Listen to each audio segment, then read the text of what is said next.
All right, class. Now that our resident prankster is back among us. This first sentence resulted in light laughter from most of the students in the class. We will be doing review of the no Jutsu. Yumino Irika stood at the front of the classroom with an amused smile on his face as he looked over the students of his class. Irika waited a few more seconds for the students to calm back down before he continued. As we all should know by now, the Genin exam will be tomorrow, so we will be doing this review in order to be sure that we are all ready, and if not, the respective people will have a better clue of what they need to touch up tonight. All right. He claps his hands to make sure that he has everybody's attention. Everybody, please line up at the front of the classroom. We will begin right away. Oh. It was 2 hours later after class that Irika and Naruto stood at the base of the Hokage monument looking up at the results of what Naruto had done. The faces of the Hokages stared out over the village with paint that made the first look stuck up. The second looked like he was about to start a rant. The third had a nosebleed. His eyes looked glazed over, and he had a perverted grin. And the fourth was the only one untouched, except that he was painted to look like a real person instead of just a stone face. They stood staring up at Naruto's handiwork for a few minutes in silence before Irika broke said silence with a question. Why? Naruto moved his eyes from where they were recently glued to the lifelike visage of the fourth over to his teacher. As a reminder, that answer was one that Irika was not expecting. He turned his face down from the monument to look at Naruto as he looked back up at the face of the fourth. Out of the corner of his eye, Naruto saw the unspoken question on Irika's face. I did it as a reminder to the people of this city that nobody is perfect, that even people as great as the Hokages all have their faults, and that it is not an impossibility for anyone who decides to work hard enough to be like they were, or, in the old man's case, are. Irika stood there with a proud look as he contemplated the words of his student. After a little bit, he couldn't help but chuckle a little bit at a thought that just came to mind. But you mostly did it to get a rise out of the village, didn't you? Hee hee. You know me too well, Irika-sensei. Irika chuckled again after hearing that from Naruto. Well, I think it is about time that you clean this up, Naruto. If you do a good enough job, then I might treat you to some ramen tonight. That last statement grabbed Naruto's attention really quickly, and he started jumping up and down in his excitement for a few seconds before he suddenly stopped. This will only take a second. When he saw Irika's incredulous look, Naruto gave one of his huge, foxy grins, and Irika suddenly had a sneaking suspicion, which was proved correct when Naruto put his hands in the ram seal and simply muttered one word, Kai. After Naruto did that, the paint on the faces wavered for only a second before completely disappearing. So it was a mild Jinjutsu, and Naruto grinned up at Irika as they turned away from the monument, as the villagers who wanted to see the demon child's punishment just stood slack-jawed. Yep, I just used the bare minimal chakra necessary just to create the visual illusion and spread it as thinly as I possibly could. By doing that, I knew that with the shock of the paint, people wouldn't think to look for such a small amount of chakra. All it would have took for someone to see that it was a Jinjutsu was for someone to walk up and touch the paint. Heck, that probably would have dispelled the illusion. Irika grinned at Naruto's statement. Well, good job. You obviously had everyone fooled. As the two walked off toward Ichiraku's, Sarutobi stood off at the back of a small crowd of gawking villagers, smiling softly as he listened to the conversation between the teacher-student duo. Oh, and I personally think that this would be a good place to stop, but unfortunately for me, I made a promise to several people that I'd be making longer chapters, and with this one I plan on getting the ball on the roll. Not to mention that it is still much too early for a chapter-ending scene. I thank you all again for being patient with me. Oh. The next morning, Naruto walked into class with a big fox grin on his face. Some of the people who were already there were chatting about how the blonde boy before them had managed to pull off what they thought was a complicated Jinjutsu. Others who were there when Naruto dispelled the Jutsu were speaking of the explanation the Naruto gave of the Jinjutsu.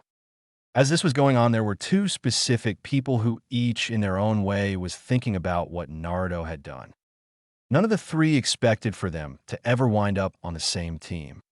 Oh, a few minutes later, Irika and Mizuki both walked into the classroom, and as Mizuki walked through another door into the back room, Irika called the students' attention through his usual, unfortunately necessary loud shouts. Once everyone was calmed down, Irika took a deep breath and began to explain the test.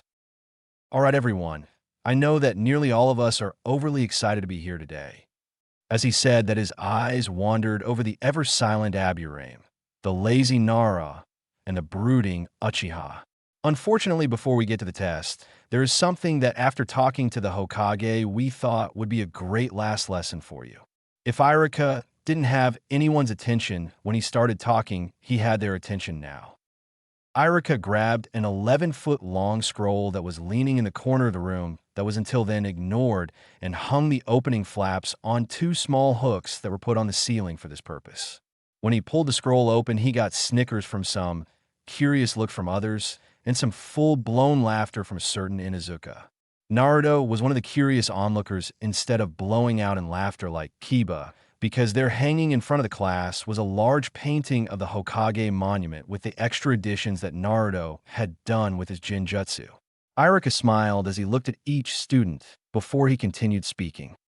Now, this is one of 3 different paintings made of the Hokage monument. Yesterday evening, while I was in a meeting with the Hokage, the artist who made this painting visited us, and we discussed a few things about it. What we are going to do is a quick group analytical exercise. That means I want you paying attention to Shikamaru. Another few chuckles, while said Nara lifted his head from his desk, mumbling troublesome under his breath.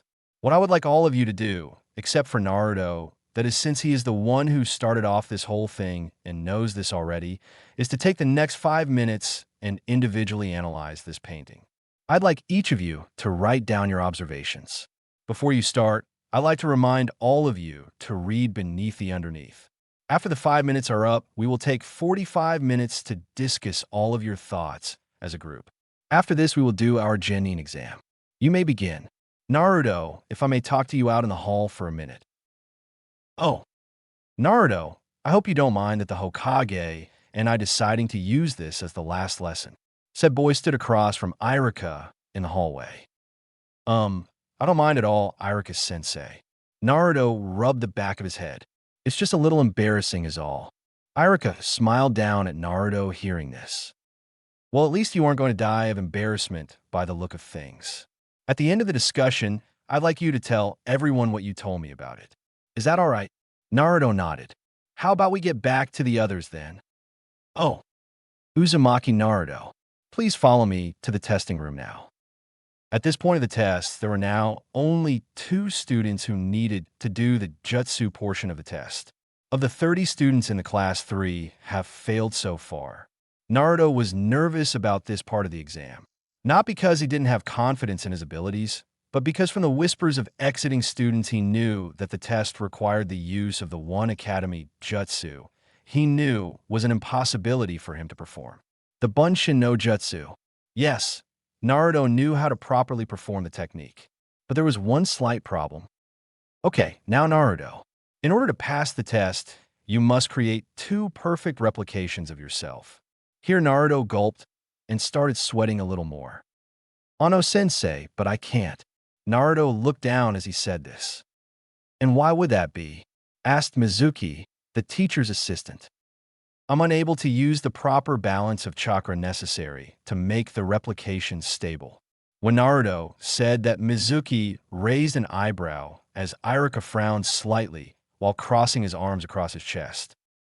I'm sorry, Naruto. I do know of your problem, but the academy requirements state that you must be able to make 2 perfect replications in order to pass the genin exam. No matter what I said, the people in charge wouldn't waver on that requirement. You'll just have to try your best. And if you're unable to do it, try again next year. All right, then, Irika-sensei. I was wondering then if I'd be able to do a slight shortcut in the technique. Irika and Mizuki were curious about what Naruto was talking about. As far as they knew, there were no ways to shortcut a jutsu except to learn the feelings of the molding chakra in order to skip the hand seals. But Naruto, said himself that he is unable to produce the balance necessary to create stable replications. Will you please explain for us, Naruto? At this statement, Naruto put on his foxy grin as he started talking. In the last several months, I've been doing research on the origin of hand seals and how they affect our abilities to mold chakra. As I was reading the beginning of this book I found in the library, it gave an explanation of how the first ninjas used jutsu and how at first they actually had to write each jutsu in seal form, then have a monk at a temple bless to give the paper chakra. Irika nodded for Naruto to continue. Then several years later, a person whose name was never recorded discovered that these seals could be used to help change how chakra flows in a person's body. Okay, Naruto, this is very fascinating and all, but how does this help with how you're going to perform this shortcut to using Bunshin no Jutsu? That's just the thing. That person's discovering led to the inventing of the seal tattoos. By using ink to draw a seal on themselves, they were able to make it so that by just focusing a little bit of chakra into the tattoo will force the person's chakra to mold in the shape required to perform the jutsu with their own chakra. Unfortunately, through this means you could only use as many jutsu as tattoos you were able to put on your body. Around 100 years later, the first hand seal was discovered. That's now getting too far ahead of myself. What I have here, Naruto walked closer to the teacher's desk and pulled up his right sleeve to show them the inside of his wrist. Is a temporary seal tattoo that I made myself. By charging my chakra into it and focusing on the parameters, I'll be able to make the clones without using any seals. In order to make the seal, though, I had to do several cross-references on how hand seals mold chakra, along with which ones are necessary, and how each line in the seal that I made will mold chakra in the same way as the appropriate hand seal would. I used a really diluted ink, though, so this tattoo only has one use before it will fade away due to the chakra exposure. Besides, I don't have the things necessary to make a permanent tattoo. I don't plan on relying on Bunshin no Jutsu anyways. Irika and Mizuki were only able to blink as they took all of that information, and they were both pretty impressed with the information that was passed to them by their student. This would be one lesson that would be relayed to the Hokage later to see what he would have to say about it. Well, I don't see why we wouldn't be able to allow this. He would still be performing the technique. This was said by Mizuki. After a bit of thought and staring at the temporary tattoo, Irika gave his answer as well. Sure, I guess. With your technicality that normally doesn't allow you to use Bunshin no Jutsu, I guess I can make this count since you did all of that extra research. All right, this was shouted by an enthusiastic Naruto as he hopped by to the place where he was to perform the jutsu. Naruto charged his left index finger to the tattoo and mumbling the name of the jutsu to himself. 2 clones later, the teachers congratulated Naruto on a job well done, and Naruto walked out of the classroom a very happy person. Oh, Chapter 1 end. Oh, and all right. Finally done this chapter. I'd like to apologize to those of you I promised that this chapter would be out by the end of last weekend. I had all but the last part written, but then my father had to be rushed to the hospital in Calgary for emergency surgery.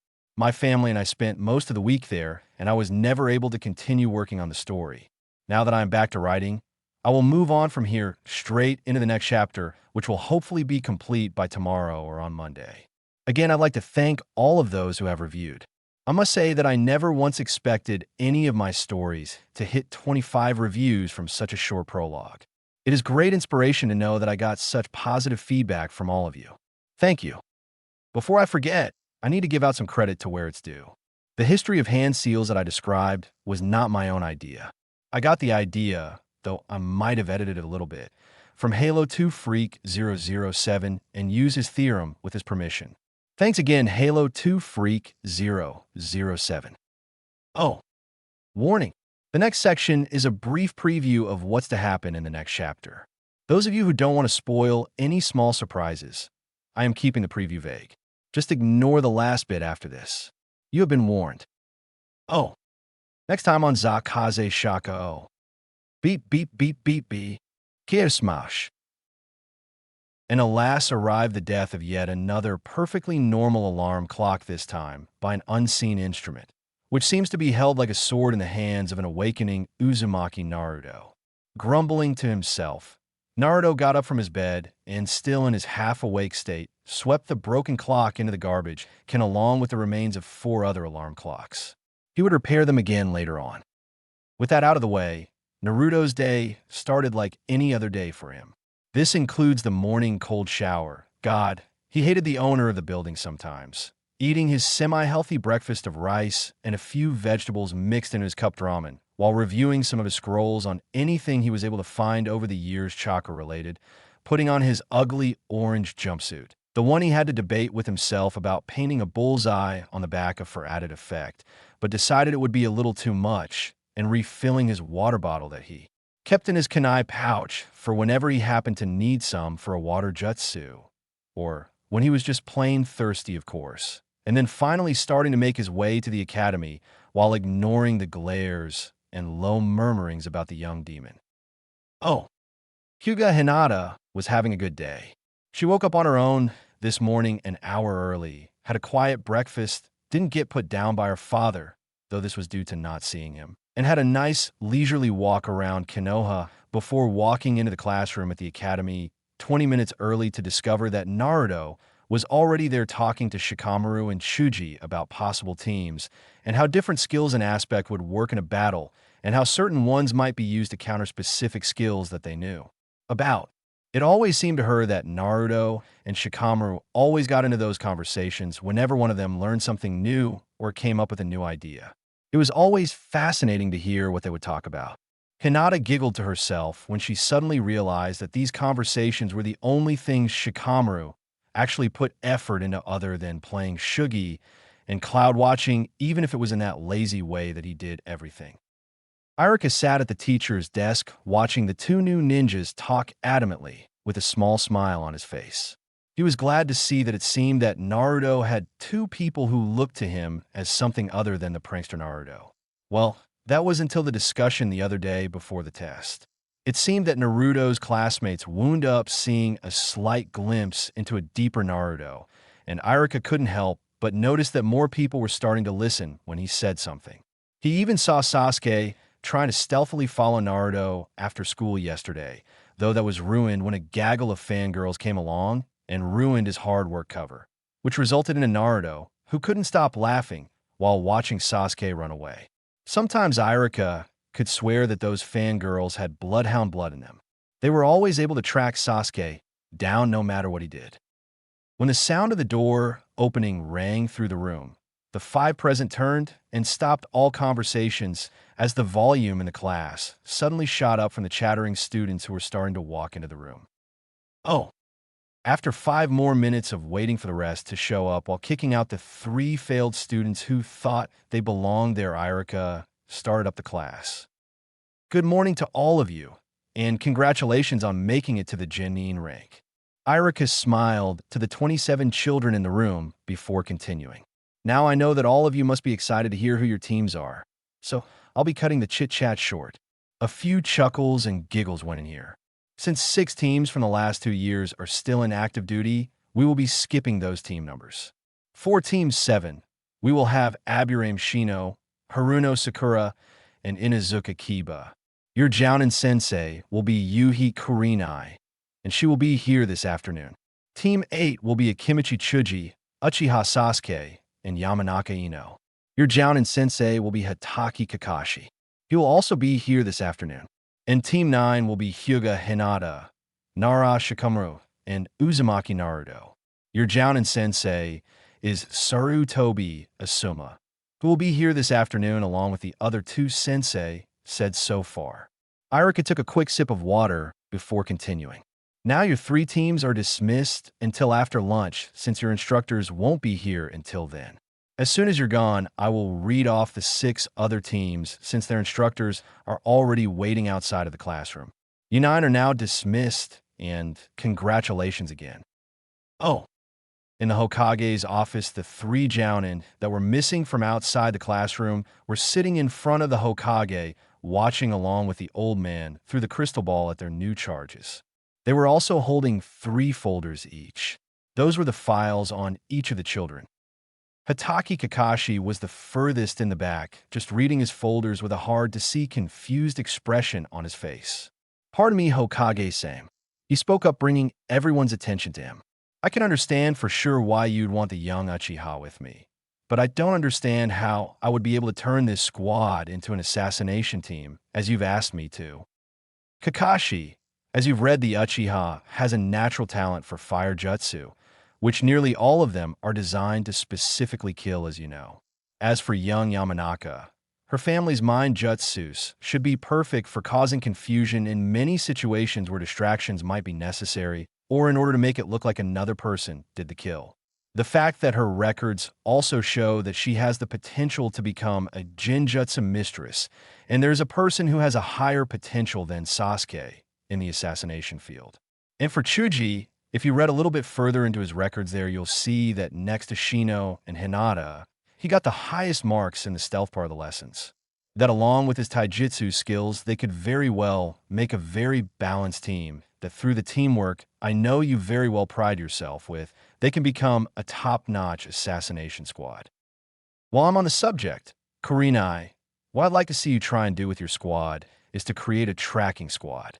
I'm sure you can see Kiba and Shino fitting into the role well, but Sakura was also put in there because of her very high chakra control, an almost natural talent for Jinjutsu, and the knowledge that she has on that subject, as well as trapping. I believe that she will fit right in, though she doesn't have as high a potential as a tracker as her teammates do through their bloodlines. And Asuma, I would like you to create an assault squad out of your 3 pupils. At first glance, it would appear that Ino and Sasuke would be better fit to go into this squad, but I decided on Hinata and Shikamaru to go into this squad due to the friendship that these 3 already have, as well as their independent strengths and weaknesses. Despite her lack of confidence, Hinata is an excellent taijutsu user. She also has the most potential out of the graduates this year as a medical ninja. I've even heard that she's been practicing making healing bombs. Along with a high rating in chakra control for her age and her bloodline limit, she would make an excellent frontlines ninja. You could probably teach her more ninjutsu, though, and maybe get her to expand on her taijutsu by teaching her another style. Maybe even seek guys' help for some advice there. Kakashi choked on a cough at that last statement. If you're worried about what her clan will say, then don't. I've already talked to Hayashi, and he's told me in complete confidence in himself that he doesn't care what you do with her. In his eyes, she's a failure in every way. Sarutobi chuckled to himself. I guess we'll have to prove him wrong. Nara Shikamaru is actually the worst case of the 3. He has the highest IQ among his fellow graduates and a strong ability to learn. Unfortunately, though, he doesn't seem to have any inspiration to become better. I'm hoping that by being with Naruto that'll change. I've noticed that Naruto seems to have a natural ability to change the people around him without anybody realizing it at first, including himself. Along with his brain smarts, Shikamaru's only other strength seems to be in his family shadow jutsu. I'm hoping that you'll be able to fill in those gaps and turn him into a more balanced ninja by getting him up to a decent skill level in taijutsu and going through jutsu that would be able to help. You could probably enlist Naruto's help in this, since he has the highest knowledge of chakra from any academy student in the last 20 years. This statement of Naruto's knowledge shocked the 3 jounin. Now, since we're already talking about him, Uzumaki Naruto. What nearly nobody knows except Irika and myself is that Naruto has been doing self-studying and training since I taught him how to read at the age of 6. He spent the first year of that time just reading on chakra and how it is used. He also taught himself 2 of the 3 academy techniques and learned both the wall walking and water walking chakra control exercises. The 3rd academy jutsu, he is still unable to do due to an irregularity in his chakra being the QB inside of him. At the beginning of his 2nd year of studies, Naruto came to me asking for one of these elemental trait papers. When he pumped some chakra into it, right there we discovered he had an affinity to wind-style jutsu. That is one of the reasons I wanted with you, Asuma. You 2 could compare notes and probably learn lots from each other. Asuma nodded to this. A week later, I got him a training battle fan as a birthday gift, and in the next 6 months, he learned several jutsu involving the fan, including Kazaidachi.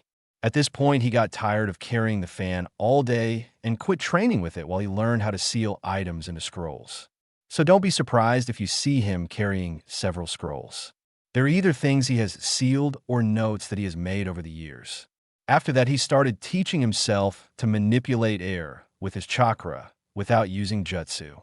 I was quite surprised when he learned that within the rest of that year. I personally thought it would have taken him at least 4 or 5 years. On his 3rd year, he started balancing other types of jutsu in his arsenal. So he has learned approximately 3 fire jutsu, 2 water for earth, 1 lightning, and a few jinjutsu. During his 3rd year, he also actually created a chakra control exercise that he is using daily to this day. The last 3 years till now, he spent furthering his seal-less control of wind and creating his own jutsu. Even though he does have all of this at his disposal, he is sorely lacking in taijutsu.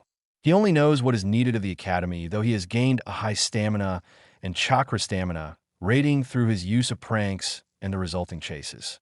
I must say he is one fast little bugger though, considering that I'm one of only 3 people in this village who can catch him when he's going full speed. This last reason caused the 3 others in the room to blink. The other 2, though, they've never tried themselves, I believe to be Kakashi and Guy. As for Naruto's taijutsu, I think you should do the same as with Hinata and possibly Shikamaru. Sit Guy on them. This caused Kakashi to chuckle to himself from just the mental image of it. Naruto will also probably be a big part in fixing his 2 teammates' major faults, them being Hinata's lack of confidence and Shikamaru's lack of inspiration. I believe that those 3 have the potential to become the strongest ninja squad Konoha has seen in a long time. They could possibly become the next Sannin. As Sarutobi said the last sentence, he looked to the clock on the wall. I'm sorry for taking so much of your time. It is now time to head to the academy, I believe. With bows, the 3 jounin took their dismissal and walked out of the room. Asuma and Kurenai headed for the academy, while Kakashi slipped away from the others and went to who knows where. After a quiet lunch, Hinata, Naruto, and Shikamaru in the classroom with the other graduates chatting. So Naruto, how did you pass the test? Last time I checked you weren't able to do Bunshin no Jutsu due to a slight problem with your chakra. Kiba spoke up, silencing other conversations since they were also curious. Naruto put his hand on his chin and with a large grin on his face just said one thing. I just did a little bit of reverse engineering. So you still managed to do the Bunshin then? Yep, it took me the last 4 months to discover how to do it, but now I know how I can actually perform any number of techniques without molding the chakra myself. I'm not going to explain it to you guys now. I think most of you can learn a lot, though, by researching the origin of hand seals. That is all I will say about it. After all, this is not something I can just explain to you how to do. After all, it is something that must be learned for yourself. I could give you the rundown on it, but that would spoil half of the fun of learning it. The only people I'm going to tell what to look for are my teammates. This got mixed reactions from the others, which caused Naruto to burst out laughing. Asuma and Kurenai stood leaning against the wall outside of the classroom, listening in on what they were talking about. Asuma had a huge grin and was barely holding in his laughter, while Kurenai was smiling and let out a small giggle when Naruto finished talking. After collecting himself, Asuma stood back up from the wall and turned to Kurenai. Well, shall we interrupt Naruto's bit of fun now? Kurenai stood from the wall now, as well, turning to face Asuma. I don't see why not, you evil little man. So now I'm little, huh? This brought a slight curve to Kurenai's lips as she turned and opened the door to walk in. All right. Asuma started with a clap of his hands to gain everyone's attention. Team 7, this is Yuhi Kurenai, your new Jounin instructor, and I am Sarutobi Asuma, Team 9's new instructor. We are all going to be together for a long time, so I hope you get used to it. The last statement caused Hinata and Naruto to gulp, while Shikamaru mumbled about troublesome people and their strict-sounding introductions. Now, Team 9, I'd like you to meet me by the lone swing in the field just outside of the academy in 5 minutes, pronto. With that, he disappeared. Team 7, I want you to meet me at Training Field 3 in half an hour. Then she also disappeared. The 6 members of the 2 teams briefly looked at each other before saying their goodbyes and heading their separate ways. Oh, those 5 minutes found Hinata sitting on the swing, Naruto hanging upside down from a tree branch beside Hinata, and Shikamaru lying about on the branch above them watching the clouds. So guys, what do you think of Asuma-sensei? Naruto started off asking. Can't really tell yet. We did only hear him talk for about 30 seconds if you remember. Don't you? Was Shikamaru's lazy reply. I guess you're right. Naruto said this just before he went into his pouting position, which caused Hinata to giggle quietly to herself. This brought the attention of her teammates to her. So what about you, Hinata? She gulped a bit as she started to turn red due to the attention she was now getting for Naruto. This also caused Shikamaru to smirk a little as he noticed the blush. What about me, Naruto-kun? When she said this, Naruto went into a contemplative pose, making it so that Hinata had to hold back another giggle as Shikamaru turned from the sky to watch the two. I don't know. What do you think of Asuma-sensei? Can you tell us more about yourself and maybe your skills? Anything really. I'd just like to hear you participate in the conversation. You are one of our friends and our teammate, after all.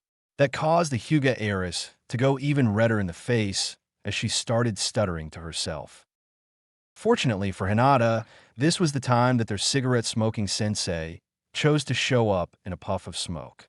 Well, don't jump the gun already, kids. I guess I should have told you that we'd be doing introductions as soon as I got here. Since he appeared right behind Naruto as he started talking, this caused Naruto to jump right to his feet, spinning around to yell at their instructor. You're right on time, sensei, and I mean right down to the second.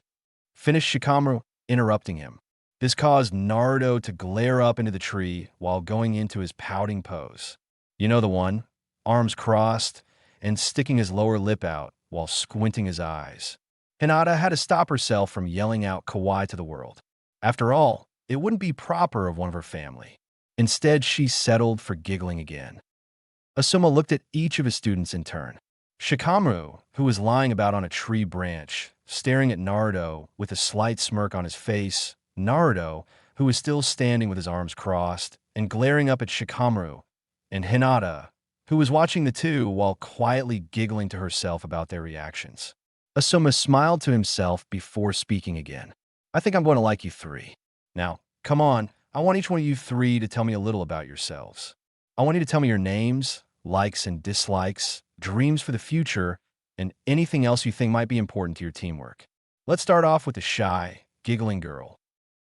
Hinata gulped and blushed in reaction. Oh no, my name is Hyuga Hinata.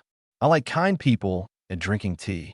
I dislike people who judge people from just their first impressions and hurting others. My dreams for the future are to become a respectful head of my clan, to become a medical ninja, and to earn the respect of a certain individual. She blushed again while glancing lightly away from Naruto. As for my abilities, I have a little bit of skill in my family taijutsu, though it isn't enough to impress my father, and I also know the 3 academy jutsu. I would like to learn more, but my clan is set in thinking that our family taijutsu style is all that we'll ever need, so unless given express permission by the clan council, we are not allowed to learn other jutsu or taijutsu styles than what is needed to become genin. She looked disappointed as she said the last sentence. And also, I have pretty good chakra control. She added this last bit as an afterthought. All right, thank you very much for the little introduction, Hinata. Now go ahead, lazy boy. Shikamaru gave a slight scoff while Naruto chuckled, finally giving up on the glare. My name is Nara Shikamaru. I like cloud watching, playing shogi, and being lazy. Insert a joking glare at Naruto here. I dislike loud noises and annoying people, though I can stand those things if they're part of a really interesting conversation. My dreams for the future are to become an average ninja, get married, and to have a small family with well-behaved children that won't be too troublesome. Naruto laughed loudly at the last part, earning another slight glare from Shikamaru. I must say that my Jinjutsu and Taijutsu absolutely suck, though my ninjutsu is average. The only ninja skills that I excel in are stealth, infiltration, information gathering, and my family shadow jutsu, though they are often used for either infiltration, distraction, or assassination. Very good. It seems to me that you actually have a few more skills than what I read in your student profile. I look forward to seeing what you and Hinata can do. Now, on to our little prankster. Who's the little one? Naruto looked back and forth between both Hinata and Shikamaru, realizing that he had to look up slightly to see either one in the eye. Hey, just get on with your turn, Naruto. Sheesh, so troublesome. Guess who? Oh, shut it, Shika. Suddenly, Naruto was back up to his hyper self. My name is Uzumaki Naruto. I like playing pranks, studying anything I can find on chakra, and talking over what I learned with Shika here and ramen. I dislike bullies, closed-minded idiots who refuse to see past an image, and the 3 minutes it takes for ramen to cook in the boiling water. My dream for the future is to become Hokage. But lo and behold, I actually have a set of more realistic goals to obtain, for you see, a dream is only a dream until you've obtained it. Once you've obtained the dream, then what is there left to do with you life, and you'll never live satisfied. The little about Naruto's views on dreams surprised the three around him. When Naruto saw the surprised looks, he only grinned and continued. My goals for the future are to become a respected jounin, to get married to a nice girl, and to have a family that I can raise and make sure that they never have to grow up alone like I have had to so far. As Naruto finished this sentence, he briefly had a faraway look in his eyes, but he quickly shook it off and continued. Now as for my skills, I'd have to say that I'm about as skilled in taijutsu as Shika here is. In other words, only as good as was necessary to pass. I chose to focus on other things. As I said before, I enjoy studying anything chakra-related that I can get my hands on. What this means is that I have due to several chakra control exercises that I know and have been practicing for a long time. I have what, according to a test that Irika Sensei had me do in private, is mid to high Chunin chakra control, and I'm damn proud of that. 1 eyebrow per listener went up here. I also have a small library of ninjutsu that I can perform as well. As with the discovery of my elemental affinity, I have created a few jutsu of my own, as well as a highly advanced chakra control exercise that I do whenever I can. I gave that exercise a jutsu name, though, so that people who see me performing it will get the wrong idea. I only have base-type skills in Jinjutsu. It's just that with my knowledge of chakra and practice through pranks where I rely on shock value to disguise the weak Jinjutsu, I have practiced quite a bit. I also am somewhat well-versed in the usage of battle fans, and I also have knowledge of how to seal items and supplies into scrolls. I do so that I don't have to carry a huge-ass fan on my back all day. Talking with Irika, we've managed to classify the type of ninja I am. With which jutsu I do know, I have been officially classified as a wind elemental medium to long-range combat specialist. I look forward to working with the three of you just fine. Naruto slapped his huge fox-like grin on his face as he wrapped up and watched silently laughing as the other three finished digesting all of what Naruto said. Asuma blinked a few times as he finished taking in Naruto's words and decided to speak up once he noticed that Hinata and Shikamaru were finished as well. That was very informative, Naruto. I do have one question for you, though. Do you have your sealing scrolls with you now? When Naruto nodded, he continued. Do you mind if we were to see your fan? Both of them, sensei? Upon Asuma's raised eyebrow and nod, Naruto unzipped his orange jumpsuit a little bit and reached in, pulling out a scroll with one hand, while his other hand went down to his kunai pouch and pulled out a small handheld fan that was approximately 6 inches long. After handing the small fan over for Asuma and his teammates to look at, Naruto bit his left thumb and did 3 quick hand seals around the scroll before slamming the scroll on the ground while mumbling something under his breath. When a cloud of smoke cleared, Naruto stood there with a closed fan that was as long as he was tall. He then handed it to Asuma, who got a surprised look on his face when he felt the weight. How much does this fan weigh, Naruto? It weighs about 50 pounds. And can you carry this around for extended periods of time?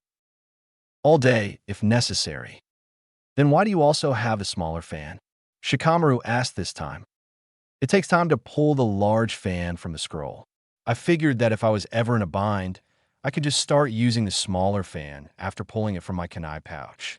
I can still perform all of my jutsu that require a fan with that one, but it doesn't pack as much punch and it can't be used as a melee weapon like the large one, which I use like a bludgeoning weapon when it is closed.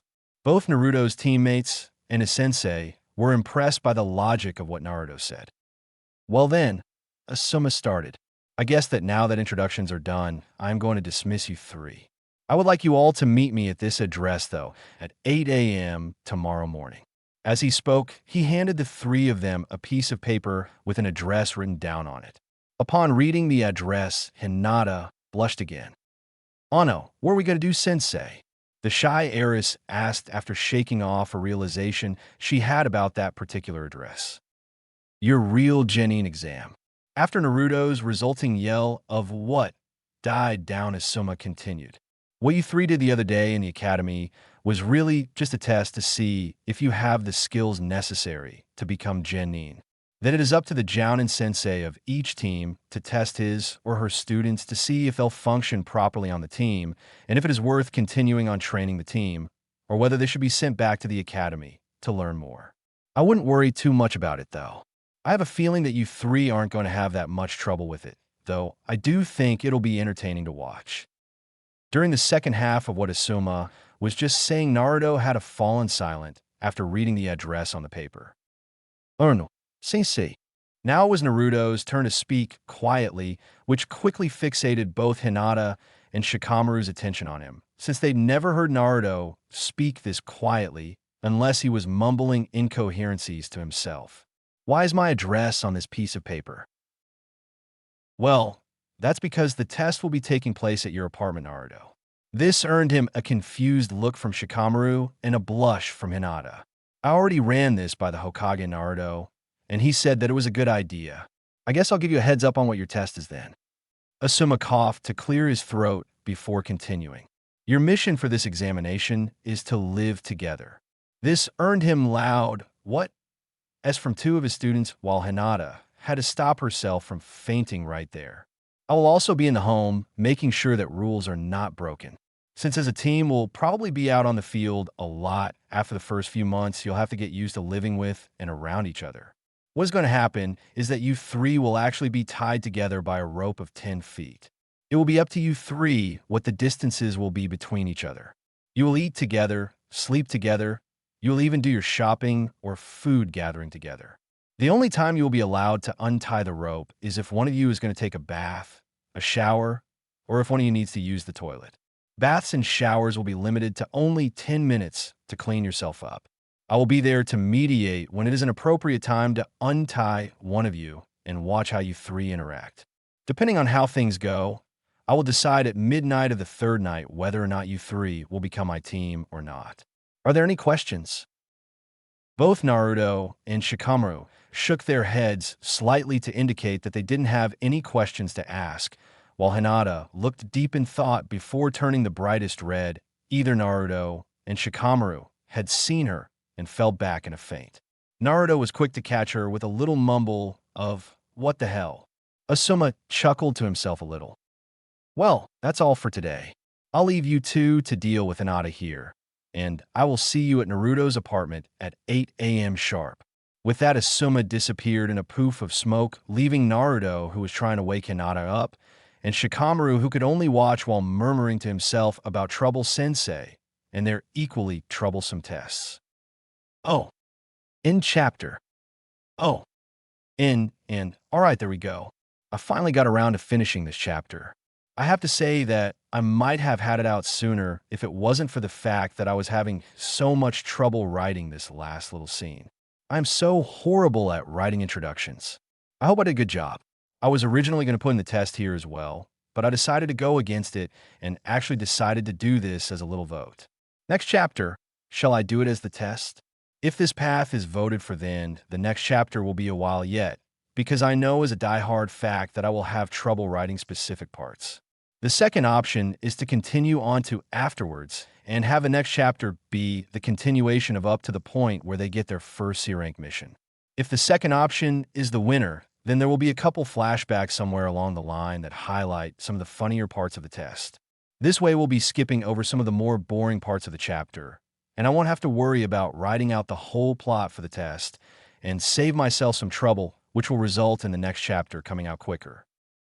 So here's the poll in a more general POV. 2 months and exactly 100 D-rank missions had gone past since Team 9 was officially formed under the Jounin Sarutobi Asuma.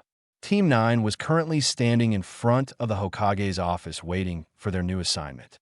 The team as a whole had been patient so far with all of the stupid D-rank missions that they had gotten so far. From doing gardening to finding the daimyo's wife's lost cat, the team had have done pretty well all of the different varieties of D-rank missions that they could have received, several of them multiple times, especially finding that irritating cat. Well, it seems that your team is finally ready for a tougher mission, the Hokage said, starting the conversation. With that declaration, Team 9 let out a collective sigh of relief, to which the Hokage looked on amused. All right then. For your first C-rank mission, you will be escorting the captain of a team of bridge builders to the land of the waves. There you will continue to protect the client until such a time as the bridge he is working on is complete. At that time, you will return to Konoha for a 1-week rest before you will be put back on the active ninja list, and you will continue missions. Are there any questions? When there was no reply, the Hokage called out to a side door. You can let the client in now. The team did a quick one-over of their client, and they all came to the same conclusion. Old and drunk, the tall, white-haired old man looked over the team and, pointing at them, loudly declared, "I am Tazuna, the super bridge builder. Are these brats really going to be able to protect me?" Sarutobi chuckled when he noticed the glare that Naruto sent at the man with just enough killing intent to freeze him in his tracks. "Yes, I'm sure that this team of genin will be enough to serve your purposes, Tazuna-san. This is one of the best teams we have available at this time. They should be more than enough to protect you from any bandits that may decide that they want your head or wallet." Asuma clapped his hands to get his team's attention. This also had the effect of releasing Tazuna for Naruto's little bit of killing intent since Naruto turned to his sensei. "We will meet in a half hour at the West Gate. Pack supplies for about 1 month's worth of time away from Konoha. You are dismissed." When he finished the statement, Naruto simply disappeared out of the window while his teammates shook their heads at his antics and walked out the door. Oh, it was only 10 minutes before Asuma and Tazuna arrived at the gate to see Naruto leaning against the wall next to the gate with his eyes closed. Asuma looked over at the client before quietly chuckling to himself when he saw that Tazuna was puzzled by the lack of visible supplies on Naruto. "Hey, brat, didn't you hear what your sensei said about packing for this trip?" Tazuna called out as he and Asuma walked the last short stretch to the gate. "Yeah, I did. I didn't need to pack anything, so I came straight to the gate, old timer," Naruto replied as he opened his eyes to look at Tazuna. Tazuna fumed for a few seconds at Naruto's disrespectful response. "Didn't anyone teach you to respect your elders, brat?" was the all-but-yelled response from Tazuna. "Respect is earned, not given, old-timer," Naruto nonchalantly replied while closing his eyes again and waving his right hand in Tazuna's direction. The nerve of that! Tazuna never finished his statement since he was interrupted by Asuma. "I'm sorry, sir, but I happen to agree with Naruto on his view of this matter. He is just showing you the same respect as you have shown him so far." "Who knows?" Asuma punctuated this sentence by shrugging his shoulders. "If you start to show some respect to him and his teammates, then he might start returning the same courtesy." Tazuna huffed for a few seconds while switching his gaze back and forth between Asuma and Naruto. Then he stopped, and a small smirk that Asuma found spookily similar to the one that Naruto was currently wearing. "So let's get this straight, brat. Right now, I don't respect you, and you don't respect me." At this point, the smirks on Naruto and Tazuna's faces grew a little larger. "So that puts us on neutral ground." They both finished at the same time. "So then, brat, what's your name?"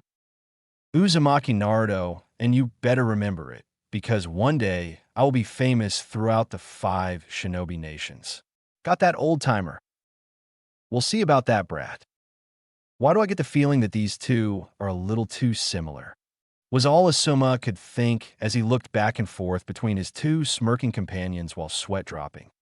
Oh, it has been half a day since the trip started, and the majority of Team 9 was bored. Shikamaru walked along, staring up at the clouds. Hinata was thinking to herself as she stared at her feet. Asuma and Tazuna were talking quietly amongst themselves about the bridge Tazuna was building, and Naruto had his face buried in a 3-foot scroll he held in front of himself with one hand. Naruto suddenly released one hand from the scroll and grabbed a pen from one of his utility pouches and started writing on the scroll. That grabbed Tazuna's attention. He decided to act on his curiosity. "Hey, brat. What now, old-timer?" The rest of the group sighed at what was quickly becoming a tiring game between the two. "Shouldn't you be using a hard surface to write on?" Naruto blinked for a second before shrugging. "I haven't had to for quite a few years now." "What are you doing anyways?" That question returned the other's attention back to the two. "You think that I'm not willing to help my teammates become stronger or something?" "I wouldn't know, but I guess that makes sense. What does writing in a scroll have to do with that anyways?"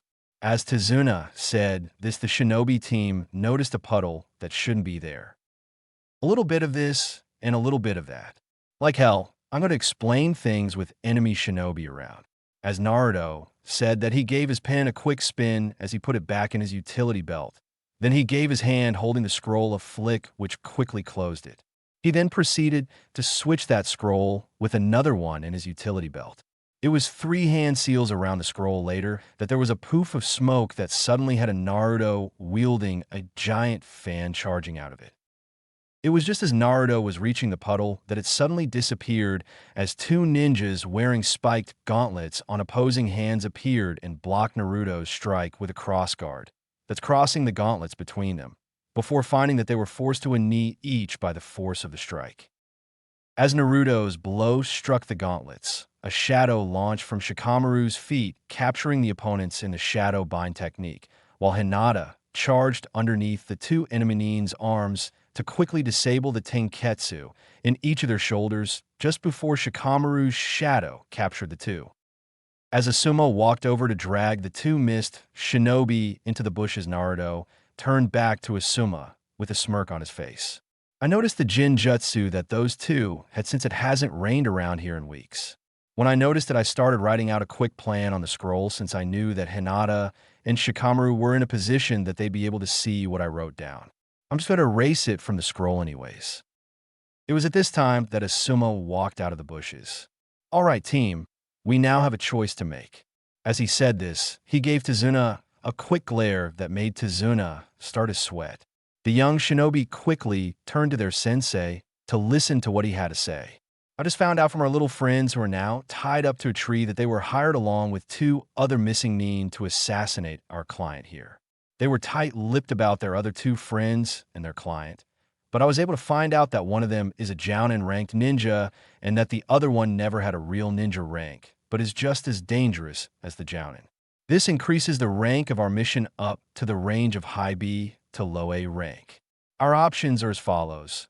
First option is to continue this mission, knowing the dangers while making sure that we get a message to the Hokage that we will need backup.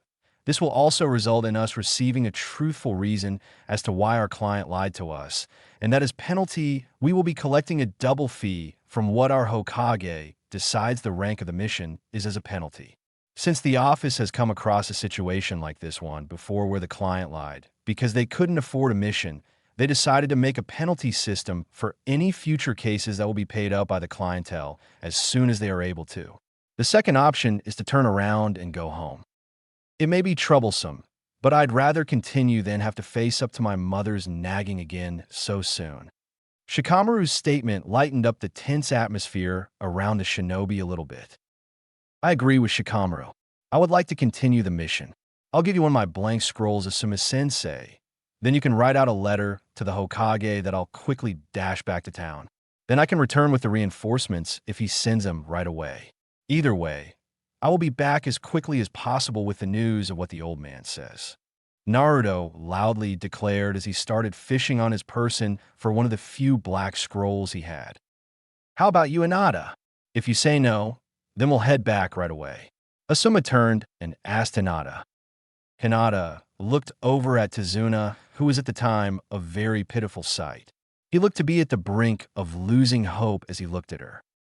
"Oh no, I agree that we should send Naruto back with a message first. Upon hearing this, Tazuna let out a sigh of relief. Asuma smiled. He was proud of his students for realizing how important this must have been to their client. All right then, give me that blank scroll you were talking about, Naruto, and then we'll send you back to Konoha. How long do you think it'll take you to get there? About 15 minutes. I can't say how long it'll be before I get back, though. Naruto answered as he finally found the blank scroll and handed it along with his pen to Asuma. This left Tazuna gaping. After Asuma finished writing his letter, he handed it over to Naruto, who took a brief second to concentrate before Tazuna saw Naruto visibly rise off of the ground an inch, then proceeded in racing back along the way. They came faster than Tazuna had seen anybody move in his life. Oh, Hatake Kakashi was bored. It was 4 hours ago that he started a shift assisting the two standard Chunin who always guarded the western gate of Konoha. It was years ago that the Hokage decided that there would always be a Jounin assisting in gate guard duties at all times. Kakashi sighed to himself, wondering for the third time that hour as to why he ever quit ANBU. His three students were quite a pack of trouble. Uchiha Sasuke was as much of a stuck-up, revenge-consumed boy as Kakashi expected him to be. He didn't like, though, that he wound up being stuck with an annoying fangirl and an overweight child with little confidence in himself as the other members of his team. He did have to admit that those two did have some decent skills, especially the teamwork between the two, even though they, at least Shuji, argued that they would have been better in teamwork with the lazy genius Shikamaru. Speaking of his team, he couldn't help but wonder what the lucky buggers were doing with their day off. It was then that he sensed a small spike of chakra approaching quickly from what he estimated to be 1 kilometer outside of the gates out of his sight. He stood up from his corner, putting away his book, and stepped out of the guardhouse that was just outside of the gate to watch whoever was approaching so quickly. When he realized that the chakra signature was just out of his sight and not showing any signs of slowing down, he decided to pull out a kunai in case it was a hostile threat. It was only a couple more seconds before he saw what appeared to be an orange and blonde projectile flying in his direction. Kakashi couldn't help but be impressed by the large trail of dust that was rising behind the figure up to 10 feet in the air. It was only a few seconds later that the figure stopped directly in front of him, where the dust trail kept blowing past to run into the closed gate, where the dust cloud raised higher into the air before falling around Kakashi and the stationary boy he now recognized as Uzumaki Naruto. "Is there something I could help you with, Uzumaki-san?" Kakashi asked while leaning toward the boy, wearing one of his upside-down UI smiles. That temporarily disturbed Naruto, so it took him a moment to remember what he was doing. When he did, he quickly shook his head to clear his thoughts before saluting the Jounin. Uzumaki Naruto here to deliver a request to the Hokage for an additional team for a C-B or higher-ranked mission. Kakashi raised an eyebrow, hearing Naruto's respectful tone. It must be the situation by the sounds of things. All right, Uzumaki. I will personally accompany you to the Hokage's office, where I will request for my team to join your own so that we may get back to your team ASAP. Please follow me. Now let's see if the rumors about his speed are true. With that thought, Kakashi took off at what for him was a strident combat pace. To his surprise, Naruto was keeping up, even if just barely. Oh, the Hokage was bored. Unfortunately for him, this was a far more frequent turn of events for him than it was for those that wound up at guard duty, since they did it in shifts while the Hokage was signing paperwork and doing other miscellaneous things in his office from sunrise to sunfall. Because of these circumstances, he was pleasantly surprised to have an interruption in the form of Hatake Kakashi walking into his office. That was until he saw Naruto walk in behind the Jounin. "Report," was the Hokage's starting comment. Naruto gave the Hokage a quick salute before stepping forward and handing a scroll to the old man. "Uzumaki Naruto here with a report from Sarutobi Asuma, captain of Team 9, sir." Sarutobi quickly read over the scroll before closing it and leaning on his desk, clearly thinking through what he just read. "Excuse me, Hokage-sama. Today is normally my team's day off from doing missions, But if you want to get a team out quickly, then I can assemble my team and have them ready to go within the hour.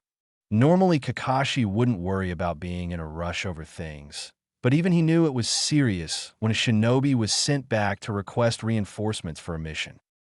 Sarutobi looked at Kakashi for a second before nodding his assent. Have her team at the West Gate in 45 minutes. Tell them to pack for a 1-month mission. Uzumaki-san will be waiting for you there. And here Naruto. Here, the Hokage tossed Naruto a new blank scroll, surprising Kakashi. To replace the blank scroll your sensei used to write his letter. Thank you, sir. Oh. Sasuke was walking on his way towards the western gate with a small backpack full of camping supplies on his back. He didn't know whether to be upset or excited by what his sensei told him 15 minutes ago. His team had their first higher-ranked mission. He thought it was only a C-ranked mission considering that his lazy sensei didn't bother to tell them the rank. He'd have just decided to settle on being quietly excited when he noticed who was leaning against the wall next to the gate. It had been quite a while since he had seen Naruto. The only reason why he bothered to remember his name was because Naruto always got on his nerves with how he was, what was obvious to Sasuke, more intelligent than nearly everybody in their graduating class, yet decided not to flaunt it off in order to get second in class. Next to himself, of course. Sasuke walked over to lean against the opposite side of the gate from where Naruto was. Naruto glanced out of the corner of his eye at Sasuke and noticed the traveling bag on Sasuke's back.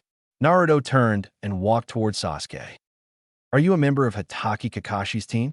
The question from the blonde prankster caught Sasuke off guard. Yes. He answered with what the casual observer would take to be indifference, but Naruto knew a mask when he saw one. I will be escorting your team to the point where my teammates and sensei are waiting for my return. From there, we will be continuing a C-B or higher rank mission. Everything that Naruto had said to Sasuke so far was said in a professional way. Naruto had have decided that with the seriousness of the situation, he would do his best not to annoy his temporary teammate. Why did they send you back? We were attacked by 2 hired missing nin. My teammates and I were able to take them out, but when Asuma-sensei interrogated them, we learned that they were just 2 of 4 missing nin hired to assassinate our client. My sensei sent me back for reinforcements since he learned that the other 2 missing nins were more dangerous than the ones we already defeated. Sasuke let the information roll around for a second before he smirked at Naruto. So your sensei thinks that your team is too weak to handle it then, huh? The smirk didn't stay on his face, though, as he found himself lifted and pressed into the wall by Naruto. Let's settle this right now, bastard. You shouldn't jump to conclusions like that. What you have obviously failed to grasp is that my sensei may not think that we could handle the mission ourselves, but that doesn't mean that he thinks we are weak. He just knows that we are inexperienced and that it would be better to have backup in order to help handle the situation.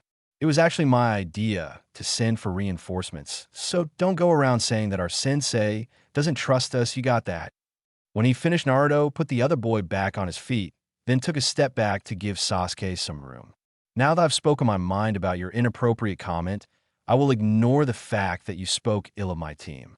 I would advise that until the situation has settled down to a point where things aren't as serious, for you to refrain from any such comments. Here Naruto narrowed his eyes at Sasuke, surprising the Uchiha. I will not tolerate them. Before Sasuke could reply back with a heated comment, Kakashi showed up just as his other 2 genin showed up jogging. Naruto is correct, Sasuke.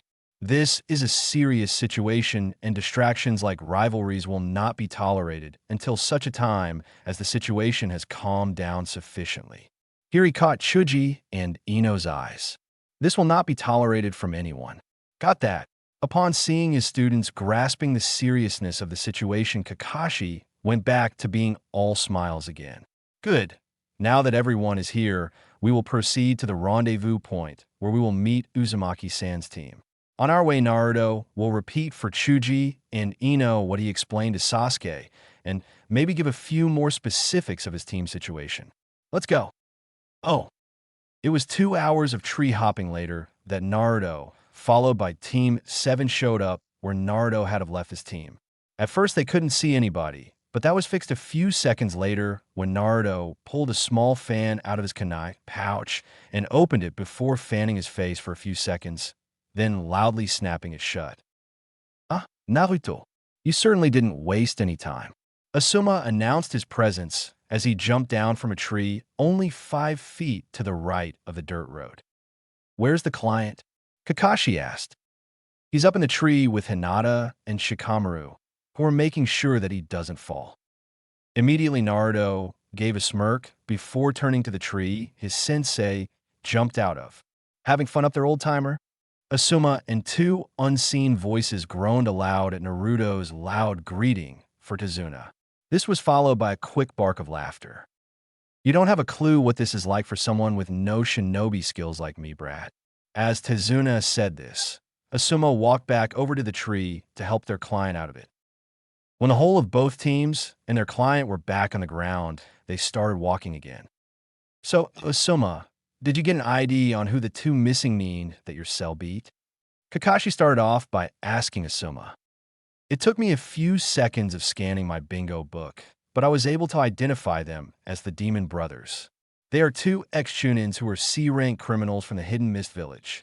Here, Asuma snickered.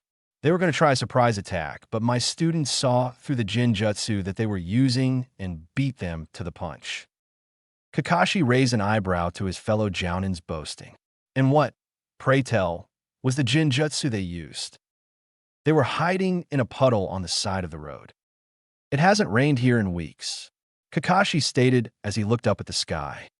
Exactly, was Asuma's one-word reply. Oh. 20 meters off of the left side of the road, a masked ninja listened and watched the proceedings. I'll have to report this to Zabuza-san. As he was starting to get up to leave, 3 of the people noticed his presence, though only one of them reacted.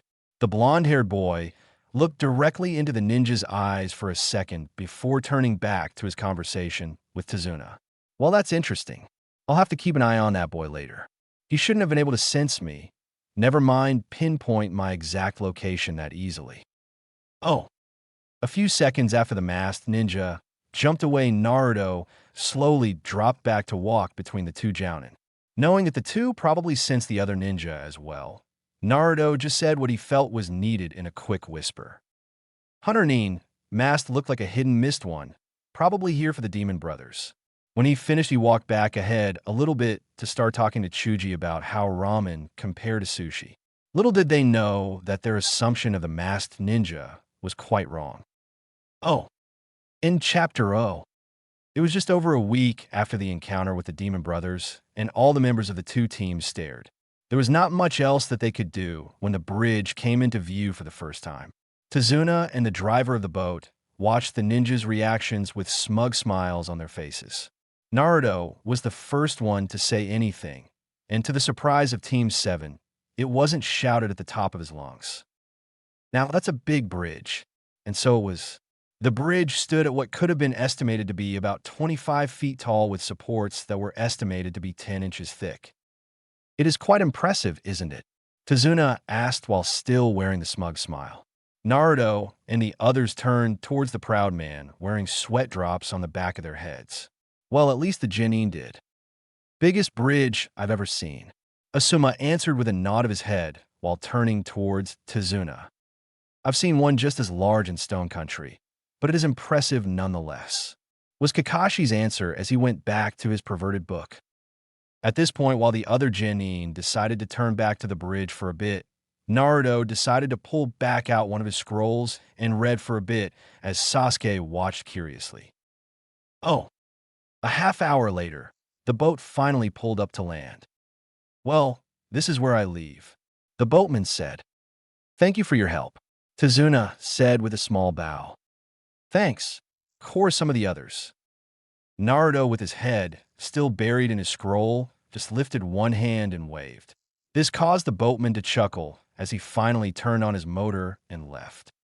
From here, the 2 teams and their clients started walking along a trail. After a few minutes, Tazuna decided to speak up. About an hour's walk from here, we will arrive at my home. There we have enough room for all of you, though that will be a tough squeeze unless we do it right. As the team continued on, Sasuke's curiosity finally got the better of him, and he wound up surprising his teammates by starting a conversation. "What are you reading there, Do?" Everyone there except Tazuna knew that there was only one person there he referred to by that name. Naruto snorted before answering. "Not that it's any of your business, but I'm reviewing one of my scrolls on elemental manipulation. I can already manipulate my affinity, but I'm reading how manipulations of other elements work. I figure that in the future it might give me enough insight to help me survive against other elemental manipulators." Kakashi's visible eyebrow rose as he heard this. Other than Asuma, Hinata, and Shikamaru, nobody else knew of the difficulty of such a thing, so they didn't react in any way. This was also noticed by Kakashi. "So how long have you been able to do elemental manipulation, Naruto?" Most ninja don't have the chakra reserves or control to do that sort of thing until they're at least high chunin to mid-jounin in rank after all. "I started when I was 7.5 years old. I finished learning my elemental manipulation by the time I turned 8. Let's just say that Sasuke wasn't the only person blinking at him owlishly. Naruto's team mates never knew that he learned it that fast. Asuma being the only person there to know, or remember in Kakashi's case, that detail. It took the two teams another minute to recover from the shock before everybody continued on. It was another few minutes of walking in silence until Naruto and Kakashi both thought they heard a slight rustle in the bushes just ahead of the trail. Naruto was the first to react, though. He quickly closed the scroll with a snapping noise and threw it in the air as both of his hands went to pouches on each of his legs. Both hands were quick to come out, throwing one kunai each. Two thumps were heard at the same time as his scroll landed in his hand, which he quickly pocketed. Except for the Jounins, everybody was confused as to Naruto's actions. When they looked back ahead, they saw a white rabbit hop out of the bushes where the kunai went. Ino went pale in the face when she saw the rabbit and was just turning to yell at Naruto when Naruto spoke first. "No winter rabbit should be white at this time of year." That statement caused the two sensei to glance at each other in realization. Everybody hit the ground as Kakashi yelled that he dove to the ground, pulling Tazuna with him. Everybody else got to the ground in their own ways, and just in time too, as a huge sword spinning like a saw blade flew over their heads and stuck itself into the tree that the rabbit ran out from under. As the ninja all quickly got to their feet, a man appeared standing on what they saw to be a very large sword. Asuma and Kakashi recognized the sword as a Zanbatsu. The man was tall. Naruto estimated him to be a few inches taller than Kakashi, who was the tallest of the leaf ninja there. He had a messy head of black hair that was held back by a slashed mist headband. The bottom half of his face and his neck were wrapped with bandages to act as a mask. He wore no shirt, a pair of winter camouflage pants, and black ninja sandals. He stared down at the group of ninja and one civilian. He chuckled to himself before speaking aloud. "Well, I'll be. It's a group of little baby ninjas and two babysitters." He chuckled to himself as Sasuke growled, resulting in Kakashi placing his hand on Sasuke's shoulder to stop him from doing anything rash. "Normally, I work alone on these missions, but since there are two babysitters, I decided to bring a friend." As the man finished his sentence, a whistling sound came from behind them, causing the group to scatter, with Kakashi grabbing Tazuna before jumping into the nearest tree. It was a good thing that they moved too, since only seconds after they evacuated the spot, it was covered in potholes from exploding kunai. Naruto looked back and forth between the two ninja that had attacked them so far. The second ninja stood in the center of the trail behind them. He wasn't wearing a ninja uniform that Naruto could see. All that could be seen of the man were cold, green eyes glowing slightly underneath a gray hat, and the rest couldn't be seen underneath a large bulging cloak that he or she, Naruto wasn't sure which, wore. Asuma and Kakashi seemed to have decided to take on one of the ninja each. As they stepped towards their targets, Naruto started to get the feeling that there was someone who was staring at the back of his head. Since his back was facing away from both of the enemy ninja, he figured that there must be another person yet. He couldn't feel any hostile intentions yet, though, so he continued to focus on what was happening with the other two enemy nins. So I see that it is the infamous Momochi Zabuza, the demon of the hidden mist. Famous for going overboard during his academy test, killing his whole graduating class at the age of 8. Kakashi said this as he got a closer look at the missing knee. Zabuza just looked like he zoned out for a second before saying something that spooked out all of the Leaf Ninja. Ah yes, those were such good memories. The feeling of my classmates' blood running over my hands as I tore out the last one's throat with my bare hands. A shiver ran down not only Naruto's spines, but those of all. Well, that's enough reminiscing. We're here to take out the old man there, so I'll have to ask you to step out of the way, or we will have to kill all of you. Naruto and Shikamaru both snorted to that statement. Naruto turned his head from his sideways position to Zabuza. You just kill us anyways. After all, you don't want us reporting to Kiri Hunter Nin that you're in this area. Zabuza laughed at Naruto's statement. Smart brat, though that intelligence may have just given me a reason to kill you first. With that said, Zabuza charged with surprising speed towards Naruto. Before either Jounin-sensei could react, Zabuza's sword had already completed the overhead slice that would have cut Naruto in half if it hadn't have been dodged with a quick sidestep. Smart and fast. Maybe my little spy was correct about you possibly being the biggest threat on your team. Naruto's eyebrows rose in surprise, but he didn't have time to dwell on it as he was forced to dodge another attack just before the Zabuza in front of him burst into water from the kunai that Kakashi stuck in its back. Are you alright? At Naruto's nod, Kakashi turned to the lake a short distance away and watched while lifting up his forehead protector to reveal the Sharingan. As Zabuza quickly went through some seals before mumbling just loud enough for all to hear. Kirigakure no Jutsu. The area was then covered in a thick mist, and all of the Leaf shinobi became nervous. That was until they heard Naruto's voice speak. One down, before they felt a large spike of chakra and heard Naruto's voice shout, Take this, you scum. Sue Shirogari, Sanyo Zabofu, Gurido Itu. And translates directly to spreading out like an open fan, cutting away the storm, Grid Blade. This was followed by an even larger spike of chakra.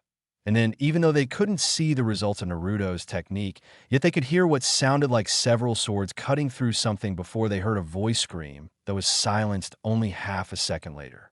It was a few seconds before the second effect of the Jutsu took place where the mist was pulled away from the area towards where the second missing Nin was.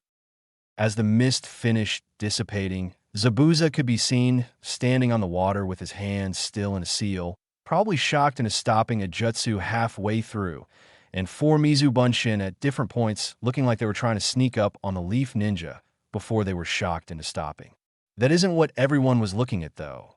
They were looking between a heavily panting Naruto and what looked like a forest where a lumberjack went crazy. All of the trees in an area that covered a width of 20 meters and traveled for a distance of 100 meters were literally cut into square pieces no larger than Naruto's fist with the body of the other missing Nin in the same condition.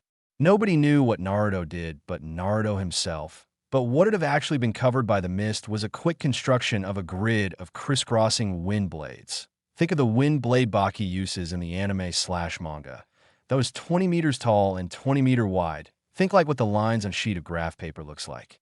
That was Naruto's first chakra burst was. Then, as Naruto yelled the name of his technique, he used a much larger burst of chakra in order to propel the grid of wind blades in the missing Nin's direction. So needless to say, this took a hell of a lot of chakra. Sorry guys, but I'm burned out for now, Naruto said, still panting. It was then that Naruto fainted from chakra exhaustion.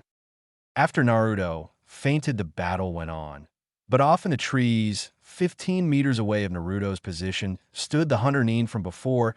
The Nin had a large sweat drop on its head as it could only stare at the destruction and the fact that it was literally one tree out of range of that devastating attack.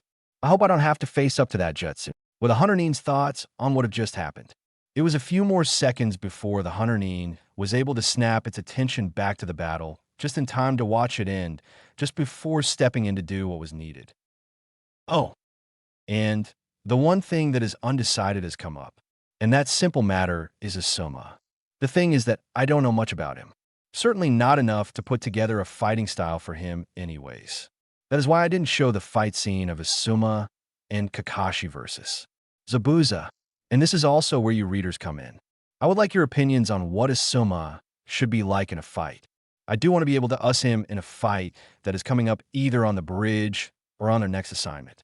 That'll depend on whether or not I have a fighting style put together for him or not. Keep in mind that if you make a contribution about your thoughts on his fighting style, I may mix and match parts. Of course, I'll give credit where it is due, and I'd like to thank any contributors ahead of time for the help. Also, I only put this in here because I wanted to clear up the circumstances for skipping out on that battle now instead of having upset readers before the end of the chapter. You know, minimalizing damage and all that. I thank you for your patience with me. Oh, drip, drip, drip. Groan, he gave off an audible groan as he joined the land of the living. For as long as Naruto could remember, that annoying, dripping noise has always been a part of his waking moments. It was something that was such a constant that he never brought it up. It sounded like water dripping in what he would guess to be a sewer. Sometimes he did have to wonder, though. Naruto opened his eyes. He stared at the roof above him until one thought entered his mind. Another unfamiliar ceiling. One thing that Naruto had never have told anybody about was the fact that Naruto had have never been able to keep the same apartment. For some reason that he still didn't know, Naruto had have only been able to stay in a single place no longer than 3 to 4 months before he would find himself kicked out of the place for no good reason. Then he would have to find another apartment complex that would accept him, sometimes even going back to old ones. Of course, whenever he did, that he would find that the rent was more expensive, and then he'd be kicked out again within the next few months. This continued until he was 10 years old, when for some reason the owner of the apartment complex would always seem scared whenever he was around. Nonetheless, he never was kicked out of that place, so he continued to live there and always showed kindness to the guy for allowing him to stay. Am I in another new apartment? No, wait a second. Memories of what happened before he fainted from his chakra exhaustion came back to him in a rush. I killed. With that thought, Naruto's mood sunk. But wait a second.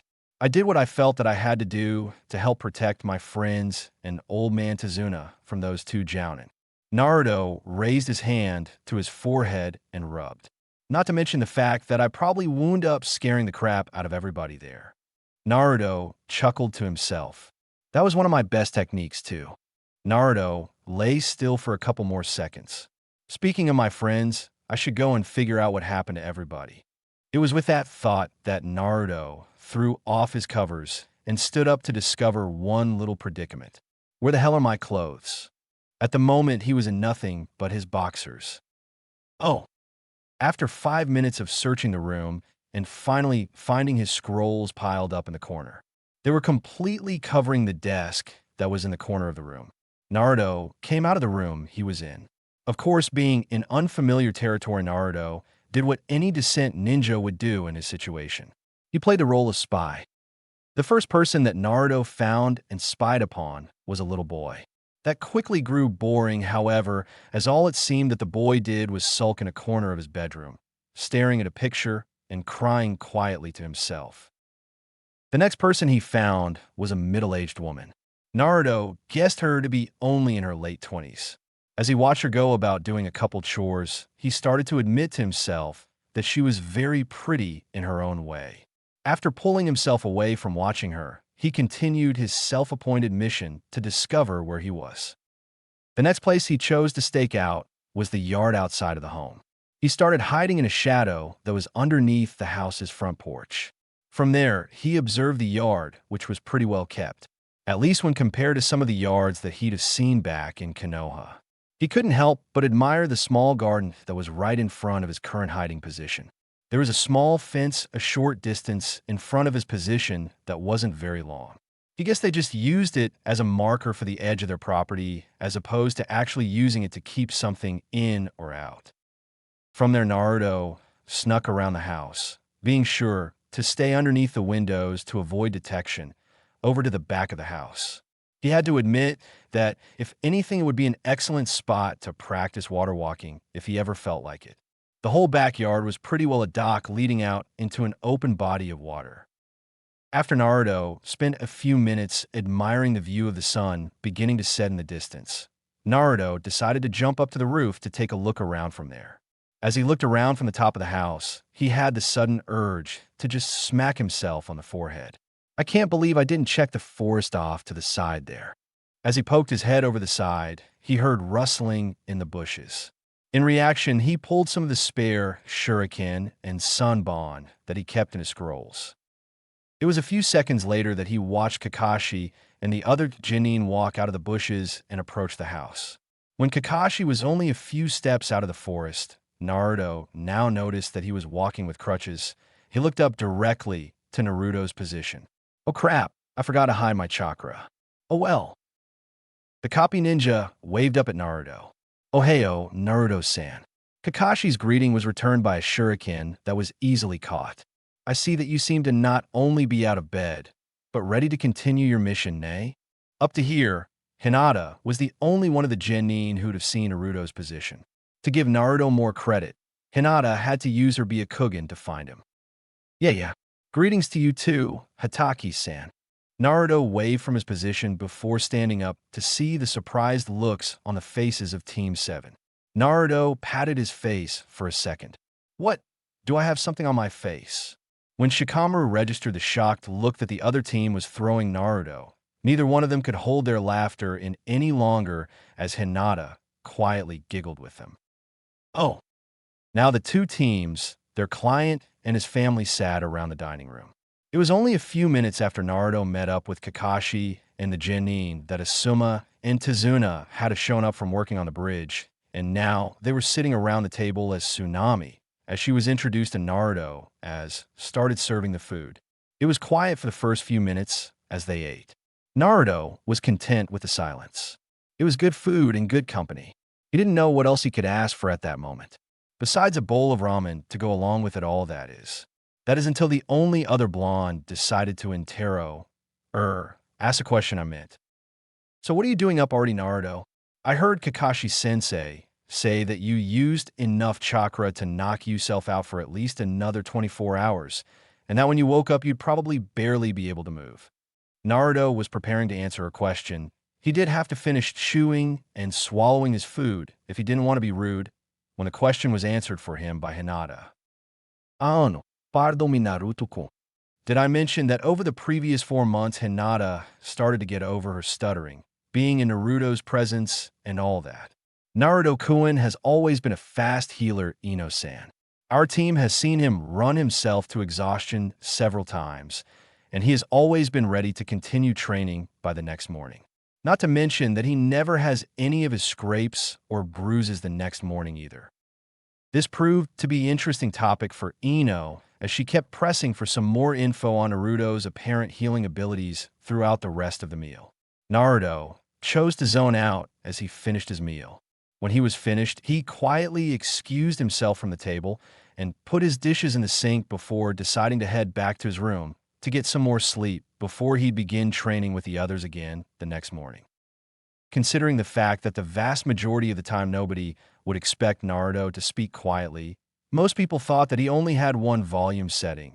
Nobody except Asuma and Tsunami, she being the person that Naruto spoke to when he excused himself, realized that he'd have left the table until 5 minutes after he'd have left.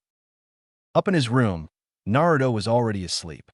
Of course, even in his sleep, Naruto dreamed of jutsus that he wanted to create in action. Oh, and we can't forget to put ramen in those dreams. No Zairi Bob. Ooh, drip, drip, drip. It was that annoying dripping noise again. Naruto groaned to himself as he sat up. He couldn't figure out for the life of him why he still found that noise annoying after hearing it every time he awoke for as long as he could remember. As he put it out of his mind again, Naruto grabbed one of his scrolls. A small smirk formed on his face as he thought about what everyone was going to think upon seeing the new look he was about to show off. Oh, many people thought that Uchiha Sasuke was a naturally broody person. Anyone would agree with that assumption, but they truly knew nothing. Sure, he dwelled a lot on his brother, the murder of his clan, especially his parents' death, and how he was going to become strong enough to kill his brother. What nobody knew about him, though, was that he wouldn't be nearly as broody if it wasn't for the fact that he was a shinobi. Now, you may ask yourself, what does that have to do with it? Well, the answer to that was hidden within one little known fact about him. For you see, Uchiha Sasuke is not a morning person. He definitely enjoyed most things that come with being a ninja. The one major thing that he hated was the fact that every day, whether for training, missions, or many other miscellaneous things that shinobi were involved in, he had to get up at ungodly hours. Civilians thought that 7 or 8 in the morning was early. They knew nothing of the hell of early mornings for a ninja. Being up at 4 or 5 in the morning, now that was hell to the young Uchiha. If Sasuke hadn't have picked up on the fact that his sensei was chronically tardy, then he'd certainly resemble more of a soldier in the armies of the living dead than a proud ninja. So that takes us to our scene right now, where 5 young zombie soldiers drinking coffee and the too chirpy for this time of day Kakashi were sitting at the table in the dining room at 5 in the morning, waiting for the male blonde who was part of their mission to join them. After 5 minutes, all of the genin suddenly switched from zombie soldier mode back to ninja. Whether that was from the coffee finally kicking in on their young bodies or from the person that just came down the stairs has yet to be figured out. Ino blinked repeatedly at that. Sasuke chose to try to outblink her. Well, not really. Chuji looked once before ripping open his first bag of chips for the day, looking like he was unwrapping a Christmas gift. Hinata blushed before fainting, and Hinata's faint spell caused Shikamaru to look down at her, while mumbling about troublesome people and their troublesome ways. Kakashi just nodded in agreement with Inara before complimenting the blonde. Now you look more like a real ninja Naruto. Thanks to Taki-san. With their reactions, one would think that Naruto's new outfit was something either extravagant or just plain ridiculous. That is until they remembered that Naruto was somewhat famous for being one of the most unpredictable ninja in Konoha, second only to Anko, who proudly holds that title for now, though the genin didn't know about her yet. What he was wearing is what civilians would consider an assassin squad ninja to look like. He wore black ninja sandals, black pants designed for maneuverability and versatility with a kunai pouch on each leg, a black t-shirt that was hidden by a sweatshirt that he wore over top of it that had many pockets for scrolls and throwing weapons, and last but not least he wore what looked like a black turban that completely covered his blonde hair. The only distinguishable features on the boy were his whisker birthmarks and his bright blue eyes that were currently filled with mirth at the other's expense. So what's on the schedule today? Naruto asked. Training. I'm not absolutely certain, but I believe that Zabuza managed to survive the fight he had with Asuma-san and I. What? But we all saw that Hunter Nin kill him with those sun bond needles. Ino answered. The weapon is the exact reason why I think that Zabuza is alive. That along with the fact that he took Zabuza's body away. Hunter Nin are supposed to destroy the body right away. Naruto cut in. There's also the fact that someone skilled enough with Senbon can actually put a target into a death-like state, whereby all detectable methods the person appears to be dead until after the needles are removed. Of course, if they are left like that for too long, it can really kill them. That is correct, Naruto. Therefore, I believe that it would be best for us to train during the time that it'll take Zabuza to recover. I believe there'll be 10 days. Next time he comes after Dazuna, he will more than likely have reinforcements with him. Kakashi let that sink in for a few seconds before clapping his hands, once to regain everyone's attention. All right then, let's head outside to start your training. Oh. 10 minutes later, the genin of the two teams were outside a short distance into the forest. A fuming Sasuke had just landed from making a 15-foot run up the tree before he was repelled from using too much chakra.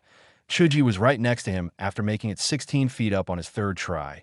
Ino and Shikamaru were sitting down on branches halfway up their trees, while Hinata was standing on top of her tree with Naruto, who was on the same tree, laying on the underside of the highest branch after a casual walk up the tree.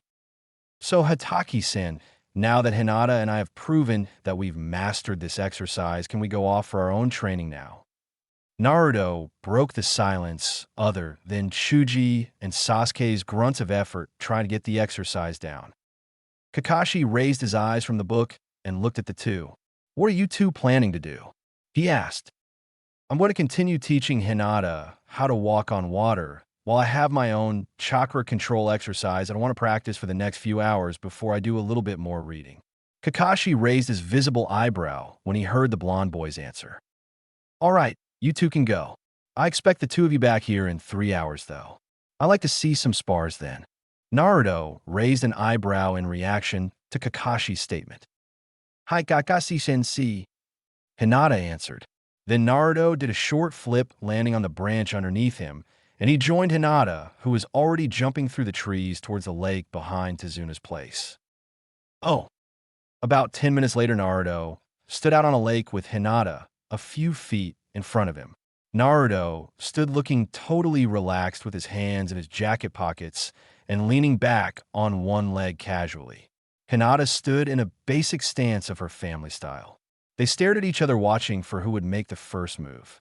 They stayed like that for another few minutes before Hinata finally acted with charge. Naruto continued to stand there casually until the last second, when he ducked under Hinata's left-handed palm strike and retaliated with a leg sweep, which was flipped over by Hinata. As soon as Hinata landed, she spun around, which Naruto was doing as well, and performed a right-handed palm strike, which Naruto dodged to the side of before throwing a right hook back, which was parried by Hinata's left hand.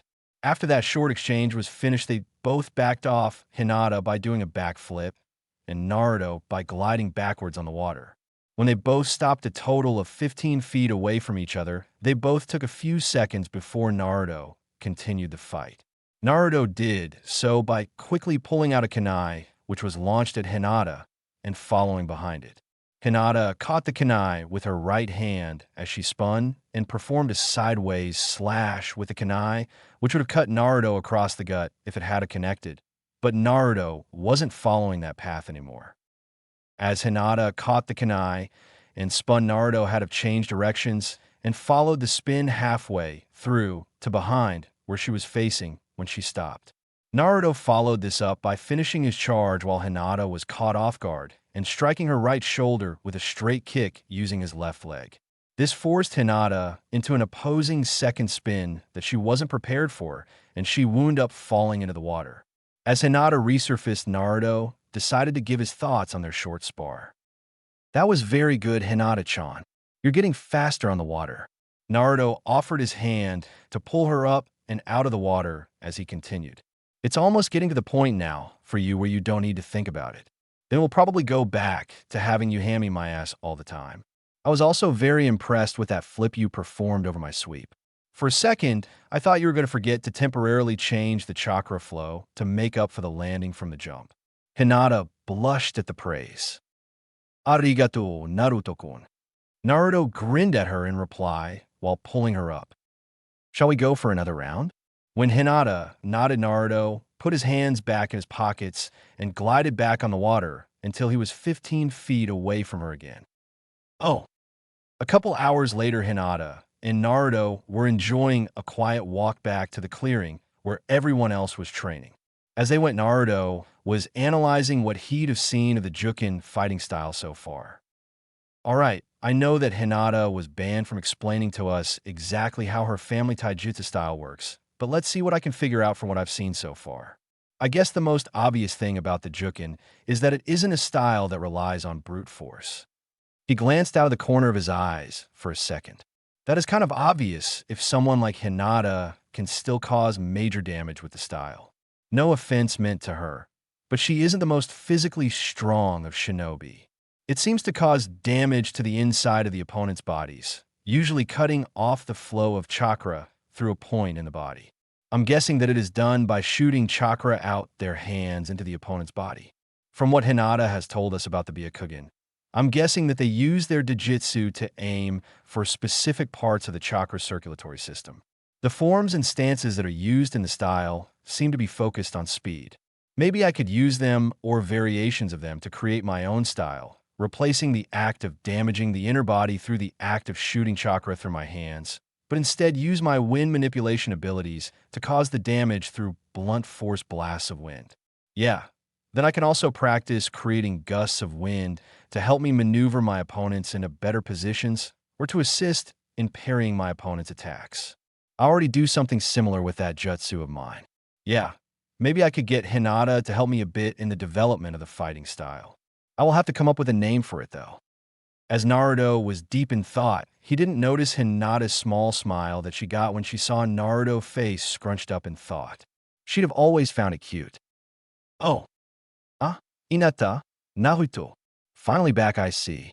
Kakashi greeted the two as they walked back into the clearing. Oh no, were we late, Kakashi-sensei? Hinata asked. No, not at all. In fact, you two are just in time. Why don't you two come over here and sit with the others? Then I'll explain the rules of today's sparring session. When Hinata and Naruto sat down, Kakashi continued. All right then, we are all going to do a taijutsu-only spar. So that means that I do not want to see any ninjutsu or jinjutsu being used at all, even if you can do them without seals. Kakashi plainly looked at Naruto here, who nodded his head to show that he understood. Then Naruto chose to ask a question. Can we use chakra control exercises like the tree climbing exercise? Only if you know that your opponent can do the same exercise as well. Naruto snapped his fingers, looking disappointed. Dang, then I'm probably only on par with Sasuke for speed then. Kakashi raised his eyebrow when he heard Naruto say that. And also, there will be no weapons used during these spars. Those are your rules for today. I would like to see you guys paired off as follows. First, Ino, I would like you to spar with Hinata. Then Chuji, I'd like you to spar with Shikamaru. And finally, Sasuke and Naruto, I would like to see you two go at it. Here, Kakashi got a gleam in his eye. Whichever one of those two loses will probably be knocked down a peg or two. I think they both need it. The gleam in the eye and the thought that accompanied it only lasted for a split second and was gone by the time anyone could notice it. All right then, let's move aside so that we can get this show on the road, people. After Kakashi said that the genin other than Hinata and Ino stood up and walked off to the side to clear some space for the combatants. Hinata stood from her spot on the ground and closed her eyes. She took a few deep breaths to calm herself, a handy trick she learned from Asuma to calm her nerves down to better prepare her for a fight and to help push any self-doubts away. She then settled into the same basic jukin stance that she did in her earlier spars with Naruto. Ino stood up and did a couple quick stretches to loosen up her upper body. She was prepared to try and show off to Sasuke and show him how strong she is. She settled herself into a basic academy taijutsu stance. Kakashi looked back and forth between them for a few seconds before speaking. All right then, if you're both ready, he got nod from both girls, then begin. Even before their team was made official, Asuma had started on teaching his soon-to-be students about the one thing that he believed was important to nearly all aspects of being a shinobi: patience. There was very little that Asuma had to drill into his team's heads on the subject, since all three of his students already had patience to some degree. It quickly became obvious to Hinata and her team mates that Kakashi paid very little, if any, time teaching his students to be patient. They came to this conclusion from Ino's immediate actions after the start of the fight. She charged, not a calculated charge like Naruto tended to do, where he is usually testing his opponent's reaction or trying to create an opening. No, she just charged in like a bull with tunnel vision and performed a basic jump kick. Hinata's reaction was similar to how she reacts to a sweep kick, yet different at the same time. She jumped, but when she was in a position she flipped into an upside-down position in midair, then proceeded to grab Ino's extended leg as she continued to flip, and using the force of her spin carried Ino with her before slamming the poor blonde back first into the ground just as the purple-haired girl landed. Ino was unable to get back up. She was so winded from the force of the slam, not to mention the dizziness from when her head hit the ground as well. Kakashi and the other members of Team 7 blinked a few times as Kakashi spoke up. I guess that's that. That was a nice reaction there, Hinata. Then he whispered to himself, maybe I should work with Ino a little more on strategy and taijutsu. Naruto chuckled to himself when he saw Team 7's reaction. while Shikamaru just shook his head. Well, Shika, you gonna go now? When he heard the question, Shikamaru gave a barely noticeable smirk. As troublesome as it is to spar with one of my best friends, never mind just sparring at all, I'm actually looking forward to seeing if Chuji has improved any since we all graduated from the academy. Chuji tilted his head at this and stuffed one last handful of chips into his mouth before patting his hands on the sides of his pants to get rid of the grease from the chips before standing up. Sure, Shikamaru. I guess I'll take this seriously then. Chuji answered Shikamaru's unspoken challenge.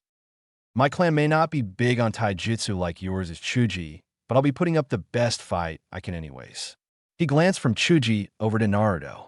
So troublesome, I still can't believe that I picked up your enthusiasm for a good challenge.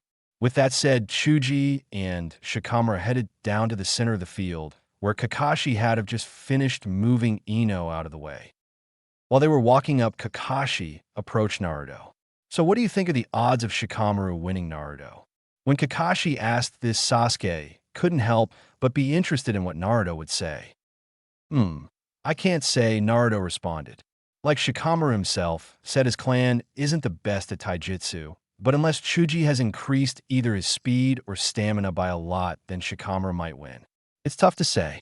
Speed is one of the few things our team constantly trains together in. Hinata chose to join the conversation too. Pardon me, but I agree with Naruto's assessment, though I can't say since I don't know much about Chuji at all. By the time Naruto and Hinata finished talking, Chuji and Shikamaru were down on the field and waiting for the signal to start the spar. Chuji stood there in one of his family's taijutsu stances. He stood so that his weight was on his right leg, which was slightly bent at the knee, and the toes were pointing to his right. His left foot was half a foot in front of his right and was pointing straight ahead. His right arm was bent at a 90-degree angle, pointing in the same direction as his right foot, and his left arm was pointing dead ahead with his elbow bent at a 135-degree angle, so that his fist was pointing slightly towards the sky. Unlike many times that his teammates had seen, he looked ready to fight in a serious matter. Shikamaru stood opposite of him in what was quickly becoming known to his team as the Naruto pose. The stance where he just stands there casually with his hands in his pocket and putting all of his weight on his right leg, which is slightly bent at the knee. Kakashi raised his eyes at Shikamaru's stance, but continued anyways once he realized that Shikamaru was ready for the spar. Okay, then go. Unlike Ino, Chuji showed some patience. He stood there in his stance, analyzing Shikamaru, as Shikamaru was doing with him. After about 15 seconds, both fighters charged. Upon reaching each other, Chuji threw a right jab at Shikamaru's head, which missed when Shikamaru dove to Chuji's left, doing a dive roll. As soon as his feet touched the ground at the end of his roll, Shikamaru pushed off and sent himself back at Chuji with an aerial sidekick that Chuji blocked with his left arm. Before Chuji could grab onto him, Shikamaru jumped off of the arm, sending both Chuji and himself away from each other a few feet, Chuji sliding backwards while Shikamaru flew through the air backwards. As soon as he stopped his backwards movement, Chuji reversed his momentum and dashed at Shikamaru, who was just landing from his jump. Shikamaru only had enough time to duck under the powerful haymaker that nearly nailed him in the chest. Shikamaru answered the attack by twirling clockwise around and throwing a leg sweep, which was jumped over by Chuji. However, when Chuji jumped, he also threw his knee forward into Shikamaru's forehead, knocking him back a good meter. After rolling backwards to get on his feet, Shikamaru stood to rub his sore forehead. That's it, I forfeit. Before Kakashi could say anything, Shikamaru decided to state his reason. I'm barely able to keep myself from falling back on my ass right now. I'm dazed enough from that hit that if we continued, it would only be another minute at most before Chuji would be finished beating me into the ground.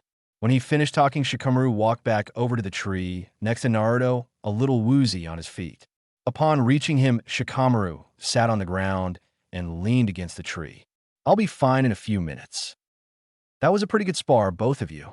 I'm quite surprised that you did so well, Shikamaru. Kakashi stopped talking as he heard Shikamaru quietly say, thanks, I guess. That was a pretty good show of acrobatics. It was also good how you never gave Chuji a chance to grab onto you when he blocked your jump kick. Again, that was very good, both of you. As he finished talking, he turned to look at Naruto and Sasuke, who were leaning against trees, looking like they had no cares in the world. Now you two, I'm actually expecting to see the best performance yet out of the two of you. When he heard this, Naruto scoffed at Kakashi. Then I guess you'll be disappointed, Hataki-san. I've never been much for taijutsu. Since I believe Sasuke and myself to be about the same speed, I would have to say that Sasuke clearly has the advantage. He actually knows a decent style, while all I've got under my belt are some parts of the basic academy style mixed in with a little bit of a brawler's fighting style. Nevertheless, Naruto still stood up, moved towards the center of the field, where Sasuke was already waiting for him. Dope, I hope you're ready to acknowledge that I'm the better ninja. Naruto's sweat dropped at Sasuke's words. Well, I hope that you realize that if you win this, it would just show that you're better at taijutsu than I am. Nothing more, nothing less. He said this while waving his hands at Sasuke. Then he went into his fighting stance, the same one that Shikamaru had have just used when he started fighting Chuji. Whatever, Dope. I'm still the better ninja, anyways. I'll just have to beat some sense into you. That just got another snort from Naruto. Whatever, Baka. Let's just get this over with. I've still got more of my own training to do when we're finished here. Sasuke didn't say anything back. He just entered his taijutsu stance, which was similar to Chuji's except that he ducked down lower, and instead of having his left fist pointing slightly skywards, he had it facing straight towards Naruto. All right, now that the banter is out of the way, begin. This fight, Kakashi decided he would watch from the top of a tree branch instead of from ground level. By the time Kakashi had finished talking, Naruto was already analyzing Sasuke's stance. And there was just one thing that the stance screamed at Naruto, and that was defense. So Naruto started things off immediately. He gave a quick dash towards Sasuke with his hands still in his pockets the whole way. Upon reaching the Uchiha, he gave a small hop and threw his right knee at Sasuke's face, which was easily blocked by a forearm, even though the blow did send Sasuke sliding backwards a foot. While he was still in midair from a knee, Naruto gave a quick counterclockwise spin that morphed into a reverse side kick with his left foot that barely missed Sasuke's head. After the short exchange, Sasuke quickly took his chance to backpedal a few feet and reassess his opponent. The one thing that went through his head was, damn, that first kick fucking hurt. I thought you said that you don't know much taijutsu, Dobe. Naruto smirked hearing Sasuke say this. You're right. I don't know much about taijutsu. What I never mentioned, though, was that I am quite strong and physically fit, especially in my lower body. After all, one doesn't end up running from Chunin and Jounin a lot without becoming fit. As he spoke, Naruto had pulled his hands out of his pockets and was slowly closing his fists one finger at a time, cracking each knuckle. Now are we going to continue this fight, or was that your resignation, team? Sasuke smirked in return. You're on. When he finished talking, Sasuke quickly dashed towards Naruto with a right jab towards Naruto's head. It was dodged when Naruto tilted his head to his right and retaliated with an uppercut towards Sasuke's diaphragm. Sasuke took a step back to dodge and threw a roundhouse kick with his left leg towards Naruto's head, which was blocked by Naruto's right forearm. Naruto took the opportunity to grab onto Sasuke's leg and spun Sasuke around twice before throwing him towards a tree. Sasuke did a backflip in midair and landed against the tree. He then proceeded to use the tree as a springboard to launch himself back towards Naruto, who took the opportunity to throw a clothesline towards Sasuke. Sasuke countered, though, by flipping over Naruto's arm and throwing a kick into Naruto's back, dealing the first solid hit of the fight. Naruto stumbled 2 steps before turning back to Sasuke and watching him land. Both fighters stared at each other for a few seconds before simultaneously jumping towards each other. Both fighters had their right arms cocked back, ready to punch each other square in the face. When they did throw their punches, Sasuke dealt the more solid hit, since he had longer arms than Naruto. What Sasuke didn't see coming was that Naruto took the force of the punch that received and turned it into momentum into the spin kick that landed in Sasuke's gut before both of them hit the ground again, with Sasuke on his back and Naruto on his feet. They both stared at each other again for a few seconds before Sasuke started to get back to his feet. That was very good, both of you. Kakashi had have chosen this time to stop the fight. I know that neither one of you is finished yet, but I've seen what I've wanted to. Naruto, if you could tell us what your view is as to why you were able to keep up with Sasuke in your fight if, as you said yourself, you're not as skilled in taijutsu as he is. It's simple, really. Unlike Sasuke, I wasn't just reacting to my opponent's moves. Fact of the matter is that I was always trying to think a step ahead in the fight. Of course, there were flaws in my foresight, like when Sasuke flipped over my follow-up move to throwing Sasuke. After all, I figured that he'd use the tree to throw himself back into the fight, therefore lining him up for a clothesline. In our final exchange, I knew that he had longer arms than I do, so I went with the flow of his hit and used the momentum created by his punch to add power to my real attack. Even if the added power wasn't that much, the attack still served its purpose. Naruto shrugged at the end before looking over at Sasuke, expecting him to try and argue against what Naruto said. Naruto was surprised to see that Sasuke was actually thinking about what Naruto said. Naruto smirked seeing this. So you may become a worthy rival to me yet, Uchiha. That was said in a sarcastic tone as Naruto wore a smile on his face that contradicted the tone of voice he'd have used. When Sasuke heard Naruto's statement, he was about to blow up at Naruto, but he stopped himself when he saw Naruto's smile. He then thought for another second and smirked at Naruto. As great as I am dope, one should pay attention when the village idiot actually says something smart. Surprised at Sasuke's reaction to his jibe, it took Naruto a second to recover. And when he did, he stuck his tongue out at Sasuke, earning a chuckle from Kakashi and a giggle from Hinata. All right, now how about we all head back to Tazuna's house to rest up for a bit and maybe have some lunch, then we'll decide what to do from there. Oh. They arrived back at the house at the same time that Asuma and Tazuna came back from the bridge, deciding that they'd eat lunch at the house. The two groups greeted each other as they headed into the house. Good afternoon. Welcome back, everyone. Tsuname greeted them just inside the door. My you youngsters are covered in sweat. How about you wash up before lunch? It'll be ready in about 10 minutes. It's just some fish soup. I hope you all don't mind. Fish soup is just fine, ma'am. We are sorry to impose on you like this. Asuma responded for the teams. For some of the other meals, we'll pit in our own fair share. Does anybody have any ideas? Hinata was the one who spoke up. Oh no, earlier I saw some deer close by. We can probably hunt one and cut it up. That would probably last us a few days at the least. Asuma smiled down at her hearing Hinata's suggestion. That sounds good. Either Kakashi or I will go out and get us a deer sometime today. Now you all go along and get washed up. Hey, I don't need to be babied, was Naruto's indignant reply, followed by a fist in the air. I've been living on my own for over 5 years now. Sasuke nodded in agreement to Naruto's statement. Yeah. Now you two join the others. When you're with the team, us sensei will do what we want. Asuma replied with a smirk before pushing Naruto after the others. Sasuke quietly followed after them. Tsuname wound up laughing aloud along with Ino when she heard Shikamaru berate Naruto for being so troublesome over something so simple. Oh. After lunch was over, the two teams found themselves back outside. They were with Asuma this time instead of Kakashi. The Genins were whispering amongst themselves quietly until Asuma clapped his hands once to gain everyone's attention. All right, everyone. I was told by Kakashi that you guys were working on chakra control for the first few hours this morning, followed by some sparring. He stopped to watch each Genin nod. That's good. Kakashi told me that he was impressed by everyone's performance, even though he never did watch the two of you. He pointed at Hinata and Naruto here train, since he got his permission to train with water walking. He stopped to think for a few seconds.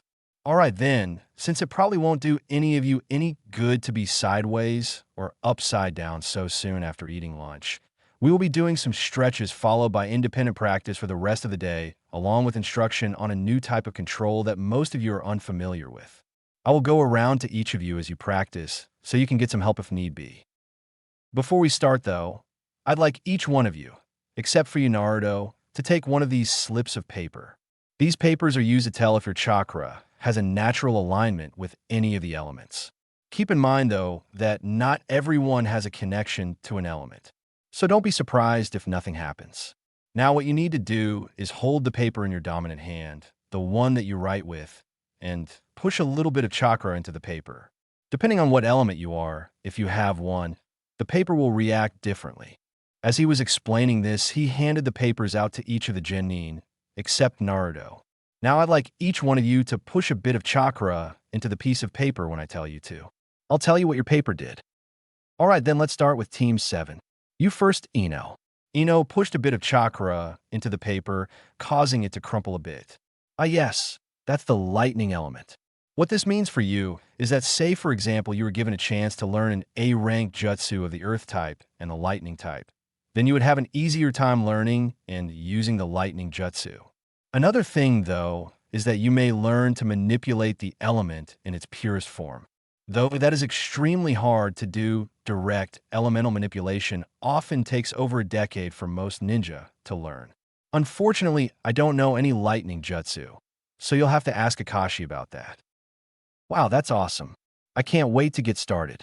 Ino was starting to hop up and down in place. Asuma chuckled to himself before moving on to the next person.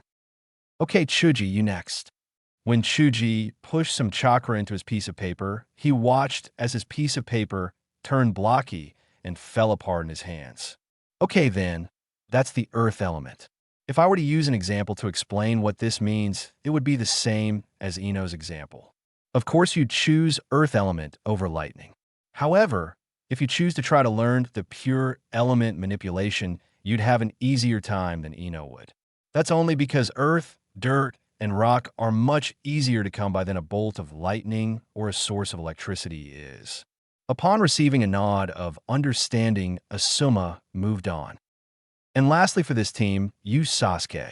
When Sasuke pushed his chakra, he was only mildly surprised when the paper burst into flames and just as quickly turned to ash.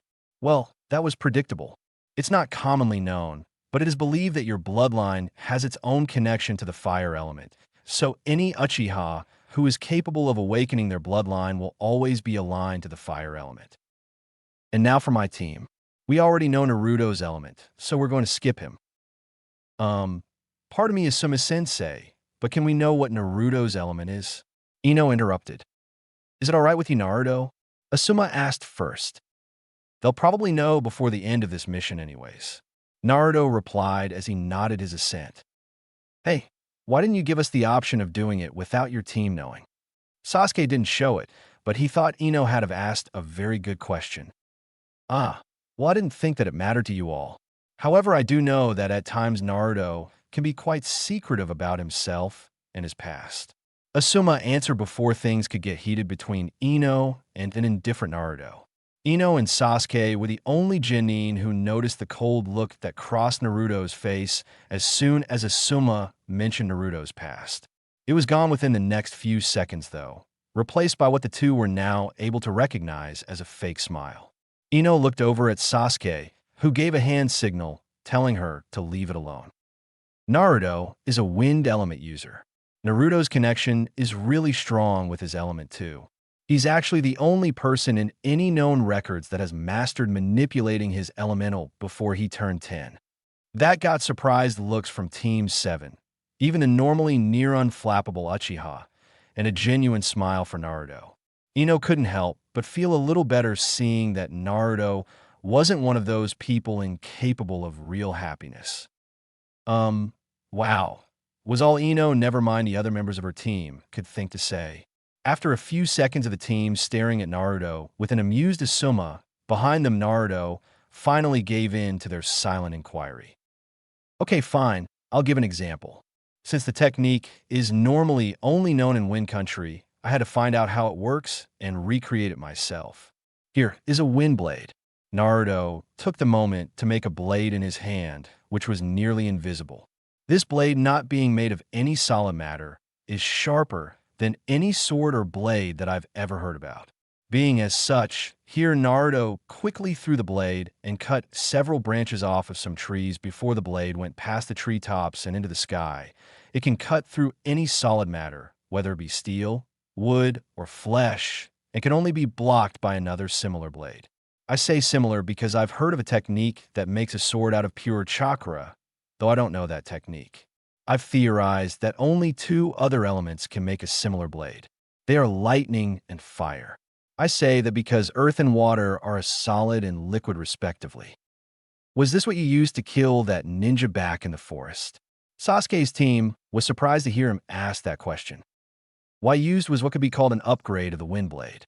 Well, not really, but I just used as many wind blades as I could simultaneously, putting them in a formation where the only way to get out of the attack was to get out of the area it was heading towards. Sasuke nodded his head in understanding. He was starting to plan on ways to create his own version of the technique with his fire element. Maybe he'd get Kakashi's help with it. Asuma clapped his hands to get everyone's attention. Can we move along now? The genin before him had the sense to look ashamed of wasting so much time. Thank you. Now, Hinata, how about you go first? When Hinata pushed her chakra into the paper, it darkened in color and became damp. Asuma whistled. Sheesh, now that's all 5 elements covered between the 6 of you. I don't know too many water jutsu, so you may have to ask someone else later. Maybe Kakashi. Anyways, I'd guess that Hinata hasn't been having that much trouble learning the water walking exercise. At Hinata and Naruto's nods, he continued. Your elemental affinity has something to do with that. It'll make anything you do involving water easier than it would be for, say, Ino. And last but not least, Shikamaru. Asuma turned to Shikamaru, who pushed his chakra into the paper to get a surprising result. His paper split in half. Well, I'll be. Asuma could only blink almost stupidly at the piece of paper that was split in half. He was quickly joined by Naruto. What is it? Again, Ino had to be her curious self. It seems that if I include myself, there are 3 people of the wind element on my team. Now, that is incredibly rare for the Leaf. Before the genin exams this year, if I exclude Naruto, I was the only known wind user in Konoha who is under the age of 60. The only other one being a Hyuga clan elder. You'll have to pardon me, since I never learned his name. Hinata was surprised to hear this. Wind alignments are pretty popular in Suna, and a little less so in Kyumo, but not in Konoha. Not by a long shot. You mean to say that Team 10 is the only active team right now that has any members that are aligned to the wind element? Chuji asked. That is correct. Asuma answered. After thinking for a few more seconds while looking at Shikamaru, Asuma shook his head and continued. Now that we know which elements you guys, we can start the training that I wanted to give you. Let's just say that you are all going to start on the same path that Naruto did when he was 7 years old. Asuma smiled proudly down at the genin who looked back at him surprised. Team 7, your sensei asked me to start teaching you elemental manipulation since I know more about it than he does. For the next week, we will be working on elemental manipulation. Asuma turned to Naruto. Do you mind assisting me in this task, Naruto? When Naruto shook his head in the affirmative, Asuma continued. Thank you. Naruto, I'm going to start working with Chuji, Hinata, and Shikamaru. I know that you aren't too experienced with the first 2's elements, and I want to teach Shikamaru myself. But if you could work with Ino and Sasuke, it would be greatly appreciated. Naruto nodded, and then motioned for Ino and Sasuke to follow as Naruto walked a little further into the forest towards the next clearing, which had a small creek running through it. Oh, this will be perfect. Naruto was the one to break the silence between the 3 of them that lasted the 10-minute walk to the clearing. In case you're wondering, I do know that the creek and moisture in the air here will make it a little harder for Sasuke to do his exercises, but it readily gives me a good enough water source to work with in case one of the 2 of you winds up accidentally starting a forest fire. How would that work with me, Naruto-sensei? Naruto was quite surprised by the suffix that Ino attached to his name. Ino noticed his discomfort and smirked at him, scaring him even more. Naruto quickly shook his head to clear out the surprise and nervousness generated by Ino's actions. Think about it, Ino. I know that you won't be making bolts of lightning today, but a strong enough surge of electricity is quite capable of heating the stuff up that it travels through to the point that it catches fire. I'm not sure the exact scientific reasoning as to why those things happen, but please trust me when I say that it does. Ino and Sasuke nodded their heads in understanding. All right now, moving on to getting you two started on your training. I need you, Sasuke, to make a small campfire. I'm asking you to do this because it's easier to manipulate an element that is already there than to have to use your chakra to create the element and then manipulate it. All right, I'll be back in a few minutes. With that said, Sasuke ran off into the forest to collect the wood for his fire. Okay, then Ino, just after we got off the boat, I was reading about some stuff that should actually be a great place for you to start out with on your training. As you know, lightning or electricity is a source that we cannot just make so easily as what Sasuke is doing. Instead, I'm actually going to talk to you about the human body and how you can use your own body as a source of electricity.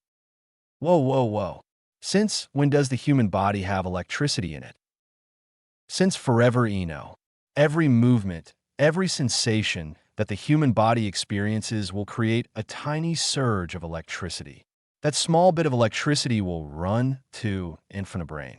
It is just how the brain communicates with the rest of the body in order to run things. This also means that everyone's chakra has a little bit of electricity in it.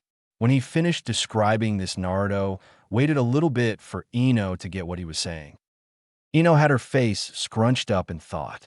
She was thinking about what Naruto said and what this would lead to her having to do. She thought about it for about a minute before she snapped her finger. So what I'm going to be learning to do is to amplify some of the electricity in my body to be used in element manipulation. That is correct, Ino. What it also means, though, is that you'll also have to learn how to block the amplified electricity so that it doesn't come back and shock you. Too big of a shock can actually cause your brain to shut down or become damaged, and that would be a bad thing. Ino nodded in complete seriousness, picking up that even though this was the best thing they could do to get her started, it would still be at least somewhat dangerous to herself. A good thing about this is that it will definitely increase not only your chakra control, but it will increase your chakra reserves very quickly.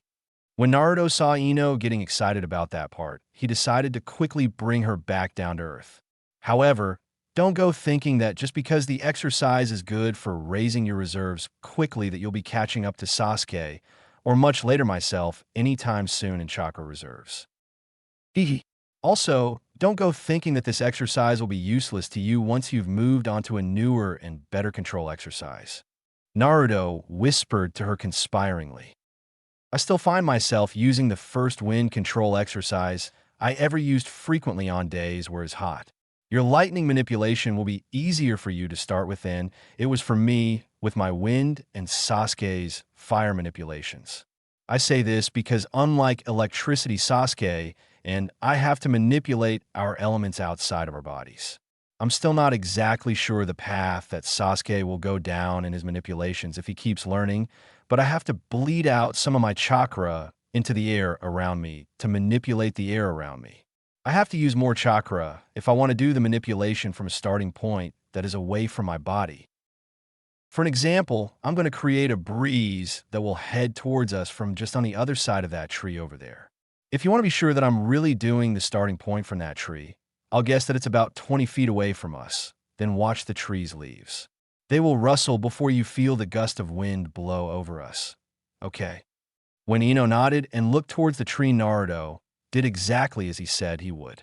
When the small breeze passed them by and ended, Ino blinked a few times in surprise before recovering and nodding her head to show that she understood. Naruto smiled to this. Okay, then. Sasuke should be back any second now to start his fire, so you better get started. I'll watch your first few attempts and see if I can help you improve. When Sasuke gets his fires started, though, I'd like you to stop until I finish getting Sasuke started. When Ino threw a quick glare at him, he was quick to explain his request. I only ask this because what you're going to do is a little dangerous. So I want to either have Asuma-sensei, Hataki-san, or myself around you when you practice. At least until one of us feels that you have enough experience doing it that there's only a very small chance of you shocking yourself. Ino lost her glare and gave a small blush that was completely lost to Naruto when she heard the concern in his voice. Naruto let go of the breath that caught when Ino glared at him. All right then, go ahead and try it out now. Oh, as Naruto said, It was a few minutes before Sasuke got back. It only took 30 seconds for Sasuke to get a decent fire started with a basic fire jutsu, and now Naruto and Sasuke sat by the fire on opposing sides of it. Ino stood a few feet away watching with curiosity. Sasuke had to also build a small lean-to help keep some of the air's moisture away from the fire. Alright, Sasuke, when you manipulate fire, it will really be very similar to what I do when I manipulate air. As I explained to Ino a few minutes ago, what I do to manipulate air is to let some of my chakra bleed out of my body. From there, I attach that chakra to the air around me and will it to move how I want it to.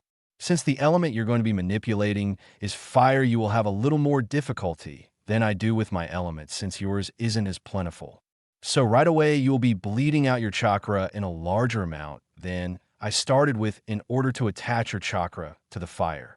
I would like you to practice bleeding out your chakra first for a few minutes and directing it before you do anything with the fire.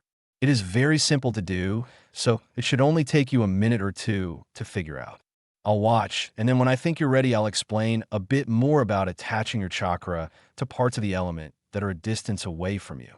Sasuke grunted and nodded to Naruto. He was then head deep into focusing on bleeding out his chakra. For the rest of the week, training continued like it did that first day. They worked on chakra control in the mornings with, or without in Hinata and Naruto's case, Kakashi. Then in the afternoon, the teams would split into their two groups to practice with their manipulation. As Naruto told Ino, she was having a hard time with her control exercise. She'd have given herself a large enough static shock to make her hair stand on end more than a few times, and Naruto and Sasuke still laughed aloud just thinking about how she looked when that happened. Since his exercises were simpler, Sasuke was moving along in his fire control at a decent clip. It only took him an hour to be able to manipulate the fire to lean in a specific direction for 30 seconds. Sasuke spent the next 2 days working on extending the length of time that he could hold the fire into position for. After the third day, Sasuke moved on to moving the fire over a distance. He started this off by using his chakra to pick up a small amount of fire from one burning pile of kindling and moving it over to another pile half a meter away from the first. Once he got the hang of that, which only took the rest of the fourth day, he started increasing the range that he could move the fire. He was now up to 2 meters. Chuji's exercises from Asuma were simple enough, but he had a difficult time doing it since his chakra control wasn't as great as the others. What he had to do was bleed his chakra out and into a rock. Then he had to lift and throw the rock with just his chakra. As difficult as the exercise was for him, Chuji managed to pick up on it quick and chose to stick to practicing the one exercise. On the last day of training that week, he could be seen lifting a 10-pound rock with his chakra to the height of his waist, then throwing it a distance of 3 meters away. Hinata's training was also simple enough. She just had to bleed out her chakra into some water, and then she would make a small orb that would act like a balloon would hold the water inside of it. She was the slowest in progression with the elemental training. This was because she refused to do her training anywhere else but on top of the water behind Azuna's house. She was doing 2 different types of training simultaneous.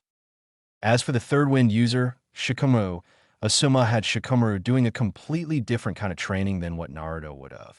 When proposed with the idea of being taught Asuma's style of elemental manipulation and fighting, he jumped head first into the training and worked his ass off the whole week. He was given Asuma's spare set of trench knives, which strapped onto his waist, and he never took them off. Shikamaru really liked what he saw of his sensei fighting.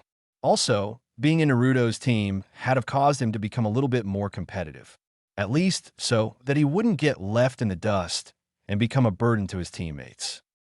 With the end of the week's training and the honed skills that they'd have obtained through their improved chakra control, the 2 teams were prepared for what they expected to come in 2 days. They spent 1 day resting to prepare themselves while Kakashi went to guard Azuna and the bridge workers for the whole day. During the middle of the week, though, Naruto had have chosen to stay out late one night after dismissing Ino and Sasuke from training. He started walking towards the lake that he and Hinata had been trained at the first morning of their training. On his way there, he started to walk through the clearing before seeing a girl down on her knees in the middle of the field. She was picking what Naruto guessed to be herbs. He decided to announce his presence to the admittedly cute girl who looked to be slightly older than him. "Good evening, madam." He didn't see any reason not to try and be polite. "I don't think that you should be out this late right now. I've heard that there are some big bad ninja out around here lately." The girl looked up at him when he greeted her politely, listened to the rest of his words before replying. "Good evening to you too, sir. If you're correct about the big, bad ninja around here, then what, if I may ask, are you doing out here unless you are one of them yourself?" She smiled softly at the boy when he blushed upon realizing that she had a point. He chuckled softly. "No, I'm not one of the big bad ninja. I'm just out for a walk to clear my mind. Assisting my sensei in training my team, mates can be pretty tiring." The girl smiled again once she realized that he just gave out a hint that he's much stronger than he seems, even though she already knew that from seeing the end result of the attack that killed one of the other ninja that Gata had hired. "I see," she spoke while giving him a soft glance. "I'm about to head back to where I'm staying. I'm sorry to impose on you like this, but could you walk with me, please? I wouldn't mind some company as I walked. Or is it that you have a specific destination in mind for your own walk?" "Sure, I'll walk with you. I did have a spot I wanted to go, but it's nowhere that needs to be seen. I was just teaching a friend to walk on water a few days ago there." Listening to him, she came to the conclusion that out of the genin on his team, he was the only one who knew how to effectively walk on water. She filed that bit of information in mind for later as they started walking in the direction of the town. "Well then, may I have the name of my escort?" she asked, trying to sound shy and joking about it at the same time. She was becoming curious about some of his reactions to her earlier. "I don't see why not. It is Uzumaki Naruto. I'm a genin of Konoha. Now may I have your name?" As he spoke, Naruto had have noticed the way that she moved. "The name is Haku. No last name." They walked in silence for a minute before Haku chose to break the comfortable silence between them. "I'm sorry if I'm intruding on something private, but I was just wondering what your reason was for becoming a ninja." Hearing the question, Naruto instantly became suspicious of the girl, even though he managed to hide the suspicion without as much as a twitch on his face. His face never even dropped the smile he still wore. "I became a ninja to show my village that I am not the useless plague that the adults think I am." Haku was surprised at his answer, and she showed it. For some reason, she was also feeling a little bit of disappointment. "I see." She spoke up after a few silent seconds. "I'm sorry. For some reason, I was expecting you to say something along the lines of being able to protect your precious people." Naruto was surprised to hear this. A second later, though, the calm smile was back on his face as he answered her statement. "Before I went into the Ninja Academy, I only had one person that was precious to me. He is the soul of the village, the Hokage. At that time, he was literally the only person in the village that showed me any kindness. I guess you can say that I also became a ninja to show the villagers that I'm more than willing to fight to protect those that are precious to me." Naruto's smile grew a little bigger as he turned to Haku. "I'm glad that I joined the Ninja Academy, even though my goal at the time was as childish as it was. Since I joined the academy, I've actually added 4 more people to my list of precious people. My favorite teacher who was always there for me, even if he was a little harsh sometimes. My first friend, Hinata, who has always quietly supported me. My other friend, Shikamaru, who always kept an ear open for me, whether we talked about things we learned or the few times that he let me vent some of my frustration from the latest bout of hatred that the villagers threw at me. And last but not least, my Jounin sensei, who has never looked down on me once and respects my opinions and advice." Naruto stopped walking and watched as Haku took 2 more steps before turning to look at Naruto curiously. Naruto couldn't help but notice that she had a few tears in her eyes. "Pardon me. I'm sorry for burdening you with my problems." Naruto looked at Haku for another few seconds, watching the way she stood there, and came to a conclusion that he was going to explore. "You look sad. I'm guessing that you've only had a few precious people in your life like myself." She smiled at Naruto before wiping away the tears before they can fall. "Yes, that is correct, Naruto-san. I only have one precious person. She stopped talking for a second to debate with herself about telling this boy a little about her history. I met him a few days after my parents died. I was living on a street here in Wave Country and was just looking to survive. 3 days after I was forced onto the streets, he stood in front of me. He was a traveling man who was traveling and looking for assistance. We just stood there in an alley staring at each other for a while. Finally, he spoke up and asked me if I'd be willing to aid him. I knew that he was only looking for someone that he could use for his own ends, but I still am happy to this day, just because he saw something in me that was worth something. I will follow him till the day I die. Naruto smiled ruefully, having his suspicion confirmed by her story. Naruto turned and started walking away from her. This confused Haku, so she called after him. "Where are you going?" Naruto turned back to Haku as he was about to step out of view and smiled at her. "I'm going to head back to my team, Haku. I know you can take care of yourself, so I'll be seeing you later." He turned back around and threw one last comment over his shoulder as he left. "Say hi to Zabuza for me." Haku was shocked that he'd have figured her out when she spoke so little of Zabuza. She smiled again, this time to herself. She looked back to where Naruto left her view from and hoped that she wouldn't have to kill him when they met again. She couldn't help but get the feeling that Naruto probably thought the same thing. Oh, it was the morning of the 10th day after the encounter with Zabuza on the trail. Asuma and the two Genin teams approached the bridge with their client. They were all on edge, ready for anything that could happen.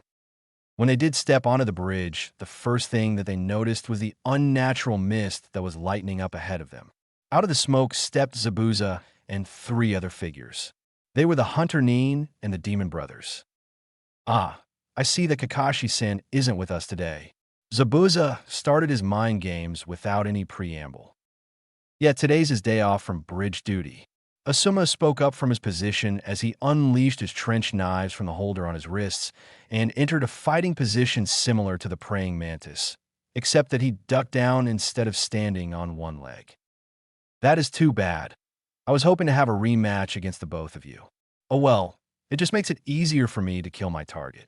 As he spoke, Zabuza took his Zanbatsu off of his back and held it in front of him in a basic sword stance. "The rest of you know your jobs." When Zabuza finished his statement, the battle started. The first to move was Naruto.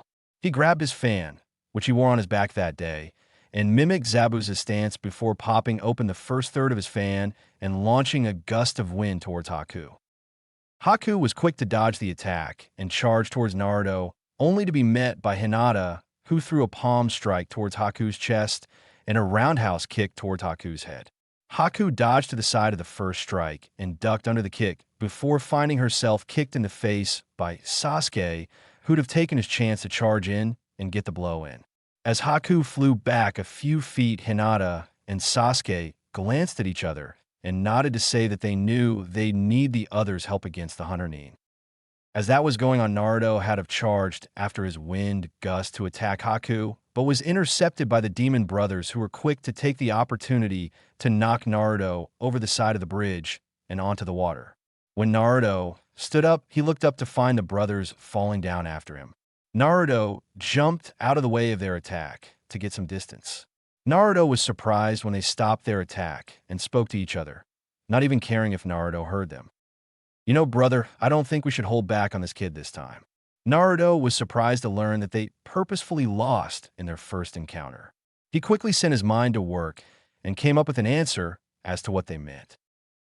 "So you purposefully lost in our first encounter just so that the Hunter Nin I saw afterwards, who I'm guessing to be the same one as up there on a bridge, could get an estimate on my team's abilities."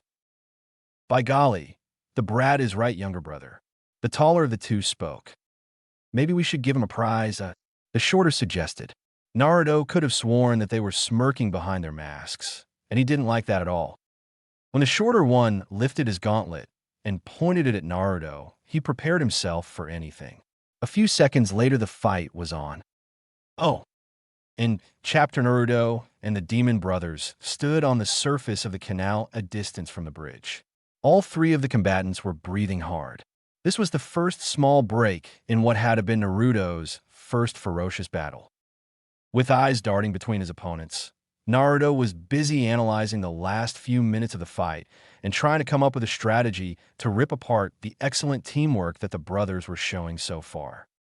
Right from the beginning of the battle, Gozu and Meizu were performing an excellent tag team attack from a range of 10 meters away from Naruto. Naruto was sure that if it wasn't for the fact that he was capable of moving at amazing speeds himself, then the Demon Brothers would have been constantly circling him as they alternated attacks with their chains, and a few minor water jutsu thrown in as well to throw Naruto off. It seemed to Naruto that in this confrontation they were favoring weighted chains with spike on them. The two were no longer just using the one chain that connected their gauntlets the last time he saw them. Any further thought on Naruto's part was suddenly interrupted when the weighted end of Gozu's chain flew straight at his face. Just after Naruto dodged the chain by ducking, the chain suddenly hit its distance but would just reel itself back to its owner just as fast, if not faster, than when it was originally thrown. I guess they're channeling chakra into their chains to do that. No sooner than that thought crossed his mind was he forced to dodge another chain, this one thrown by Meizu, which came from his left side. Naruto dodged it by rolling to the side on top of the water's surface away from Gozu to gain some distance.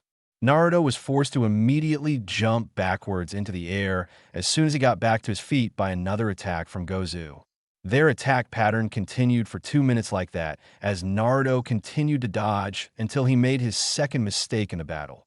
The first was when he got blindsided by the brothers while he was on top of the bridge. Naruto jumped. Another unseen smirk grew across the brothers' faces as they jumped into the air after Naruto. What followed was a completely unexpected move.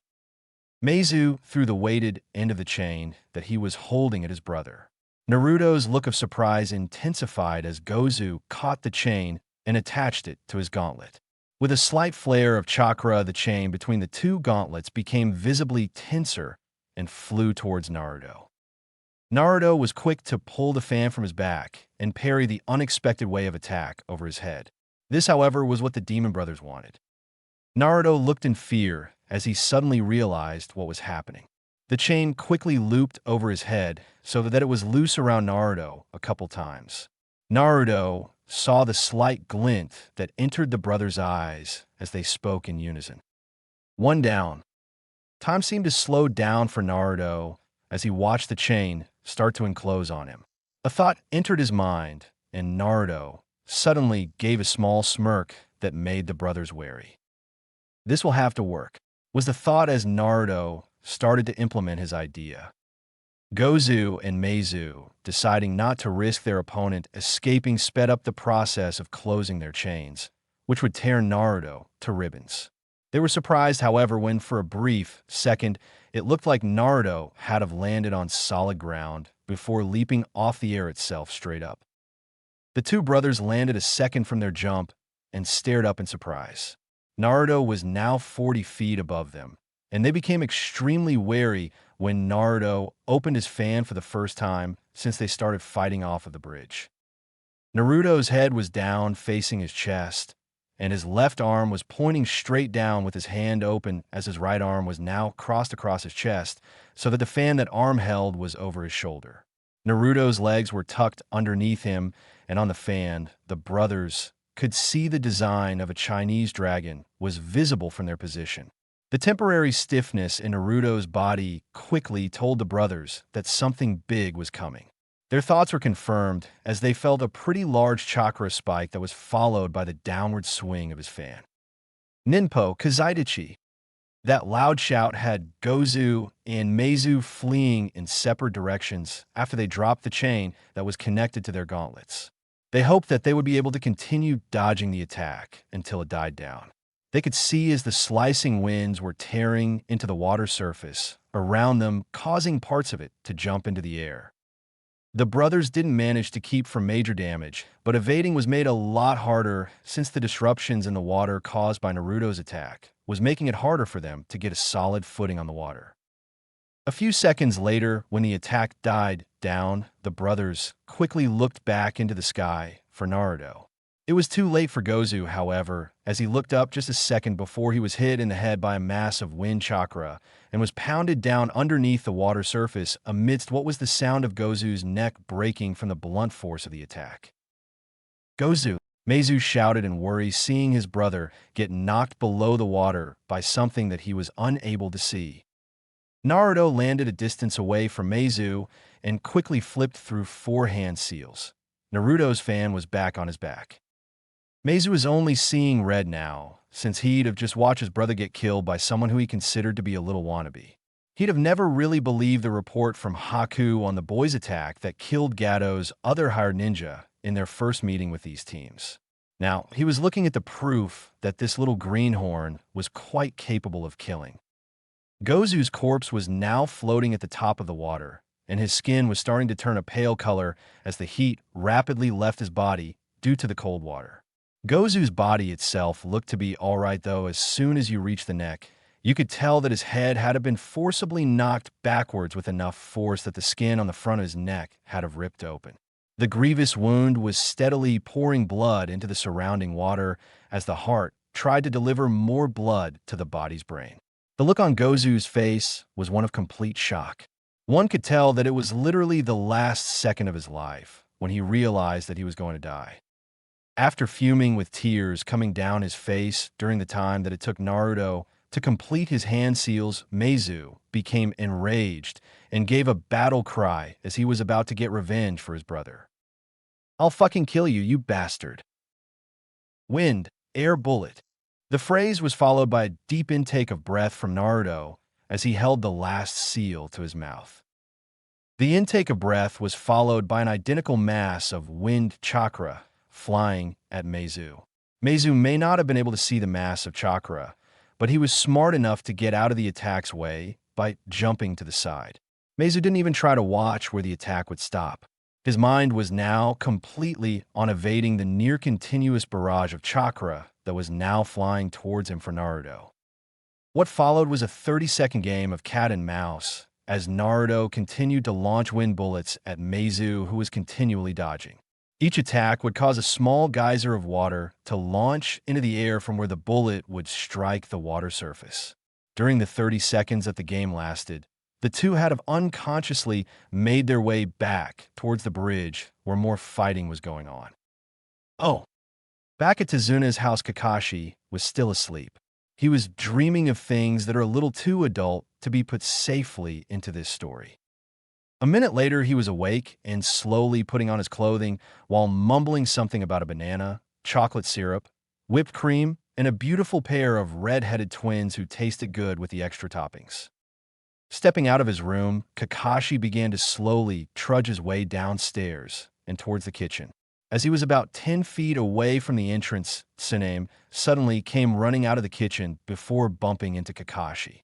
Kakashi just proceeded to walk around her and into the kitchen, where what his entire mind was registering as 2 guys yelling at someone to stop running. As he passed the threshold into the kitchen, suddenly the yelling stopped and 2 thugs, they looked a little like samurai, he supposed, stood there with their hands on the hilt of their swords looking at him nervously. Just as he did with Tsuname, who was now peeking back around the corner into the kitchen looking worried, he stepped between the 2 thugs and walked the rest of the distance across the kitchen to the bubbling liquid, a gift from the gods themselves. He poured himself a cup and took a sip, pulling down his face mask to do so while he was still facing away from everyone. It was silent for another 2 minutes while Kakashi finished his coffee, and he looked much more alive now. He pulled his mask back over his face and turned back around to face the 3. No, make that 4 now, that Inari just poked his head from behind his mother's legs. People who were staring at him. Kakashi stood there looking around at the 4 people before cutting his way through the awkward silence. "Is there something I can help you with?" The question was asked as he poured himself another cup of coffee. Everyone's sweat dropped at his question. Upon receiving no answer from anybody for 30 seconds, Kakashi closed his one visible eye and shrugged. "Your loss." No sooner than the words left his mouth than the 2 thugs lost something as well. That was their consciousness.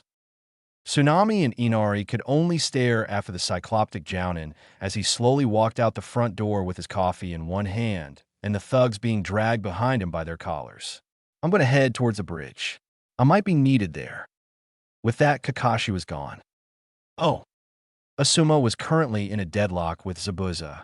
Zabuza was trying to press his sword down on Asuma, who was using his trench knives crossed in front of him to keep the blade from slicing him in half. Damn it, was he holding back during our first encounter? That was the thought that went through Asuma's mind as he finally broke the deadlock by swinging his knives to the side, where the force of Zabuza's pushing would cause the large sword to crash into the ground. Asuma was quick to take advantage of Zabuza's misbalance by kicking the other Jounin in the stomach. The kick launched Zabuza a few feet backwards, where Zabuza did a backflip to land on his feet. Zabuza was still holding his sword. Not bad, and I thought that I wouldn't be facing anyone challenging without the copy Nin here. Zabuza spoke as he settled his blade onto his shoulder. In contrast to the fierce fight that they'd have just took a break from, Zabuza wasn't breathing as hard as Asuma thought he should have been. Asuma himself really needed this break. It was a lot harder than he thought it would be to hold off Zabuza's sword strikes. I have to wonder how much longer it will take the Demon Brothers to kill that blonde hair brat. I expected them to be back at least 3 minutes ago. Zabuza said this all in a controversial tone, as if he wasn't talking about the fact that his underlings were busy trying to kill a boy at least 5 years their minor. Asuma had to admit to himself that he was worried about Naruto. He knew that the boy was quite strong, but the fact of the matter was that Naruto was facing off against 2 experienced Chunin who were well known for their skills in tag team attacks. There was also the fact that only 5 minutes had passed since the start of the fight, and Zabuza was confident enough to believe that despite the showing of Naruto's strength when he managed to kill that other Jounin with his grid blade attack, that the Demon Brothers will be able to take care of Naruto so quickly. While Asuma's thoughts quickly flew through his head, he said nothing. Zabuza, though, managed to catch the worried glint in Asuma's eyes. Zabuza chuckled to himself before speaking up again. Hee hee, I take it by the look in your eye that you're unsure of your student's ability to survive. As soon as Zabuza finished his statement, he noticed another glint enter Asuma's eyes. This one was of a little bit of humor as Asuma's gaze turned a little bit to his right over the edge of the bridge. Of course, Asuma didn't take his eyes completely off of his opponent. Seeing Asuma glance over the edge of the bridge, Zabuza quickly expanded his senses and felt a large buildup of chakra. Wind, great breakthrough. The loud shout was enough to stop the other battle on another part of the bridge. It was only 3 minutes into the battle when Haku was forced to use her ice mirrors to keep up with her opponent's attacks. The shout was followed by a large gale of wind that actually knocked a small portion of the bridge into the air. Amongst the rubble flew Meizu, who managed to avoid the most damaging part of the attack. Meizu had have just been carried up into the air behind the attack before falling from a height of 15 feet above the bridge. As Meizu fell onto the bridge, he absorbed most of the impact by rolling sideways with his momentum instead of just landing flat on his back. A few seconds later, there was another gust of wind that suddenly blew upwards. This one, however, was just an updraft that was carrying Naruto into the air as he was crouching on his open fan. Upon reaching the top of the updraft, Naruto quickly flipped off of the fan, grabbing the edge of the fan and closing it as he fell. Naruto landed gracefully on the bridge before quickly assessing the situation. As Naruto was assessing the situation, Zabuza noticed that one person was missing. Meizu, Zabuza called to the said Chunin. Where is your brother? As Zabuza spoke, a feeling of dread was forming in the pit of his stomach. Despite what others thought, Zabuza did care for his charges. Meizu was just starting to get up from his fall, but it was Naruto who answered Zabuza. Dead. That bland statement caught everyone off guard. The Konoha didn't know that Naruto could sound so lost. I didn't mean to kill him. I was just aiming my wind bullet to knock him out. Naruto was crying openly now as he shouted towards Zabuza and his sensei after whirling to face them. I didn't think that my attack would have snapped his neck instead of just knocking him unconscious. Naruto fell to his knees as he started to quietly sob to himself. Everyone was in shock due to Naruto's emotional actions, except for Meizu, who'd have listened to everything that Naruto said. For the first time since his brother's death, he realized that the blonde boy was hurting as well, even if Naruto wasn't hurting in the same manner as Meizu himself was. Now, there was just one thing that he needed to know. Why the fuck do you care, Brad? Meizu asked Naruto calmly, as the remaining demon brother stood to his feet. Naruto was about to answer, but he was cut off by Meizu. You had no connection to my brother, so why the hell do you give a fuck about his life? Meizu was now completely on his feet and limping towards Naruto, who now had his head down, facing the ground. A second later, when Meizu was 10 feet away from Naruto's position, Naruto looked up and met Meizu's eyes. Because he mattered, Naruto's response caused Meizu to stop where he stood. What is that? Meizu never got to finish his sentence, as Naruto continued talking as if he wasn't finished talking in the first place, completely cutting Meizu off. Because I know that he matters to you. Naruto now looked away from Meizu and back to the ground. Unlike that other ninja I wound up killing in the forest, I know that you and your brother had a strong connection. I've never had any family, so I know that any family members that you do have should be cherished. Naruto's words struck a chord in several of the ninja standing there. It was known amongst the other Konoha genin that Naruto was an orphan, but they didn't know that Naruto had such strong beliefs about family. The only exceptions to them were his teammates, who'd have known of Naruto's beliefs for just under a year now. It saddened the two of them to see Naruto sharing Meizu's grief, though. Everyone was paying so much attention to the conversation between Meizu and Naruto that they hadn't have noticed the 100 chakra signatures that was gathered just behind Meizu and through some fog until a spear was suddenly protruding from the young Chunin's chest. Everyone had the immediate response of jumping away from the direction that the spear came from, gaining distance to better scan the new threat. Meizu looked down at the spear that was protruding through his chest in disbelief. The spear that stuck out of his chest was a crudely made one, though the point, which had Meizu's blood dribbling down, it was quite sharp. The spear was in such a position that it had have gone through his right lung. Meizu's blood was dripping off of the tip of the spear onto the ground, making dripping sounds in what was otherwise complete silence that had have covered the ninja. Meizu coughed, spraying blood from his mouth onto the bridge.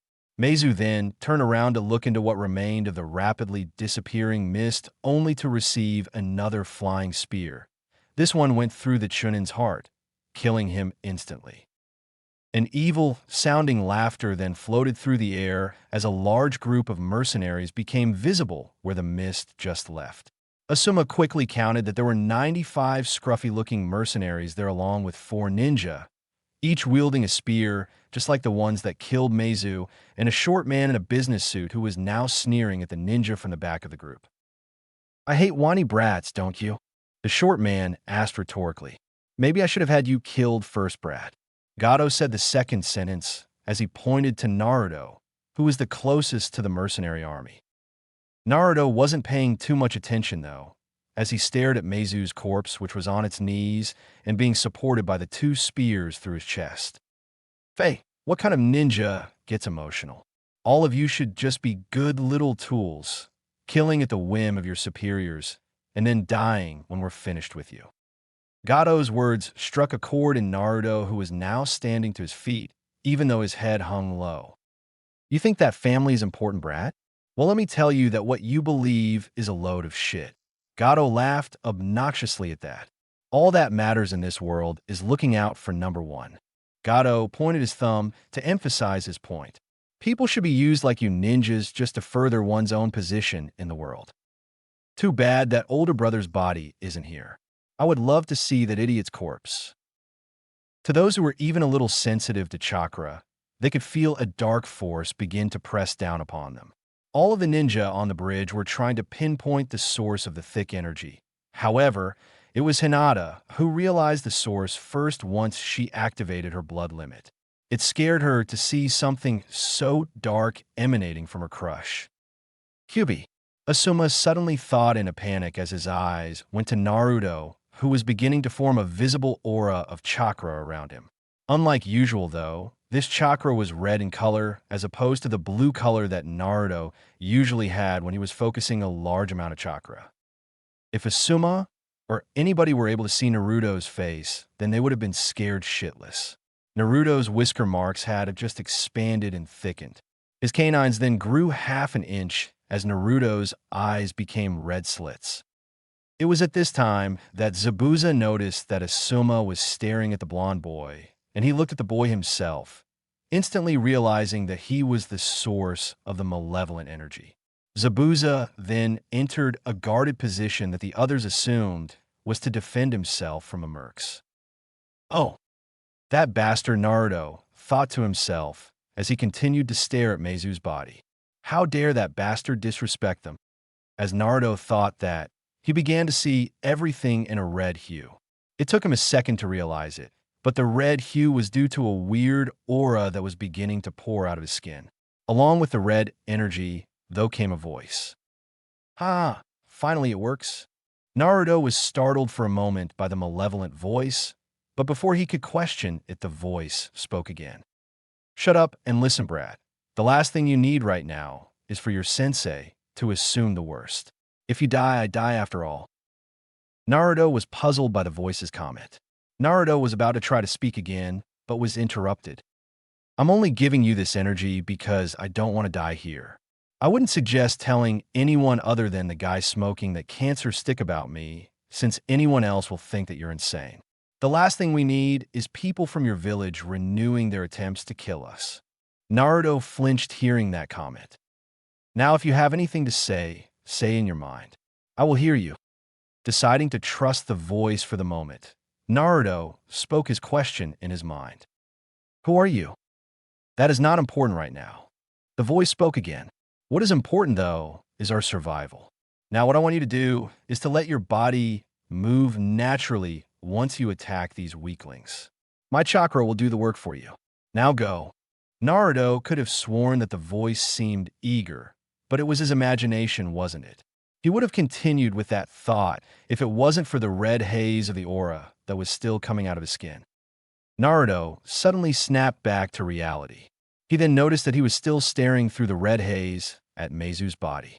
It seemed that the whole short conversation with that voice had have only taken a second, and yet was definitely longer than that. Naruto shoved those thoughts out of his head as he chose to do what the voice suggested. Naruto's eyes suddenly snapped up and stared at the first mercenary. The last thing the guy saw were the deep red slits that were now in Naruto's eyes before he found his head cut off with a kunai. Shit, Asuma exclaimed as he saw his student jump into the mercenaries. Asuma's proclamation brought most of the others out of their awe. Asuma was quick to bark out his order to the genin. Teams 7 and 9, this is going to be too much for you. Your duty is to protect the client. I'm going to help Naruto. Asuma was then quick to charge into the midst of the mercenaries with his trench knives out in order to help Naruto out. Voto. Zabuza called back to the hunter nin. Our contract with Gato has been terminated. Right now, we will aid the Konoha nin in fighting back Gato's mercenaries. We will decide what else to do after this. With that said, Zabuza charged forward, and with the first swing of his sword, Zabuza had have decapitated 2 mercenaries before he was forced to block a thrown spear. Haku quickly charged forward and ended the spear-throwing ninja's life by sending a sunbon needle through the man's temple. Naruto was in the center of the mercenaries, mercilessly, and, I like that choice of words, working his way through the small horde towards Gato. Naruto was decapitating mercenary here and there, just slitting throats with his kunai, or even severing spines and breaking or severing limbs. A few seconds later, Naruto broke through the back lines of the mercenaries covered in blood himself. Most of the blood was not his, but Naruto wasn't unscathed either. Naruto stood facing Gato for a second as he caught his breath, and the mercenaries as well as Gato himself could see the boy's wounds closing right in front of their eyes. A second later, 2 of Gato's other hired ninja landed between Naruto and Gato, holding their spears in a combat stance that Naruto wasn't able to recognize at the time. Naruto snarled at the two ninja before he threw his hands forward, one at each of them. What came next was a surprise to the two as they saw two giant claws launch, which upon hitting them caused the two ninja to burst in flames and turn to ash in less than 2 seconds. Gato at this time had fallen on his ass upon seeing the two ninja get incinerated by Naruto. He was now stumbling backwards, crawling as he stared fearfully at what was an incarnation of death as far as he was concerned. Naruto took several steps towards Gato before stopping in front of him and leering down at the businessman with a glare filled with enough killing intent that if the man was any less healthy than he already was, then he would have had a heart attack right there. As it was, the man was clutching his chest painfully since he was on the verge of having one anyways. After a few seconds of staring down at the man, Naruto sneered at him and with a deft motion drew out a kunai and dealt the death blow by throwing the kunai as hard as he could right between the eyes. Considering that Naruto still had the red chakra flowing through him, the strength behind the throw was quite amazing since Gato was sent reeling backwards over 20 meters and over the side of the bridge. Naruto then turned around and walked past all of the stunned mercenaries. They were shocked that this boy not only managed to fight his way through them, but also managed to kill two more Chunin-ranked missing Nin and their boss. Needless to say, they were very intimidated by the boy now, and as he walked by them, several of the mercenaries were already jumping off of the bridge to get away from him. As Naruto passed the last of them, they were quick to turn and flee back to the boats they came on and get away from the bridge. Naruto stopped where he was a few seconds later, as his senses told him that the danger was over. At that point, Naruto dropped to the ground unconscious. Oh, a few days after the battle on the bridge, Naruto was up and about again. It was midday, and Naruto was walking through the forest. Naruto reached the same clearing where he'd have met and talked to Haku. Naruto's mind was flying from one thought with an attached emotion to another. After a few more seconds of that, he walked over to the spot in the center of the clearing where Haku had been picking herbs for her precious person. Naruto smiled to himself as he thought of his meeting with the girl that he was so similar to. Naruto sat down where she had been kneeling and lay on his back to relax for a little bit. "Hello, Naruto-san." Naruto cursed himself immediately for not being more alert. He sat up and was about to speak when he sensed the person behind him and leaned against Naruto's back. "How have you been?" Naruto now recognized the voice as being Haku's. Naruto tensed slightly at that realization. He took a second to gather himself before speaking. "I'm all right," he said, and was about to continue when he was interrupted. "I'm not mad at you." Naruto was surprised at the statement and turned to look at Haku. He couldn't see her face since she was facing away from him, but Naruto could see that she was wearing the same kimono that she wore when they first met in this clearing. Naruto turned away from her as he spoke up again himself. "You're talking about Gozu, aren't you?" Haku nodded, which since their backs were together, Naruto was able to feel the movement. "I lied to you the other day when I said that Zabuza-san was the only precious person in my life. I grew to see them as brothers, but I knew that they would eventually die." Naruto heard her sniffle a bit. "I do not blame you for killing Gozu. When you cried in front of everyone on the bridge, I was able to see the genuine sorrow in your eyes.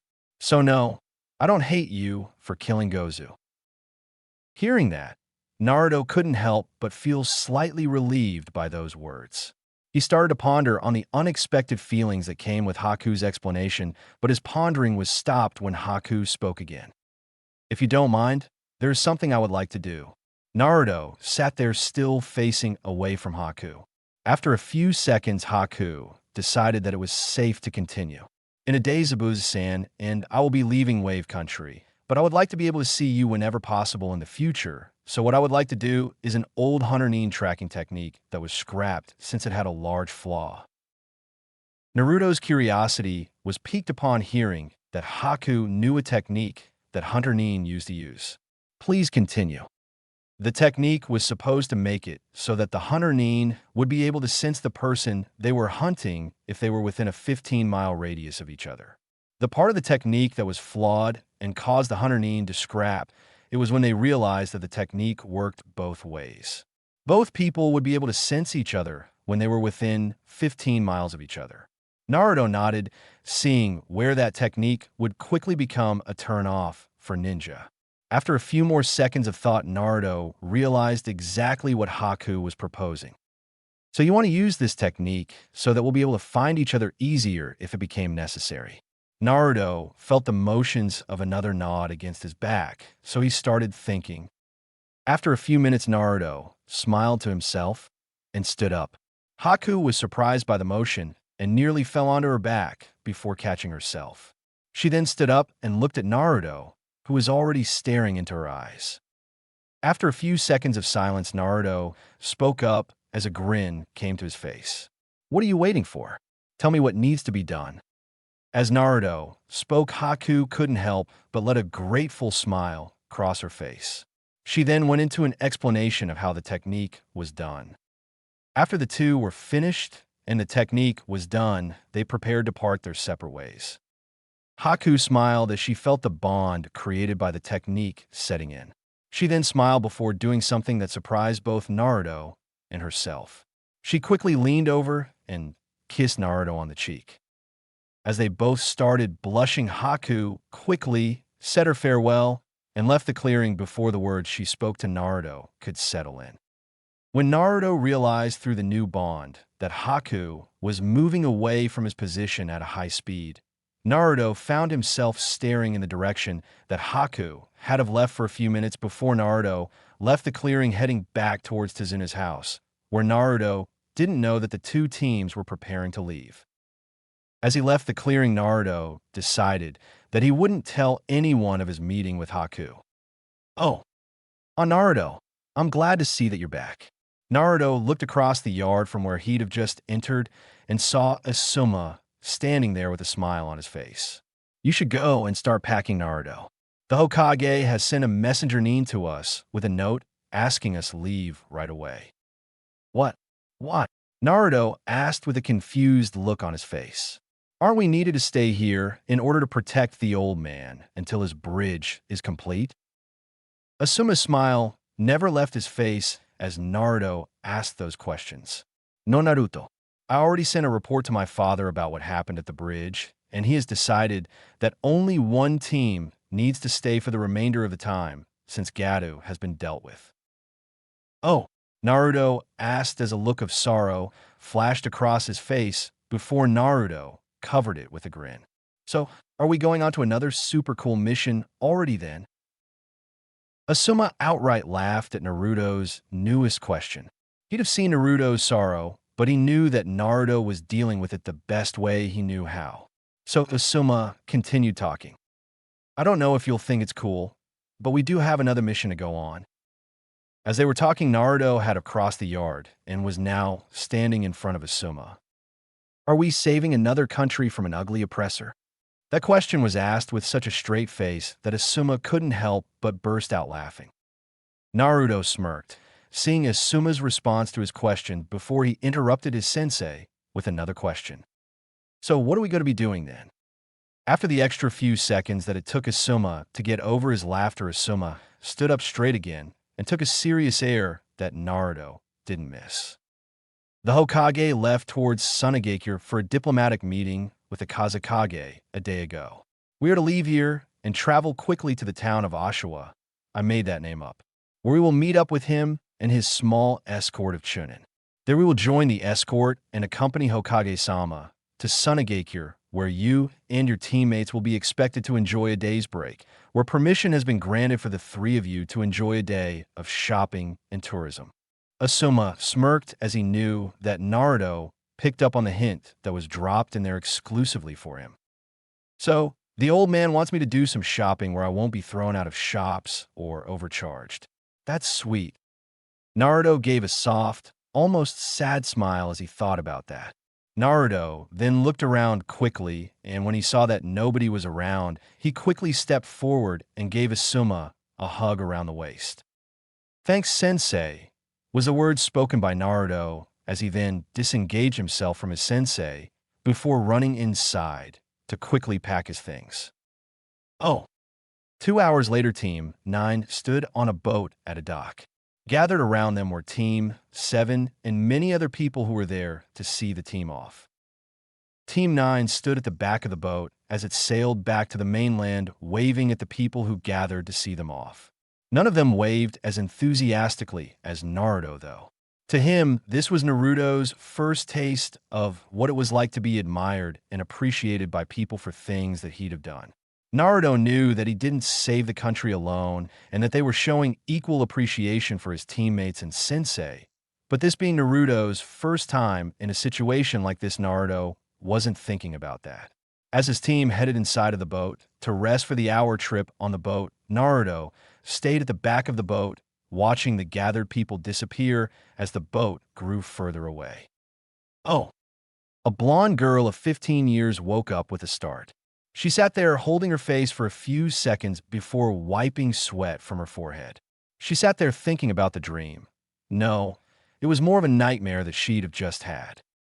She remembered watching a battle on a bridge, where after a little while a part of the bridge blew up with the body of what she recognized as a Kiri, missing Nin, flying up in the air.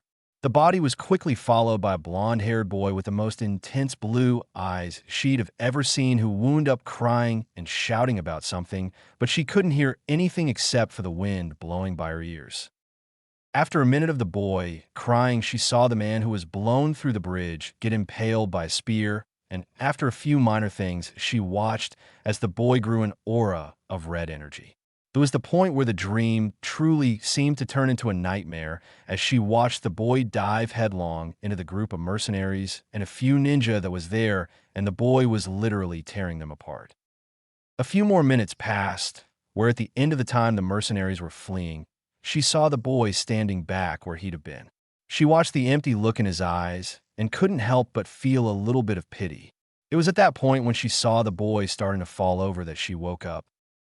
She thought over the weird dream that was filled with people that she didn't even know until a realization hits her. That boy's chakra was similar to Gaara's. The thought scared her even more than what she dreamed, but she couldn't help but wonder if that dream was something that really happened.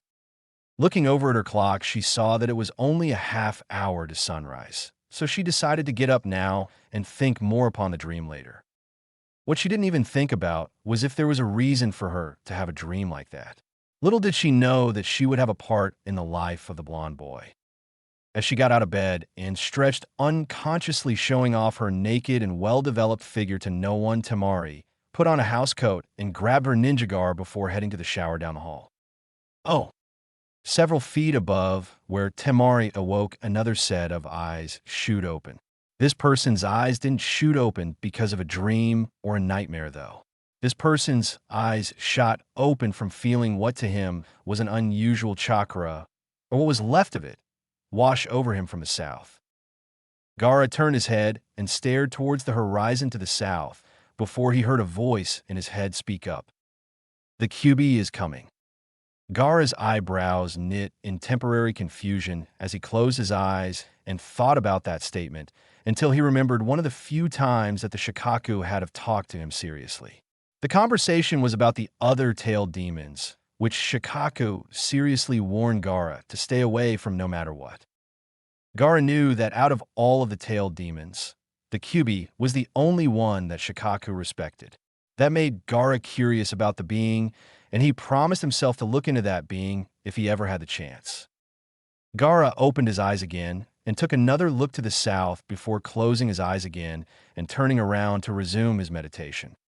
Oh, end chapter. Damn messengers always having to wait until the last minute. Temari mumbled to herself as she was dashing across the rooftops towards Sunagekyu's east gate.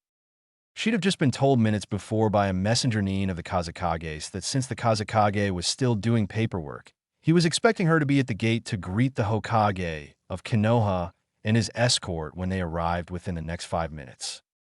And the messenger also said that the outpost spotted them coming too. She thought as she landed on top of the said outpost, right next to the gate. I guess it doesn't help either that I can't get that dream out of my head. The dream that Temari was thinking about was the one where she witnessed a single Genin massacre a mercenary army with very little help. It wasn't the fact that the boy massacred the mercenaries, but rather the method used to do so. It reminded her of the times she wound up watching as Gaara would do the same himself. As her mind slipped back to the dream, she was interrupted when she saw a group of travelers coming over the last dune before the gate. "Yeah, I guess I'm just in time," she mumbled to herself as she jumped off the outpost and landed on the inside of the closed gate. She waited as she heard the ninja on guard duty talk to the group outside of the gate, and she used the opportunity to mentally prepare herself to deal with them. Well, it's time to put those acting skills from the academy to use. After another minute, the gate started to open, and she got her first look at her father's guests. The first one she saw was an old man who wore a white version of the robes that her father did, except that it had the kanji for fire emblazoned on the front. Deciding to save any further observations of the group till later, since the group was now standing in front of her, Temari bowed to the old man and spoke up. "Greetings and welcome to Sunagakure, Hokage-sama." At this point in her welcome speech, she stood straight again before continuing. "Kazeke-sama is currently indisposed, and as such he has sent me to greet his guests. He's probably doing paperwork." The Sandaime spoke up, causing Naruto to have to hold back a snicker. That action caused Temari's attention to focus on him. She wound up stopping in her tracks when she was about to speak to the blonde-haired boy. She'd have just recognized the face from the dream that she had, but she was quick to recover from her shock, and she turned back to the Hokage. She smiled warmly at the old man before giving a slight cringe when she saw the amused look on his face. She had a feeling that the old man found her reaction to the blonde boy funny, even if he didn't know the reasoning behind said reaction. "If you'll please follow me, then I'll show you all to the hotel that has been arranged for you to stay at tonight." With that, she turned around and started leading the group of Konoha through the streets. "Oh." As Temari was greeting the Konoha, Gaara stood atop the gate where he was able to look down upon the guests' backs. He was actually staring at the back of one particular person within the group, and it wasn't the man he recognized as Konoha's Kage from a previous visit that the elderly man had made. The blonde-haired boy in the group was the one that Gaara watched, and as he did so, he was in what was quickly becoming one of his more frequent sane talks with the demon within him. "That is him." The Shikaku spoke up within Gaara's head. "I sense Kyubi-sama's chakra coming from the blonde boy. I wonder who he is." Gaara thought to himself, though the demon was able to hear the thought. "If you really want to catch Kyubi-sama's attention, then refer to the boy as such if you decide to confront him." Gaara remained silent as he listened to the demon's word. Kyubi-sama is probably just scanning for threats from within the boy so that he can help ensure his vessel's survival. He probably isn't paying too attention for whether or not there is demon chakra around him and just whether it is a threat to him or not. By using Kyubi-sama's name, when referring to the boy, you will catch his attention, and if the boy isn't already aware of him, Kyubi-sama will try to convince the boy to talk with us. Gaara turned from his inner musings after he nodded to himself, confirming to himself that he did understand what Shikaku suggested, to find that the entourage from Konoha had have left with his sister. Deciding that he would confront the other vessel the next day, Gaara decided to start heading towards his favorite roof to have a more in-depth talk with the demon inside him. "Oh, so how is your family, Temari-san? It has been too long since I was last able to visit with your father and your family." Sarutobi was now walking ahead of his group next to the blonde Kunoichi as they walked through the evening light towards their hotel. Temari looked over at the old man before shrugging her shoulders. "Father is rarely seen at home anymore, since he likes to remain at his office in case something comes up, but my brothers are doing well. They've both chosen their paths as ninja and are doing fairly well with their careers." She thought it was obviously a bad idea to go into details about her youngest brother. Sensing that she didn't want to stay on the subject of her family for too long, Sarutobi decided to move on to a new subject. "Did your father happen to mention when he would be able to see me?" "No, sir. I didn't talk to him directly. I was just told by a messenger to greet you." Sarutobi chuckled hearing this. "Sounds quite like your father. I guess I'll know tomorrow then."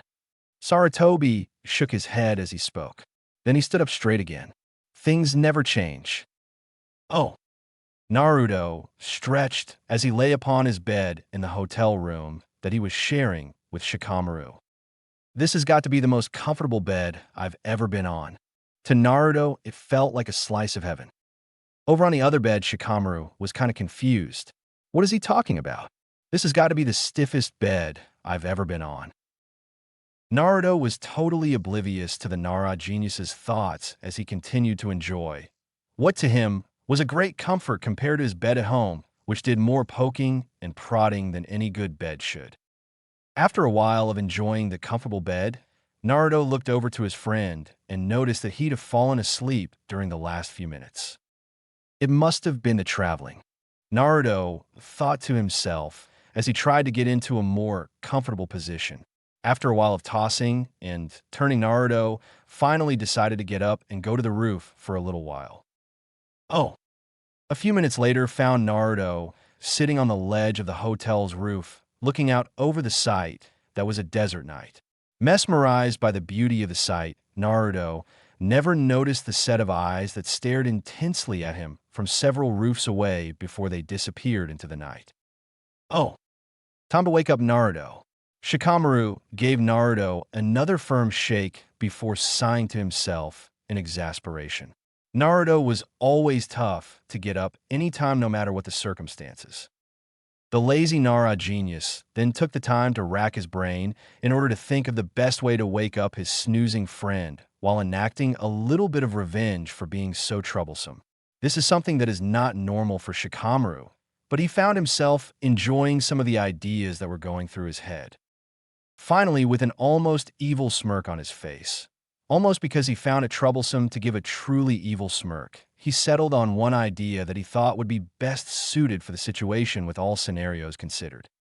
Over the next 2 minutes, Shikamaru set up his idea using some of Naruto's emergency pranking supplies and put it into motion. Oh! Several blocks away, Temari woke up to a very loud scream that sent a chill down her spine. What the hell was that? She muttered to herself before shaking the chill off and flopping back onto her bed. After a few more minutes of lying in bed and not being able to get back to sleep, Temari finally decided to get up. As she did that, she swore to herself that if she ever found out who woke her up with that scream, then she'd really give them something to scream about. Temari forgot about her promise of pain, though, as she looked at her clock and noticed that she was running late. Oh, I can't believe you did that. Naruto spoke to Shikamaru as he glared at his friend. They were now walking side by side as they walked into the hotel's lounge, where they were greeted by Sarutobi, who was looking at the two genin with amusement clear in his eyes. Yeah, well, I thought I'd finally give you a lesson for being so troublesome when it came to waking you up. Shikamaru was positively smirking at Naruto, enjoying every moment of Naruto's reaction to his own prank. Seriously though, you really have a knack for coming up with a good prank. We should team up and do a mass prank on a bunch of the villagers after we get back to Konoha. Sarutobi shivered when he heard Naruto's idea. Oh, how the villagers would come to rue the day they messed with the combined mental prowesses of these two genius genin. He couldn't help, though, but to look forward to such an event if it ever happened. Or maybe we should just focus on that silver-hair guy who is supposed to be the teacher for Team 7. You know, teach him a lesson for being late all the time. Naruto broke Sarutobi's thoughts by suggesting, oh, how lively Konoha would be with the war that those three would have. Sarutobi thought to himself while holding in a snicker. As troublesome as it is, I like where this is going, Shikamaru said as a glint entered his eye that was matched by the one that was in Naruto's. And so another prankster awoke. Oh. An hour later, the group from Konoha was in the lobby of the hotel just finishing up their morning meals. As the Hokage was preparing to leave the hotel towards the Kazekage's tower, he spoke up to the three genin there. Hinata and Shikamaru, you two will be accompanying me to my day-long meeting with the Kazekage. We will be reviewing the peace treaty that we have between our two villages, and your parents agree with me that this would be a good opportunity for the two of you to learn a few things about politics, since you two will eventually be taking over as heads of your clans. Hinata and Shikamaru nodded their heads as they glanced at Naruto. Seeing their curiosity as well as Naruto's, he continued. I'm sorry, Naruto, but you are not allowed into this meeting since you are not from a prominent clan in Konoha. At Naruto's downcast look, Sarutobi quickly continued. However, I have arranged a guide for you for the day to take you around the village. Please take this opportunity to enjoy a day away from the village. Maybe even do a little shopping that you normally wouldn't be able to do in Konoha. Seeing that Naruto was looking much happier relieved Sarutobi. Smiling at Naruto, he patted the boy on his head. Now, Naruto, the rest of us must be going. Your guide is supposed to meet you in about a half hour, so if you'll please stay here until the guide arrives. And Naruto's nod the Hokage and the other ninja left the hotel. Oh, Temari was having a bad day. First, she is woken up by a loud scream that apparently was heard throughout 1/3 of the village. Then she wound up beating the hell out of her brother Kankuro for trying to scare more little children on their way to their father's office. Then she was told that she was to act as an escort and guide to one of the visiting Konoha ninja who would not be attending the meeting. Thinking on the last thing as she walked, Temari couldn't help but wonder what Kami's sick sense of humor put someone who she suspected to be a demon vessel. Oh, how she hated the word Jinchuriki here in Sunagakure. She shivered at the thought of what would possibly happen if her youngest brother knew that there was another person like him here in the city. Based off of past reactions to strong ninja coming to the village, then it was quite possible that half of the village would be destroyed by the end of the day from a clash between the two of them. She never thought of the fact that the blonde boy she thought might not be as insane as her little brother, so her mind kept coming up with scenarios of possible meetings between the two vessels, and none of them were good. It was at this time that she rounded the final corner along with Kankuro and entered the hotel that they were supposed to pick up the Konoha ninja at. Temari froze when she saw who the ninja they'd be guiding around was. A cop, she thought as she saw Naruto sitting at a table making marks and drawing in a scroll. Oh, and that's my final modification. Naruto thought to himself as he wrote down the last two numbers next to an arrow on his diagram. This will be the ultimate throwing weapon for someone like me. I just hope that I'll be able to convince someone here to make a batch for me. Then when I get back to Konoha, I can hopefully convince that weapon shop to finally make them for me. Otherwise, I'd have to order them from here each time I needed more. Naruto then closed up his scroll and looked around again as he was putting it back into a scroll pouch that was on his left arm. 2. There by the entrance, Naruto noticed two people who must have entered the hotel only a few short moments ago.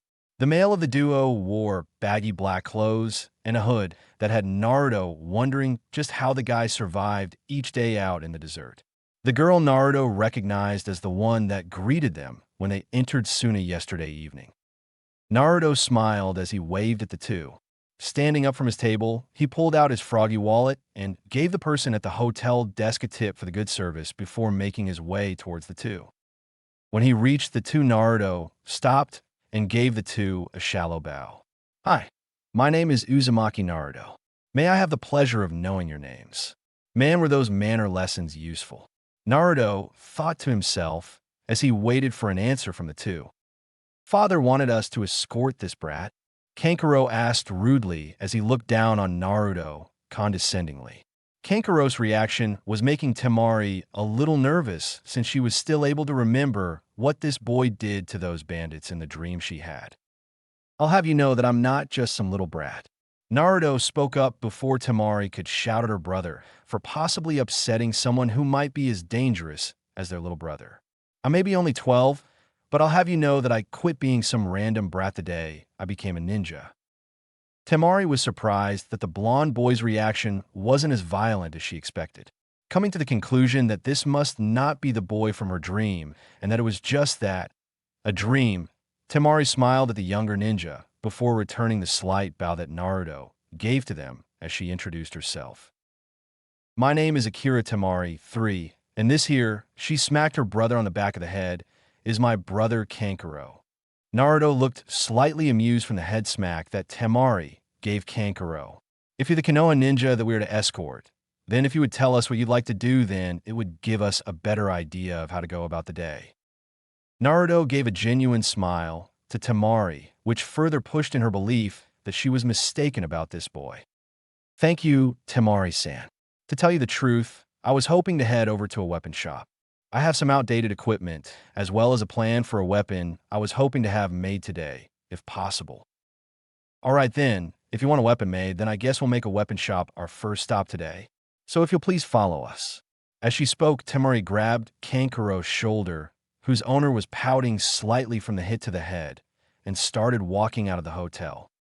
I have a feeling I can get to like these two, Naruto thought to himself as he followed after them. Oh! Naruto laughed as Temari smacked Kankuro upside the head again as they walked. Watching the two siblings as they walked along, Naruto couldn't help but wonder if that was what it was really like to have a family. Naruto was thinking to himself about what it'd be like if he actually had a family, but he was broken away from his thoughts by Temari when she turned around and asked him a question. So Naruto-san, we have a few weapon shops here in Suna, each specializing in different types of weaponry. They each focus on making and selling weaponry for shinobi of different specializations. So if you'll tell me what kind of weapons you were looking to search for, then we can head for the right shop.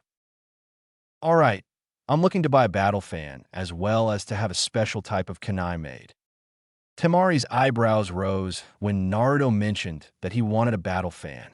She was thinking of trying to suggest he look for another weapon since fans were hard to learn how to use, but she decided to humor him for the time being and give her warning later. Okay, then the Aizu family's weapon shop should be the best for what you're looking for. It's where I go in order to have maintenance done on my fan. As she spoke, she patted the base of her fan, which could just be seen over her left shoulder. Naruto was surprised he didn't notice it earlier. We are fairly close to the shop, so we'll be there in about 2 minutes at the pace that we're traveling at. Oh, 3 minutes later, and it was only 3 because it took Temari a minute to smack her brother around a bit for trying to intimidate Naruto again. The three of them stepped into the Aizu family weapon shop. As the door chimed, Temari mentally counted down from 5. As her countdown reached 0, a voice spoke up from behind them. Temari-san, it is good to see you again. As the voice spoke, both Kankuro and Naruto jumped 3 feet off the ground and whirled around, nearly ready to attack the old man. Good morning, Aizu-san. How has business been since the last time I was in? Temari asked as she looked over her shoulder, smirking at her two companions. The man, who was about in his 40s with long brown hair and green eyes, also wore a smirk as he watched the two young men behind his favorite client. Business has been going well, but I'm sorry, that is enough pleasantries. How may I help you today? I didn't think you'd be back for more maintenance for another few days at the least. It isn't me that is in need of your services today, Aizu-san, but rather this leaf Nin with me who is interested in your wares. Temari gestured to Naruto, who was just relaxing from his basic combat stance, as she spoke. I see. Well, Leaf-san, what may I help you with today? The man asked this as he walked over and behind the store's counter. Oh yeah.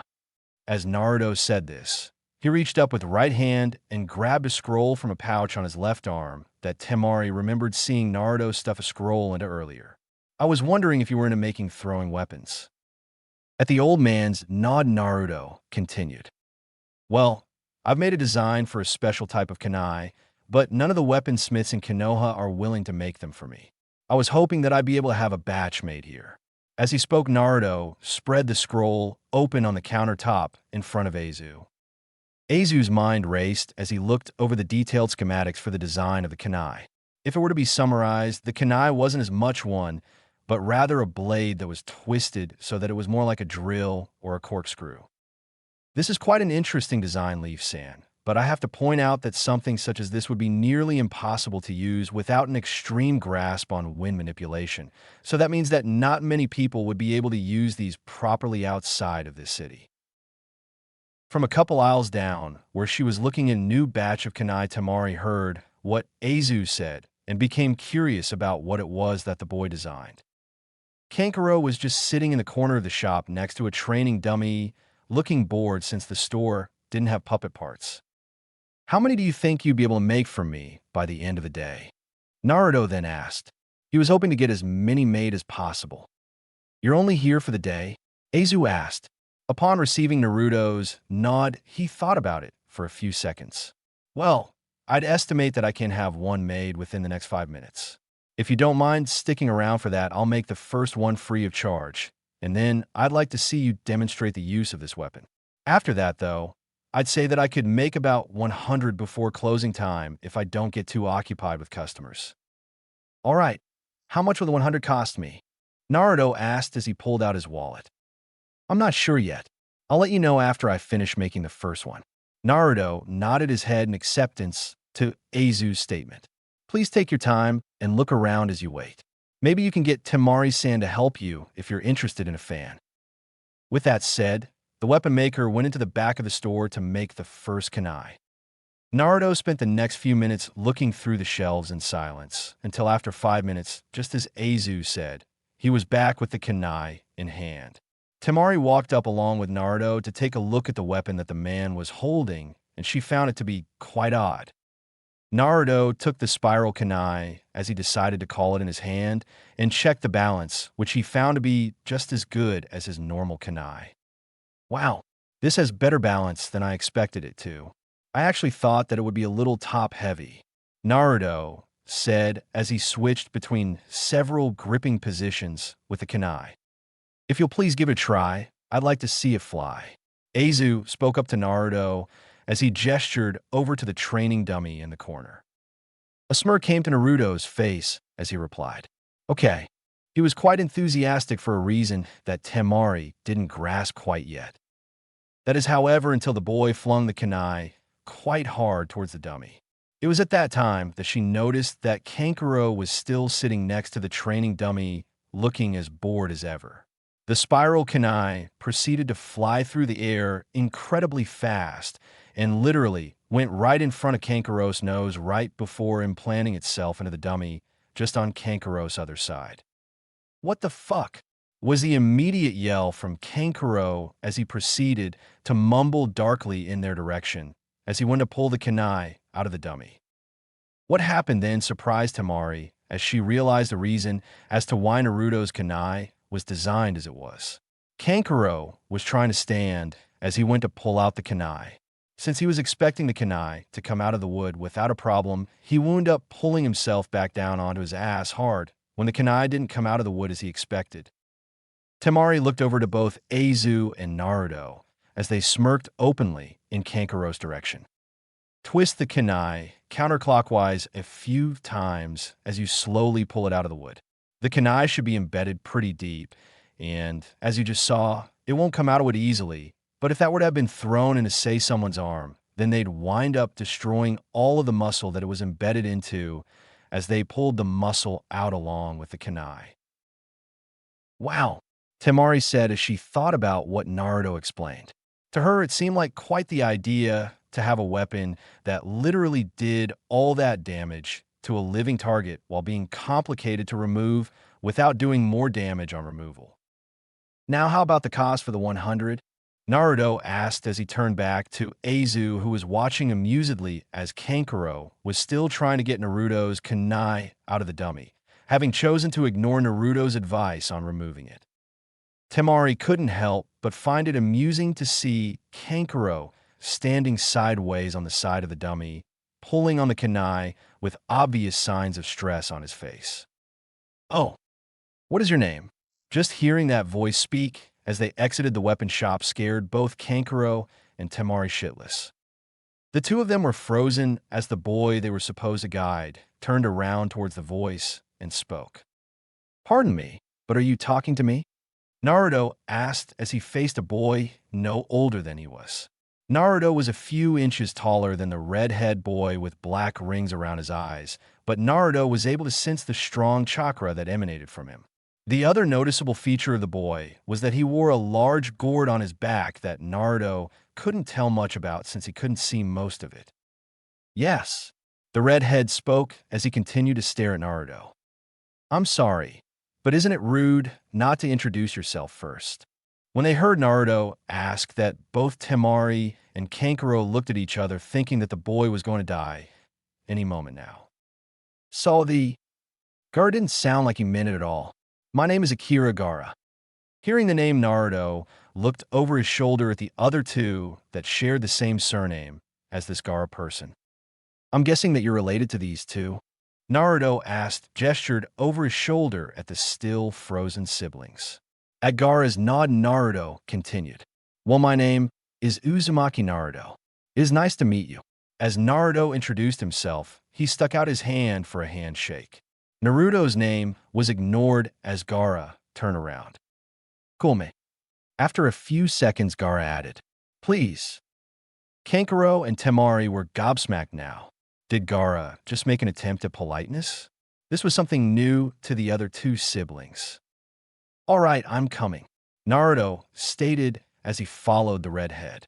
It took a few seconds, but Kankuro and Temari were too curious as to why Gaara would try to be somewhat polite to this person out of all the ones in the world. It was mid-afternoon in Sunagakure, where two 12-year-old ninja could be seen standing in the center of one of Suna's training fields that were a kilometer outside of the city walls. Gaara and Naruto stood facing each other, staring each other down, with light smirks covering their faces. Though it wasn't noticed by their spectators, Gaara and Naruto were also standing in the same position with their arms crossed over their chests and heads held high. Temari and Kankuro were at the edge of the training field, gawking at what they were seeing. There was actually a ninja that didn't seem to be intimidated by their youngest brother in the least. After a few minutes of silently staring at Gaara, Naruto decided to finally break the silence and the tension at the same time, though he didn't realize the second part. So Gaara-san, what business do you have that you wish to speak to me out here in the training grounds for? Gaara stared at Naruto for another few seconds before he spoke up. You don't look crazy. It was needless to say that the statement confused the three others. What do you mean by that? Naruto asked after a second, genuinely confused by what Gaara was trying to say. You are like me, yet you haven't been driven to insanity. Gaara said this with such a perfectly straight face that Naruto couldn't help but wonder if this person didn't belong in an asylum. Meanwhile, a distance behind Naruto, Temari froze in shock. This changed everything again in how she looked at the blonde boy. If Gaara was saying what she thought he was saying, then she didn't know what she would do. Kankuro, meanwhile, was just as confused as Naruto. Sorry, buddy, but I don't know what you're talking about. Seeing the genuine confusion in Naruto's eyes, Gaara couldn't help but smirk upon realizing that he was about to rock the Leaf Nin's world. Then you do not know of the demon locked within you. Naruto was shocked to the core hearing that. He suddenly had a feeling of something waking up somewhere in him, and that somehow he suddenly felt more aware, much to his confusion. Say what? Naruto asked. He was seriously hoping that he didn't hear what he thought he heard, and that this new feeling wasn't something to do with that. Naruto also couldn't help but think that the feeling was familiar from not that long ago, though he couldn't remember when it was. You have a demon within you, just like I have one within myself. Gaara said that quite calmly. Temari was now all but literally frozen. She was having a flashback of what she saw the blonde Genin do in her dream, and it scared her to realize that it was real. A part of her mind registered, though, that the boy, Naruto, seemed to be as awe-stricken as she was. Could it be that he didn't remember that event?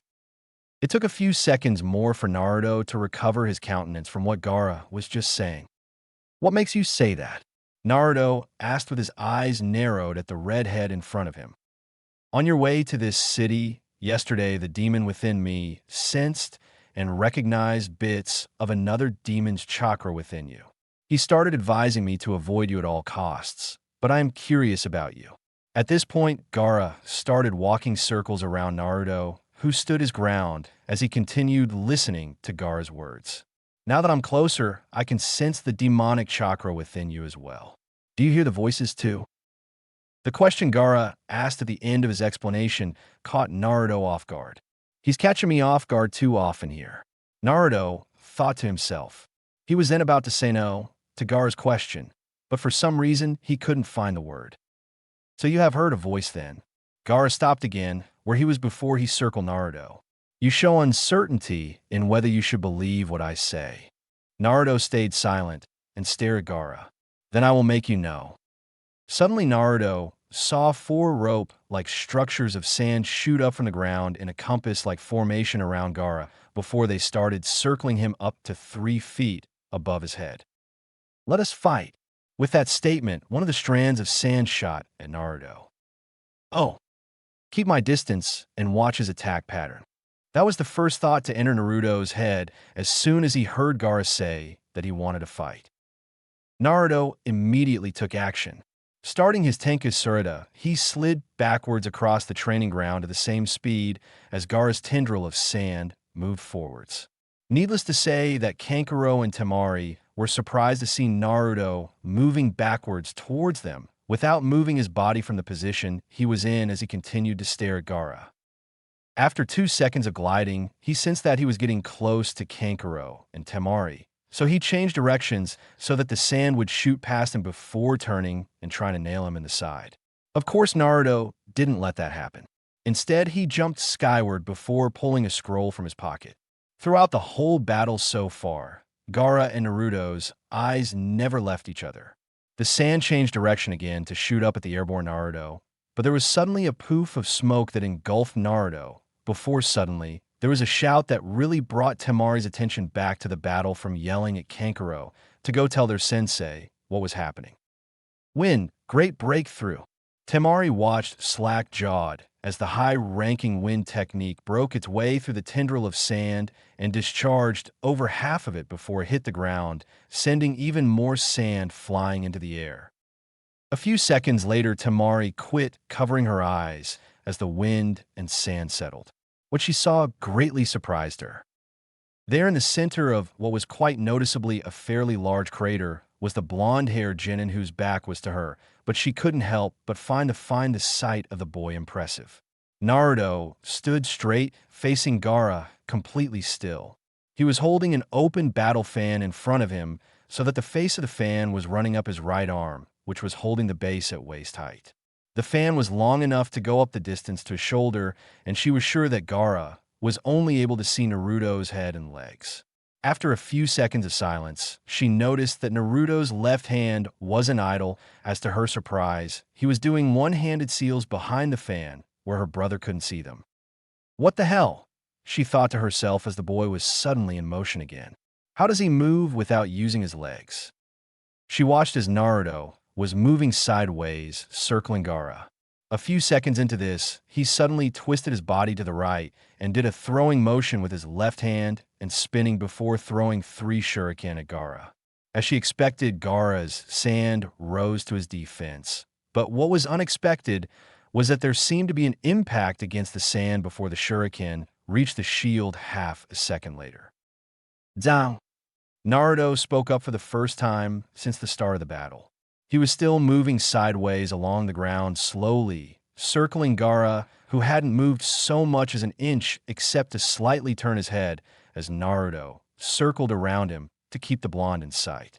I didn't expect you to realize that I threw a few wind shuriken at you just before the real ones. And that defense of yours is quite interesting too. Naruto let a smirk grace his face as he continued. I guess since you're using elemental manipulation, then I will have to start getting serious. That's what I want, Gaara said as a small smirk of his own graced his face. Were you trying to kill me? Or is this a spar? Naruto asked to set things straight. An all-out spar was Gaara's response before he launched the other 2 tendrils of sand at Naruto, who was on the move again at the same time. Oh. The large explosion that happened at the beginning of the fight didn't go unnoticed. Baki, who was at the time standing on top of the Kazekage Tower, saw the large explosion of sand and grimaced when he felt a foreign chakra begin to rise in power shortly afterwards. Now he was racing towards the training ground to figure out just what was going on. He suddenly became worried when he saw Kankuro fleeing from the training grounds. "Hey, Baki-sensei!" Kankuro yelled as he stopped and waved his hand over his head. "What is it, Kankuro?" Baki asked when he came to a stop in front of Kankuro. "Something is happening at the training ground." Obviously, came the dry response from the Jounin. Seriously, sensei. Gaara is fighting with the Konoha that Temari and I were to escort today. Baki's eyes narrowed when he heard that. And why would that be? Baki asked as he started rubbing his temples to ward off the pending headache. Gaara started spouting off about the boy having a demon inside of him as well. Naruto, I think his name was, didn't seem to know what Gaara was talking about, but at the same time, he couldn't seem to dispute Gaara's claim. This surprised Baki. Then a few seconds later, Gaara suddenly said that he wanted to fight and attack the boy. Baki was now feeling that headache that he was trying to ward off only seconds before. Then we better hurry over there. We don't need a war to break out because one of them killed the other. Kankuro paled hearing his sensei's statement. The two then turned back towards the training ground and ran full speed for it with Baki leaving Kankuro behind. Oh. Though Gaara wouldn't say it out loud, he was actually having fun with this fight. The boy Naruto was surprisingly keeping up with all of Gaara's techniques and jutsu. Heck, now even Gaara was moving around. This was quite surprising to Temari, since it was the first time she'd seen Gaara actively moving in a fight. Suna Shuriken, Gaara called out as he made and launched 5 of his projectiles at his speedy opponent. Naruto flipped over the incoming attack before landing in a crouch and throwing his hand toward Gaara.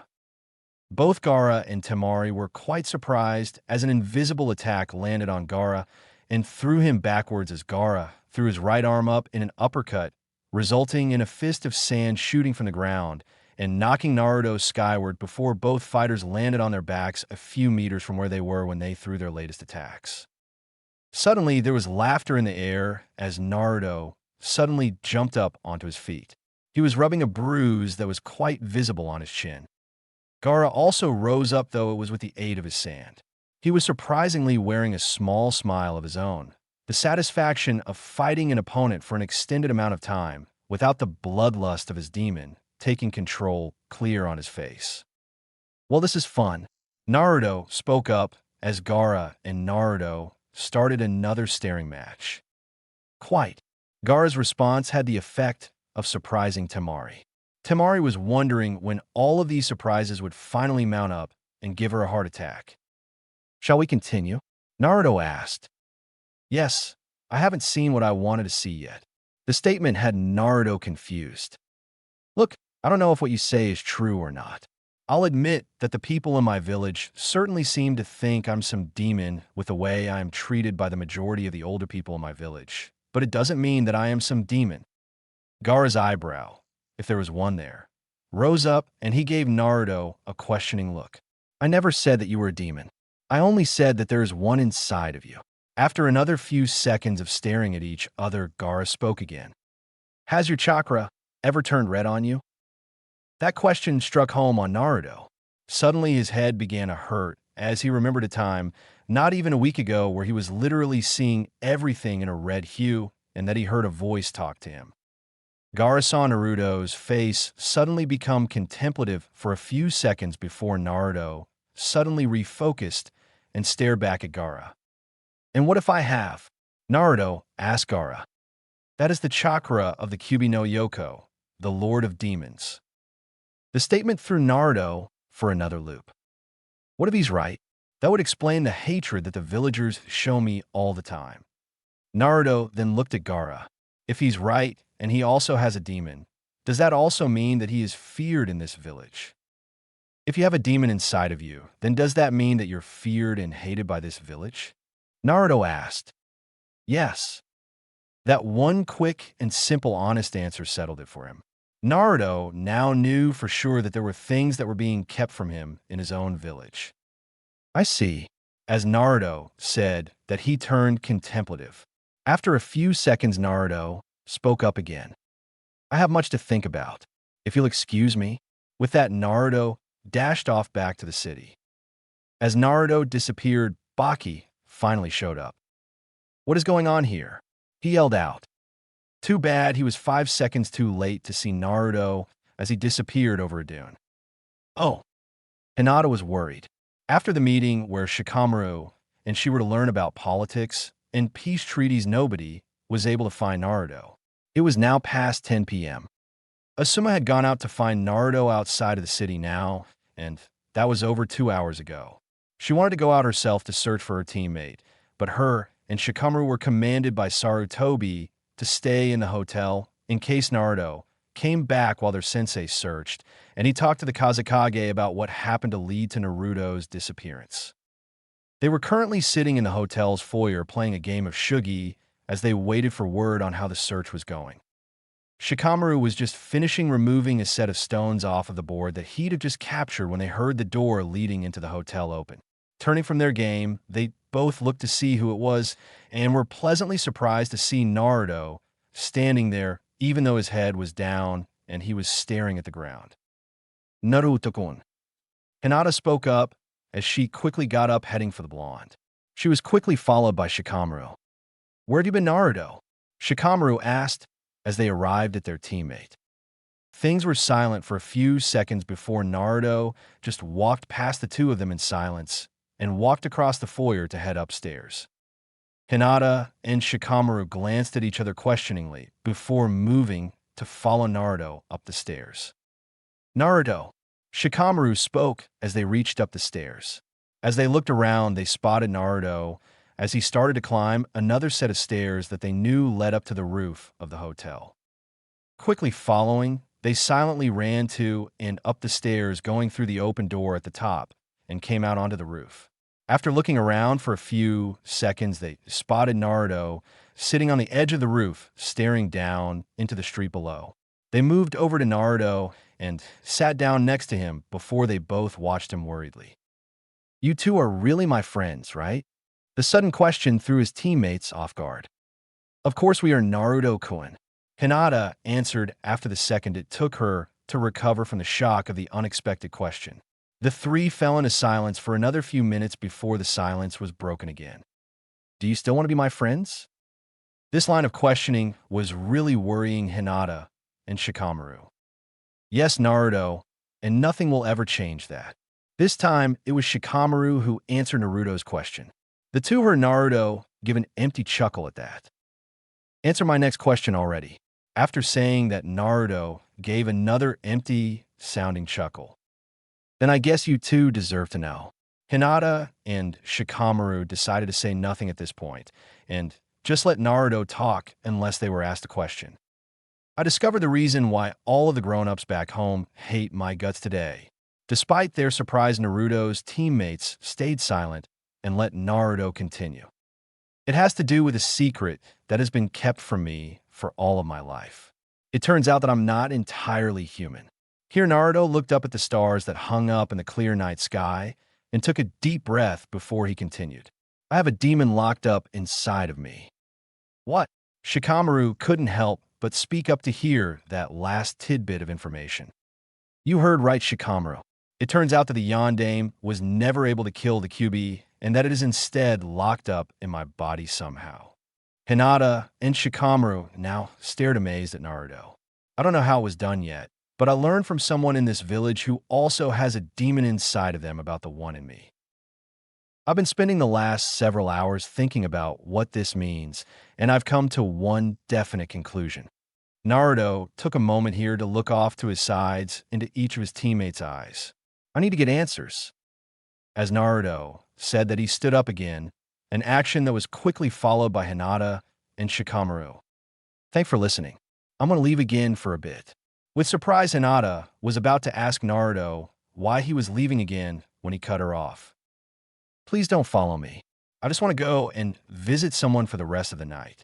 When you see him, please tell the old man that I went to visit Gaara for a while." Before either one could say anything, Naruto was suddenly moving across the rooftops at a speed that Hinata and Shikamaru knew they wouldn't be able to catch Naruto at. After watching Naruto disappear a few buildings into the distance, they both turned around and walked back into the hotel foyer, now waiting for a completely different person to arrive. "Oh, may I help you?" Gaara asked without leaving his meditative stance.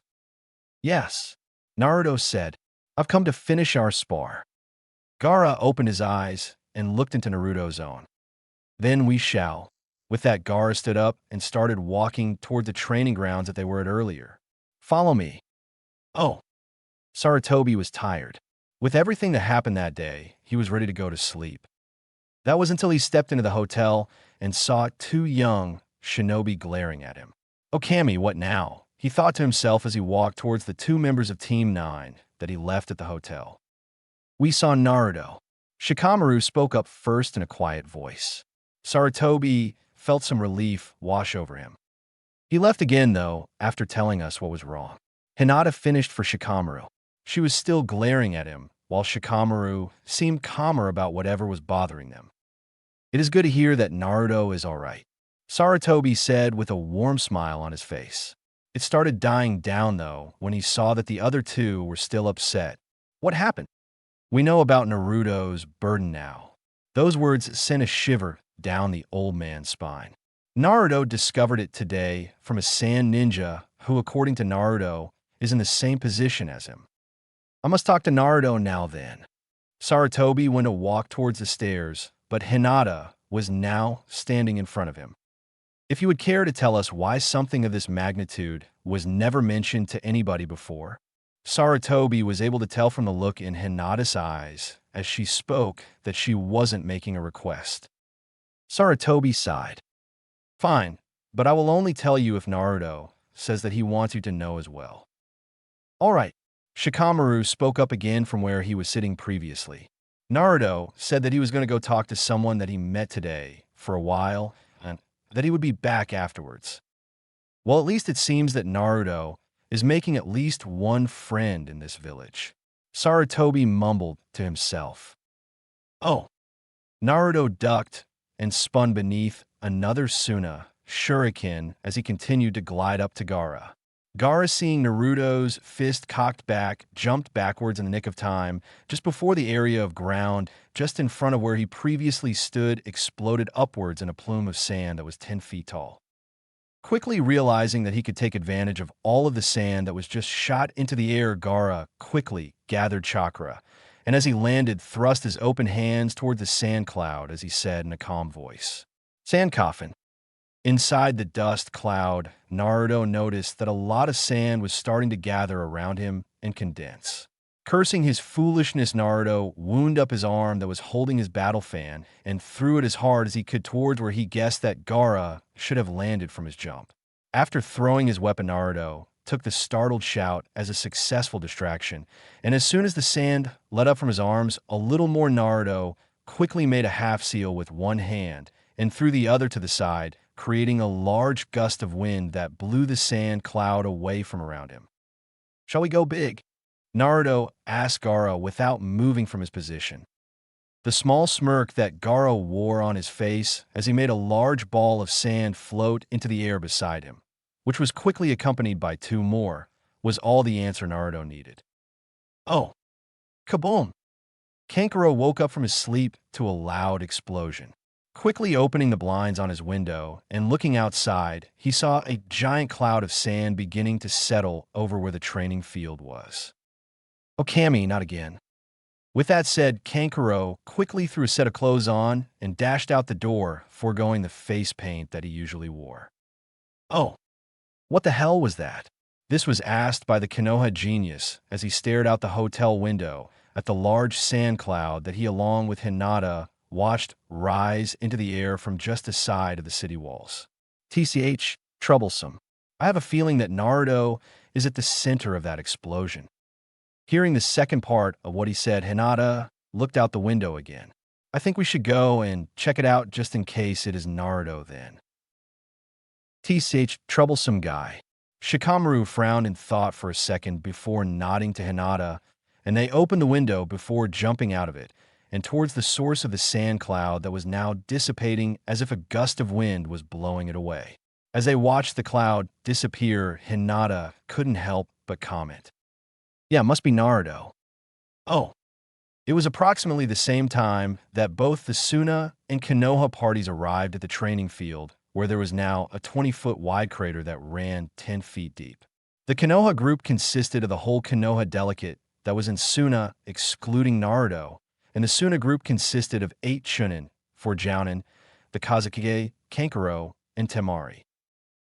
It was a few seconds later, as the two Kages were about to give orders to their subordinates, when movement was spotted several feet away from opposing sides of the crater. As the two bodies began to climb to their feet, a voice spoke seeming to come from the one that was now recognizable of having blonde hair that spiked in all directions. His clothing was torn, and his shirt lay in tatters around his frame as a result of the large explosion. You know, Gara? Well, I said let's go big. I didn't expect you to actually throw out an attack that would cause such a huge explosion. He finished speaking just as he raised his feet. Then he used what was left of his left sleeve and proceeded to wipe a little bit of blood that was on his cheek from a cut that was already healed. You wanted big, so I gave you big, was Gara's reply as he also finished rising to his feet, and much to the shock of many of the Suna Ninja, Gara was wiping some blood off of his face. Gara then snorted. Besides, if I used any of my attacks with less power, that one of yours would have just blown through mine, and I'd be in worse condition than this. Sorry about that. I have a slight problem with putting too much chakra into my jutsu sometimes. Gara actually sweat dropped hearing that, though nobody could see it in the darkness. What the hell is going on here? Gara and Naruto jumped and turned around, hearing the voice that only one of the two was able to recognize as the Kazekage. Who's the old fart? Naruto immediately asked. Of course, he didn't know who it was. Naruto never met with the Kazekage before, and the old man wasn't wearing the clothing that would mark him as Tsunagekyou's leader. There were several chuckles from some of the Konoha that brought the attention of Gara and Naruto to all of the other people around them. This is the Kazekage Naruto. Naruto went from curious to sheepish when he heard the voice of someone he recognized. Naruto turned to face the Hokage. Sarutobi then turned to the Kazekage and whispered something to him. After a few seconds of thought, the Kazekage nodded. I will trust your judgment for now, Sarutobi Dano. The Kazekage then turned to the Chunin and Jounin of his village. Head back to the barracks and let it be known that the situation is well in hand. There is no attack against the village, and I will personally be getting to the bottom of this mess. You may then go back to what you were doing before this started. Hearing their order, they all saluted, and with a shout of "Hi, Kazekage-sama," they started running back to the village. You may head back to the hotel. Sarutobi spoke up as the Suna shinobi left back towards the village. Shikamaru, you may stay behind if you wish. Domo arigato, Hokage-sama, Hinata said with a small bow as Shikamaru bowed with her. After another few seconds of watching the other shinobi leaving, the Kazekage noticed that two of his ninja hadn't have moved from where they were standing. Temari, Kankuro, what are you two doing here still? He asked the two, catching their attention. Temari gave a slight bow to her father before standing back up straight and addressing him. I wish to stick around and learn what is happening as well. There was another fight between these two during the day that ended with Naruto retreating after Gara told him something that disturbed him. Kankuro nodded his head in agreement to Temari's statement. Of course, Temari decided to leave a few details out of the previous confrontation when talking to Baki about what had happened, and Gara was tight-lipped at the time, so nobody other than Gara, Naruto, and Temari knew what happened during the majority of the first spar between the two vessels. Very well, Temari. You can stay since I have a feeling that you aren't telling me everything. Temari sweat dropped hearing that. You, however, Kankuro, can head back home. If there is anything you should know, someone will tell you. Kankuro was about to complain, but as he opened his mouth to do so, he was elbowed in the gut by his older sister, who then proceeded to whisper something in his ear that made him pale and run back towards the city. Thank you, Temari, the Kazekage said before turning back to the others. The Kazekage gave a small smirk upon seeing the amused look in the Hokage's eyes as he watched the middle sibling leave. He then turned serious as he turned to the two boys who were fighting not even minutes before. Now, the rest of us here will head to my office where I can finally get an answer as to what the hell has been going on. Gara was back to looking as stoic as he usually did, while Naruto was sheepishly rubbing the back of his head. Nonetheless, they both answered the aged leader. Hi, Gara-sama. As the group started walking towards the Kazekage Tower, Naruto's voice could be heard one more time. Damn it. Now I have to replace my battle fan. Oh yeah, I was going to do that anyways. Oh. On this early morning in Konoha, many people were out enjoying the cool, fresh air that the new autumn day was bringing them. The birds were chirping their early morning songs. The sun was slowly rising over the Hokage monument, and there were two genin who were sitting on top of said monument looking over the village. Drinking from their flasks of water, Naruto and Shikamaru were watching over their home village, looking almost eager as they waited for something to happen. "Oh, Kami, this is going to be good." Naruto spoke up, breaking the silence between the two. "You said it," Shikamaru answered as he chuckled to himself.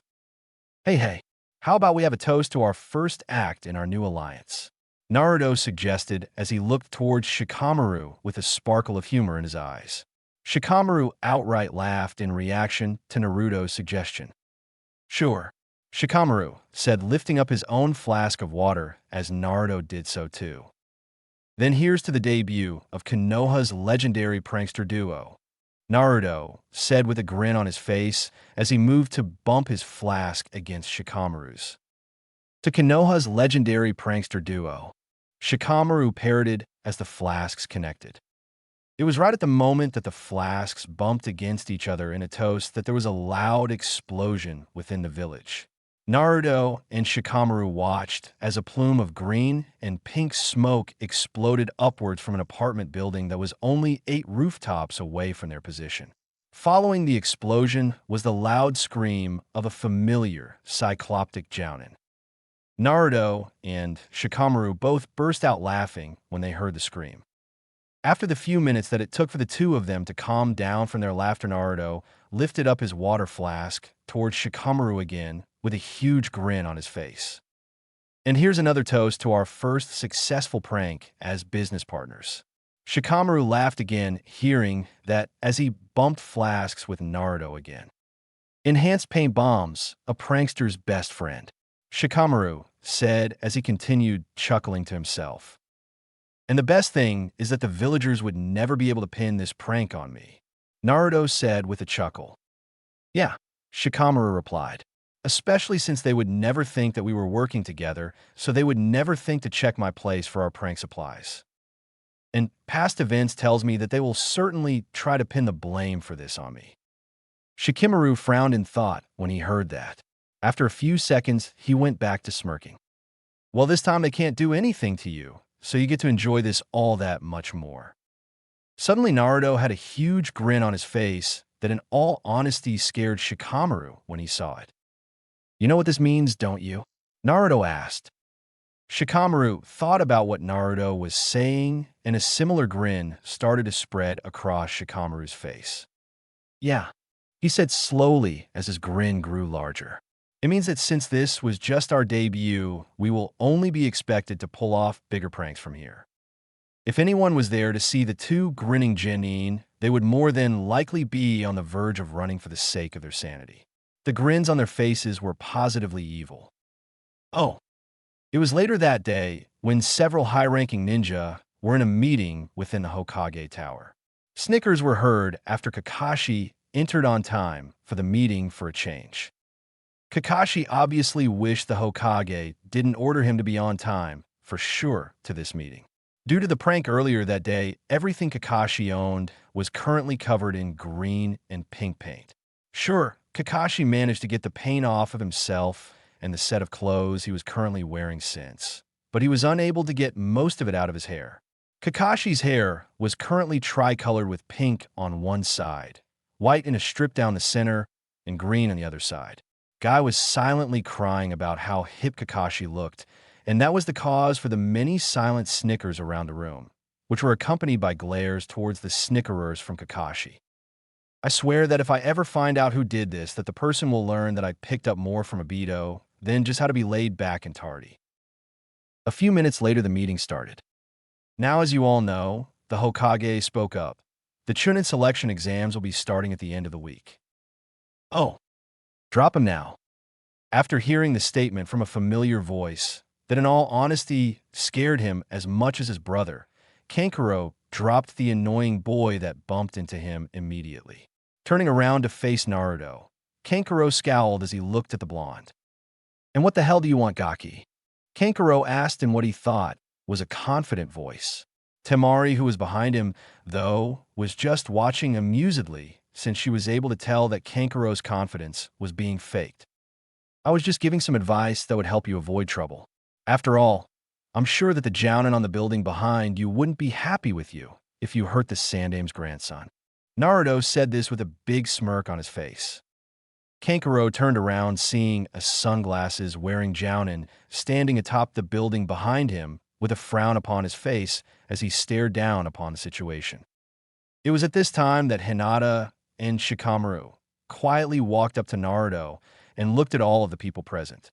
Noticing the grin on Naruto's face, Shikamaru shook his head and Hinata smiled amusedly to herself. "So what did you do now, Naruto?" Shikamaru asked, breaking the silence. Naruto couldn't help but sweat drop hearing the question. "Hey!" Naruto shouted as he turned to his teammates. "What makes you think that I started this whole situation?" "The past," was all Shikamaru said as he looked up at the spectacled jounin for a second before turning back to Naruto, causing Hinata to giggle as Naruto pouted. "True, I guess," Naruto conceded. However, this time, it was the squirt here. Naruto patted Konohamaru on his head, causing the boy to pout in a way similar to what Naruto was just doing, who started this situation off by insulting Sakura's forehead. Naruto chuckled to himself thinking about the insult. "I'm guessing there was a high-speed chase involved then?" Shikamaru asked, looking the third's grandson up and down. "Yeah," shouted the little boy while pumping his fist in the air. "It was great. Billboard brow couldn't catch me at all." At this time, Shikamaru noticed that Sakura was off in the background with her eyebrows twitching. Shikamaru smirked a little bit seeing the twitch. "How about you run along, Squirt, and we can handle this situation?" Naruto spoke up as he put his hand back atop the young boy's head. Konohamaru pouted again towards Naruto and beckoned for his two friends to follow as he ran off with them. After waiting a minute for the children to disappear from sight, Naruto turned back to the older two-thirds of the Sand siblings. "If you two are here, then I'm guessing that Gaara is around too, isn't he?" Naruto asked. "Yeah," Temari answered. "We're not sure where he is at the moment, though. He said he was going to check something out. He was probably searching for you." Naruto took a brief look at Ebisu, who was silently watching the conversation in case there was trouble. What he saw made him smirk. "You know, Ebisu-san, you must not be much of a jounin if a genin from Suna was able to sneak up on you." After hearing Naruto's statement, everybody looked up to the jounin who was just turning around. When he finished turning around, he blinked in surprise upon seeing the red-headed 12-year-old standing quietly behind him. "What the?" Ebisu said as Gaara silently walked past him and Suna Sunshine down to the ground in between Naruto and his siblings. "Are you taking the exams?" Gaara asked as he stared at Naruto. "Ah yes, the Chunin exams. My team has a meeting in an hour. I guess I'll find out then," Naruto said in answer. "Then I'll look forward to fighting you again in the exam." Gaara turned as he said that, and then walked past Kankuro and Temari. "Let's go," he said to them as he walked past. "See you around, Naruto," Temari said as she and her brother left following Gaara. "Oh, check." Naruto's voice rang out as he grinned at Hinata, who was sitting across from him at the chessboard. That statement was followed by an impassive stare that shortly returned down to the board. It was 5 more moves before Hinata's voice rang out with its own call of checkmate. Now it was Naruto's turn to stare impassively at Hinata while she grinned at him. As that was going on, both Asuma and Shikamaru were chuckling to themselves over Naruto's situation. After turning a mock glare to his sensei and teammate, Naruto decided that now was a better time than later to start the meeting so that they would stop laughing at his horrible endgame. "So what are we doing today, sensei?" It took a few more seconds for Asuma to calm his chuckling before he answered the question. "I heard about your meeting with the Kazekage's kids today." At the enthusiastic nod from Naruto, along with the more subtle affirmatives from his other 2 students, he continued. I was told that the three of you might be interested in participating in the upcoming Chunin examinations. It took Asuma a second to register the looks from all three of his students that just screamed, "You think?" He smirked at them before continuing. "Now I'm wounded." He puts his hand over his heart while giving a mock pout. "I'm starting to think that the three of you just want to make Chunin so that you won't have to work under me anymore." Asuma's only reaction to that was for the three genin to burst out laughing. Oh, end chapter.